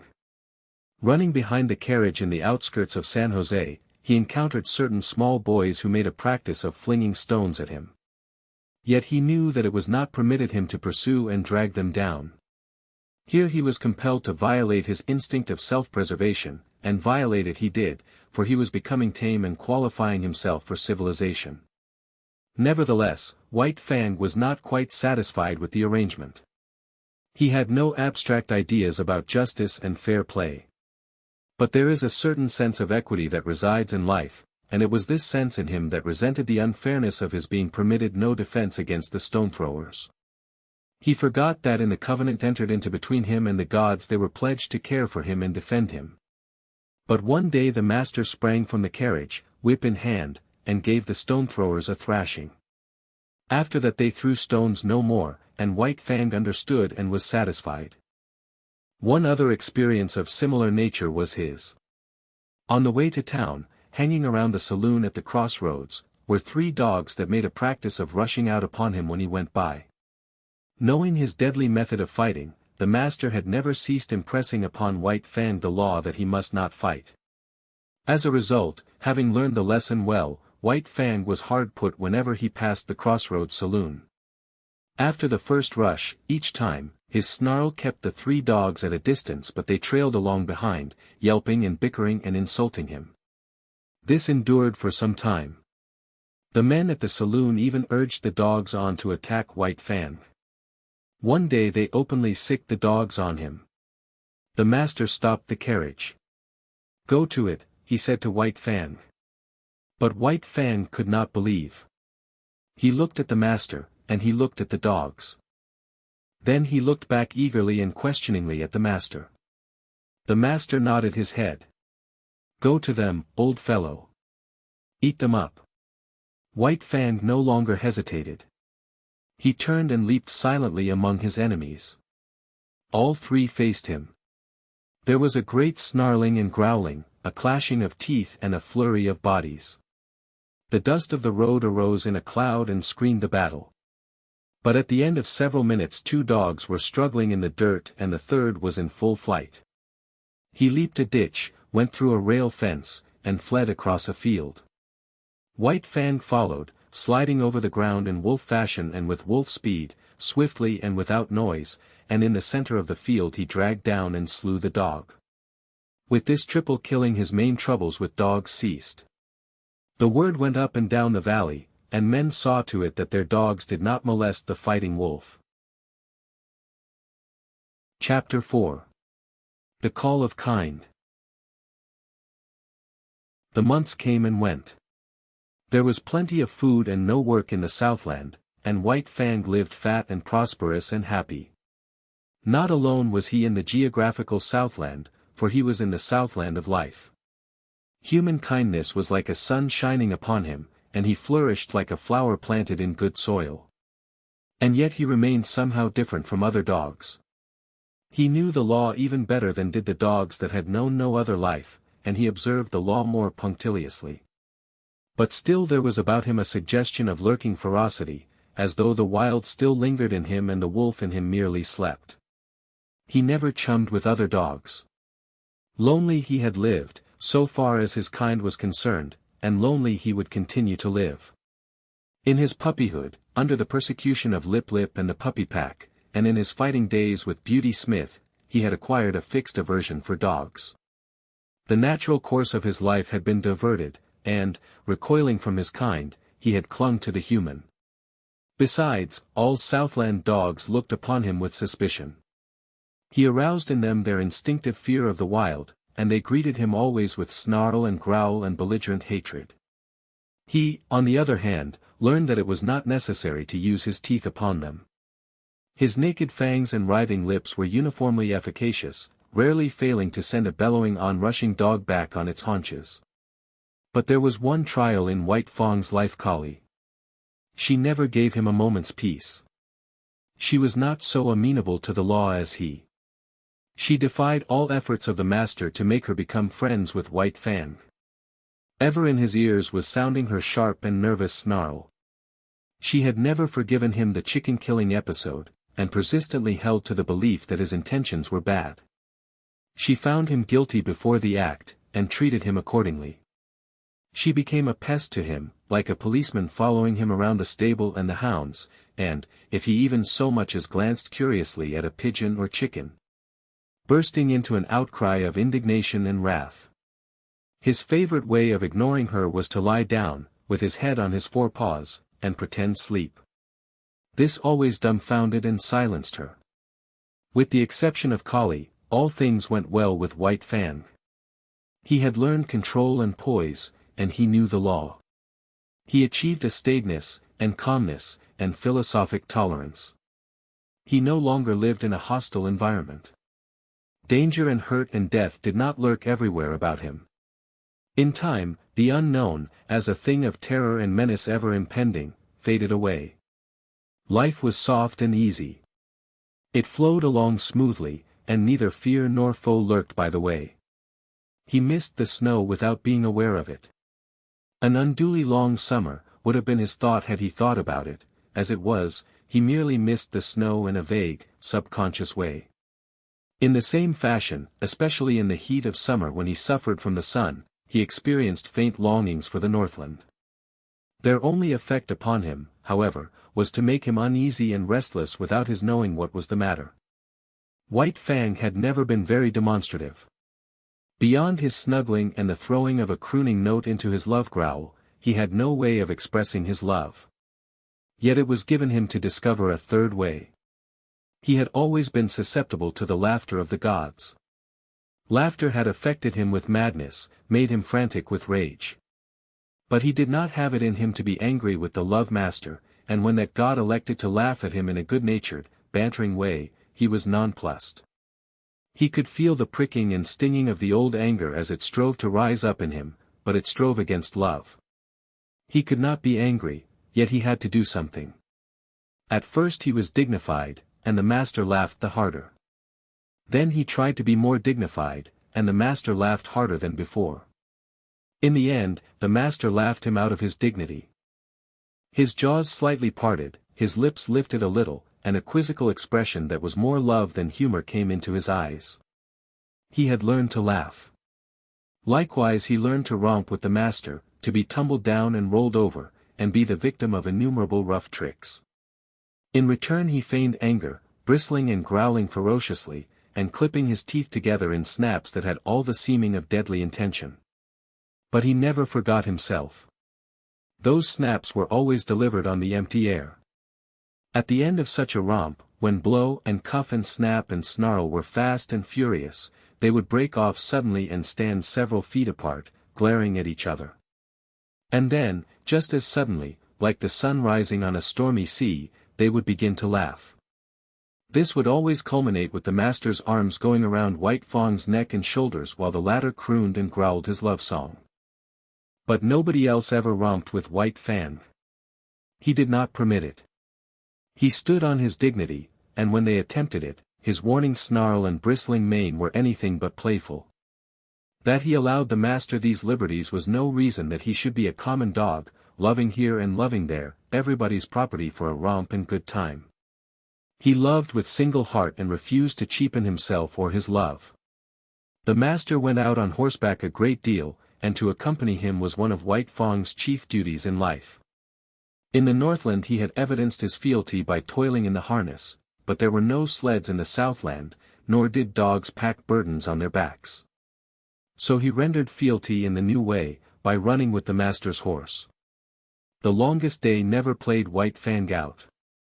His was the gait of the wolf, smooth, tireless and effortless, and at the end of 50 miles he would come in jauntily ahead of the horse. It was in connection with the riding, that White Fang achieved one other mode of expression remarkable in that he did it but twice in all his life.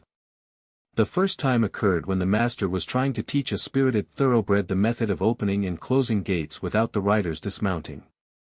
Time and again and many times he ranged the horse up to the gate in the effort to close it, and each time the horse became frightened and backed and plunged away. It grew more nervous and excited every moment.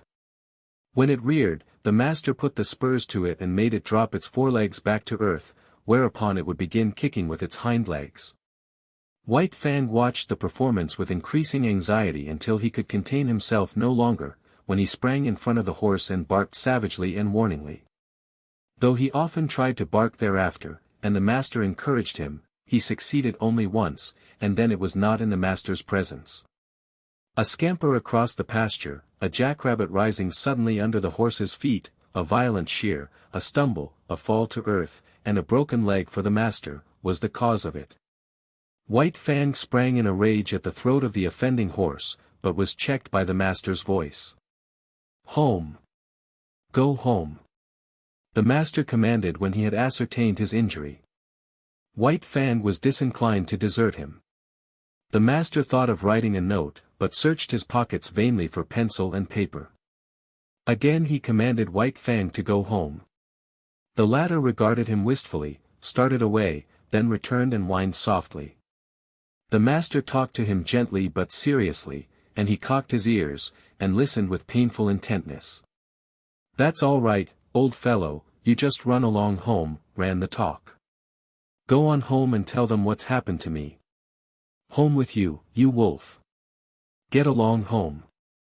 White Fang knew the meaning of home, and though he did not understand the remainder of the master's language, he knew it was his will that he should go home. He turned and trotted reluctantly away.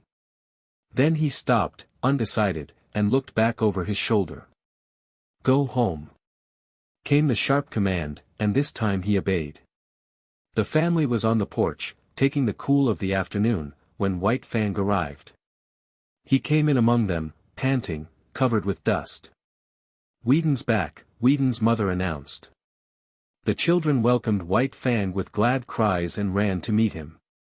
He avoided them and passed down the porch, but they cornered him against a rocking chair and the railing. He growled and tried to push by them. Their mother looked apprehensively in their direction. "I confess, he makes me nervous around the children," she said. "I have a dread that he will turn upon them unexpectedly some day." Growling savagely, White Fang sprang out of the corner, overturning the boy and the girl. The mother called them to her and comforted them, telling them not to bother White Fang. "A wolf is a wolf," commented Judge Scott. "There is no trusting one." "But he is not all wolf," interposed Beth, standing for her brother in his absence. "You have only Whedon's opinion for that," rejoined the judge. "He merely surmises that there is some strain of dog in White Fang, but as he will tell you himself, he knows nothing about it." He did not finish his sentence. White Fang stood before him, growling fiercely. "Go away.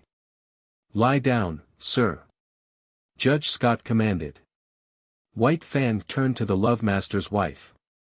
She screamed with fright as he seized her dress in his teeth and dragged on it till the frail fabric tore away.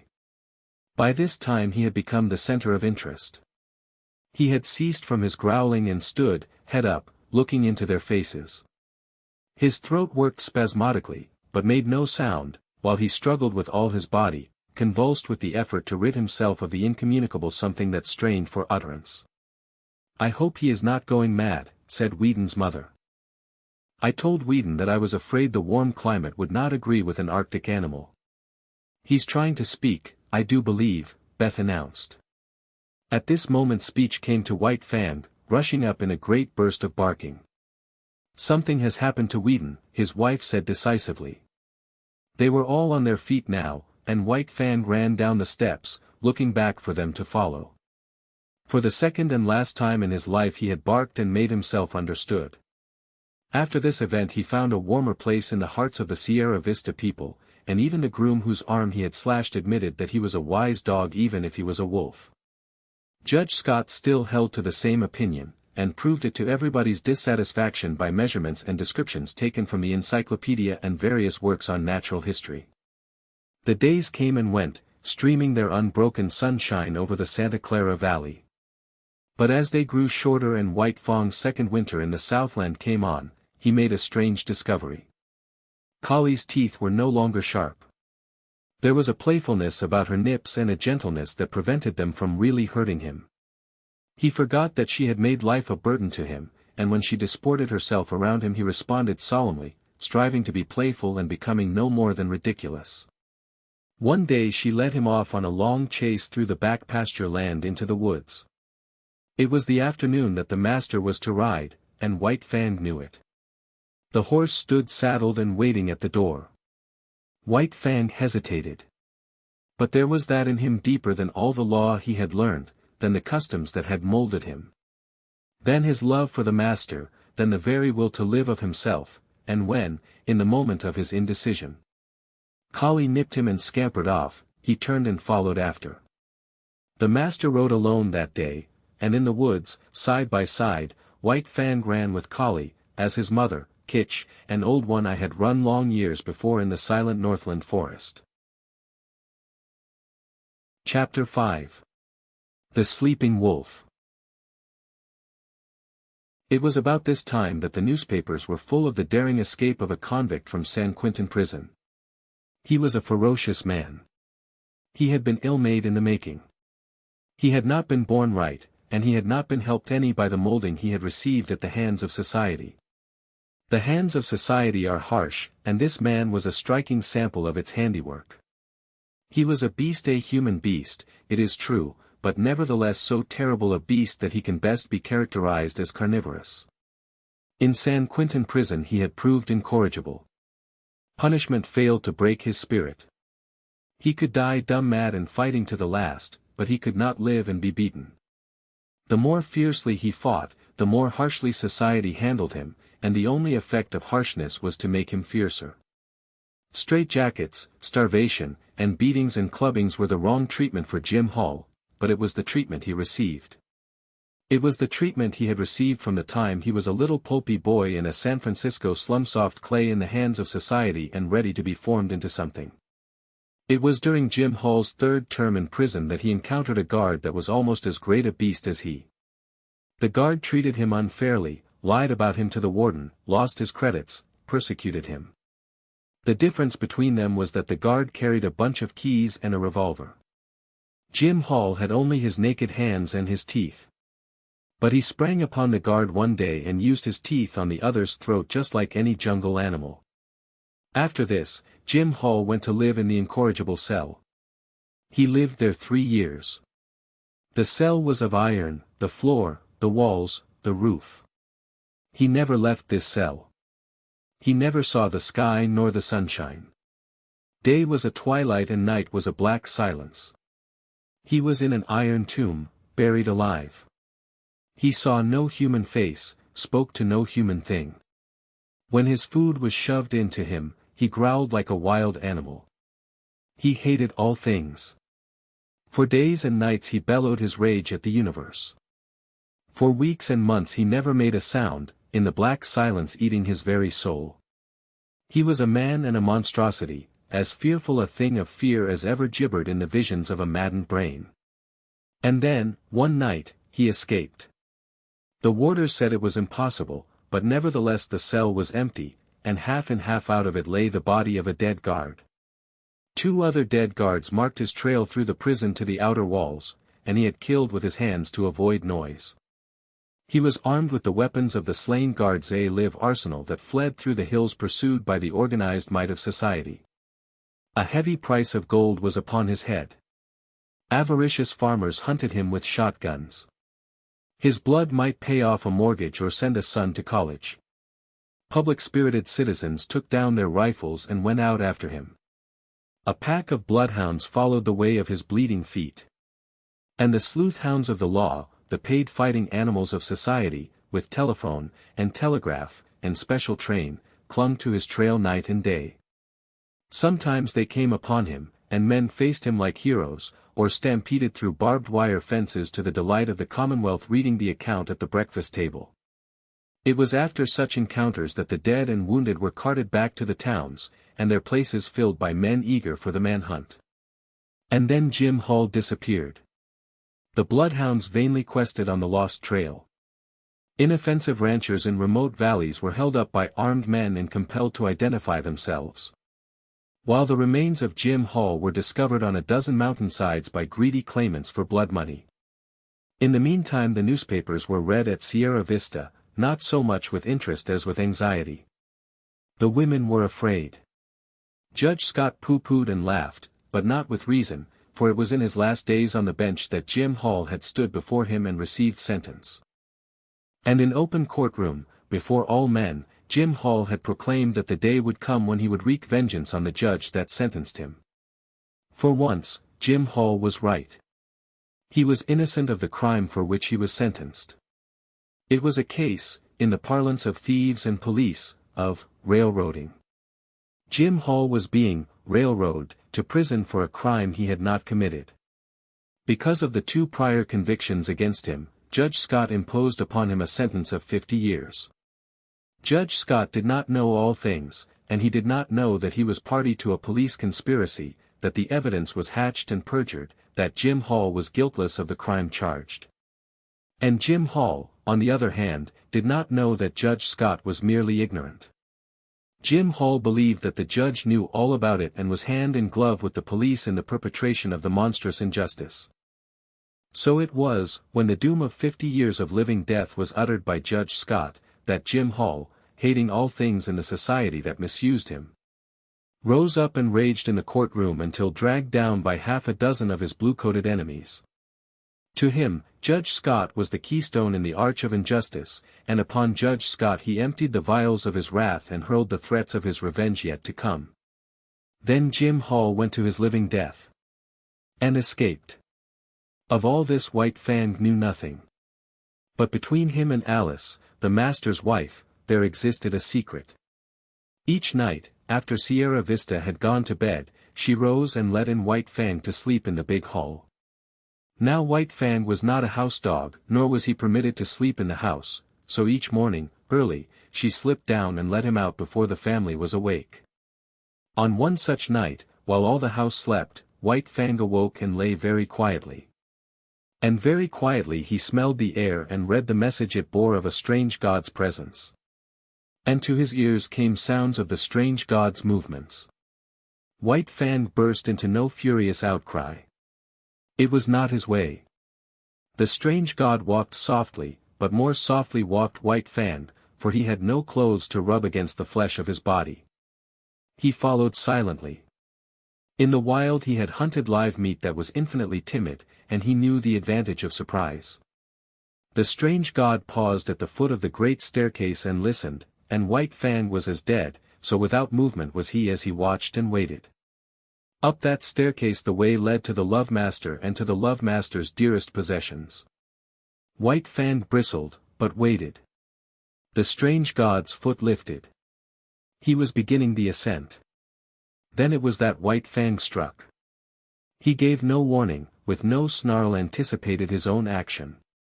Into the air he lifted his body in the spring that landed him on the strange god's back. White Fang clung with his forepaws to the man's shoulders, at the same time burying his fangs into the back of the man's neck. He clung on for a moment, long enough to drag the god over backward. Together they crashed to the floor.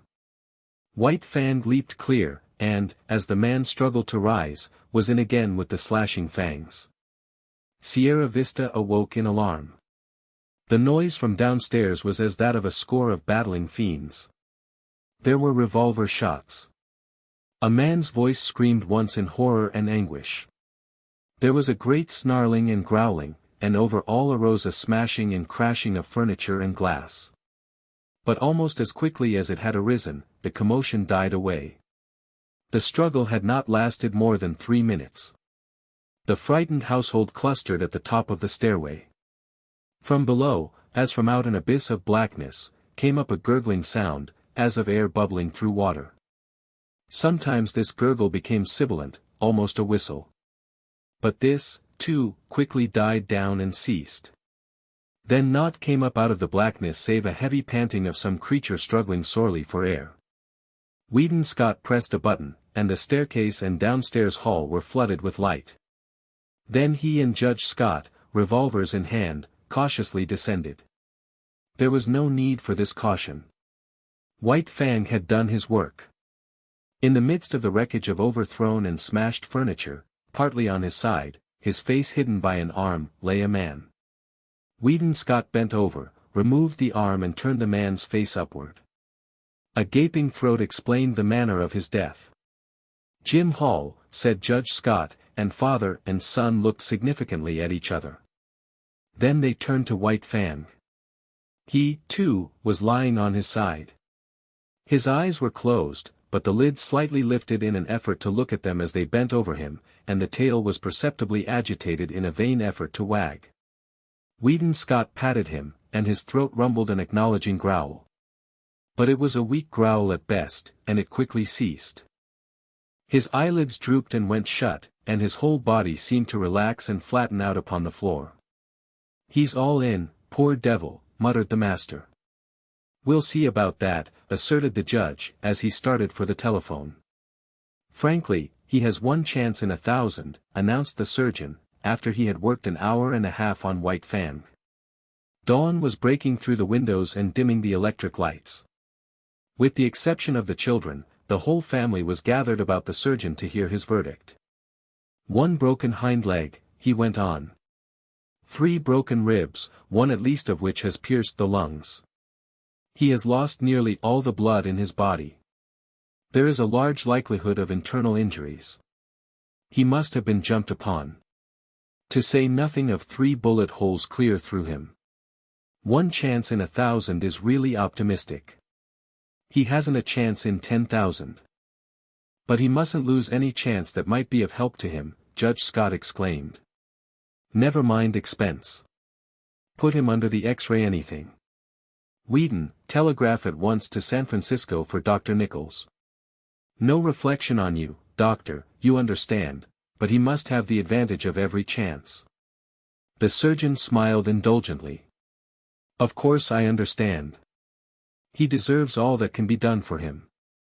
He must be nursed as you would nurse a human being, a sick child.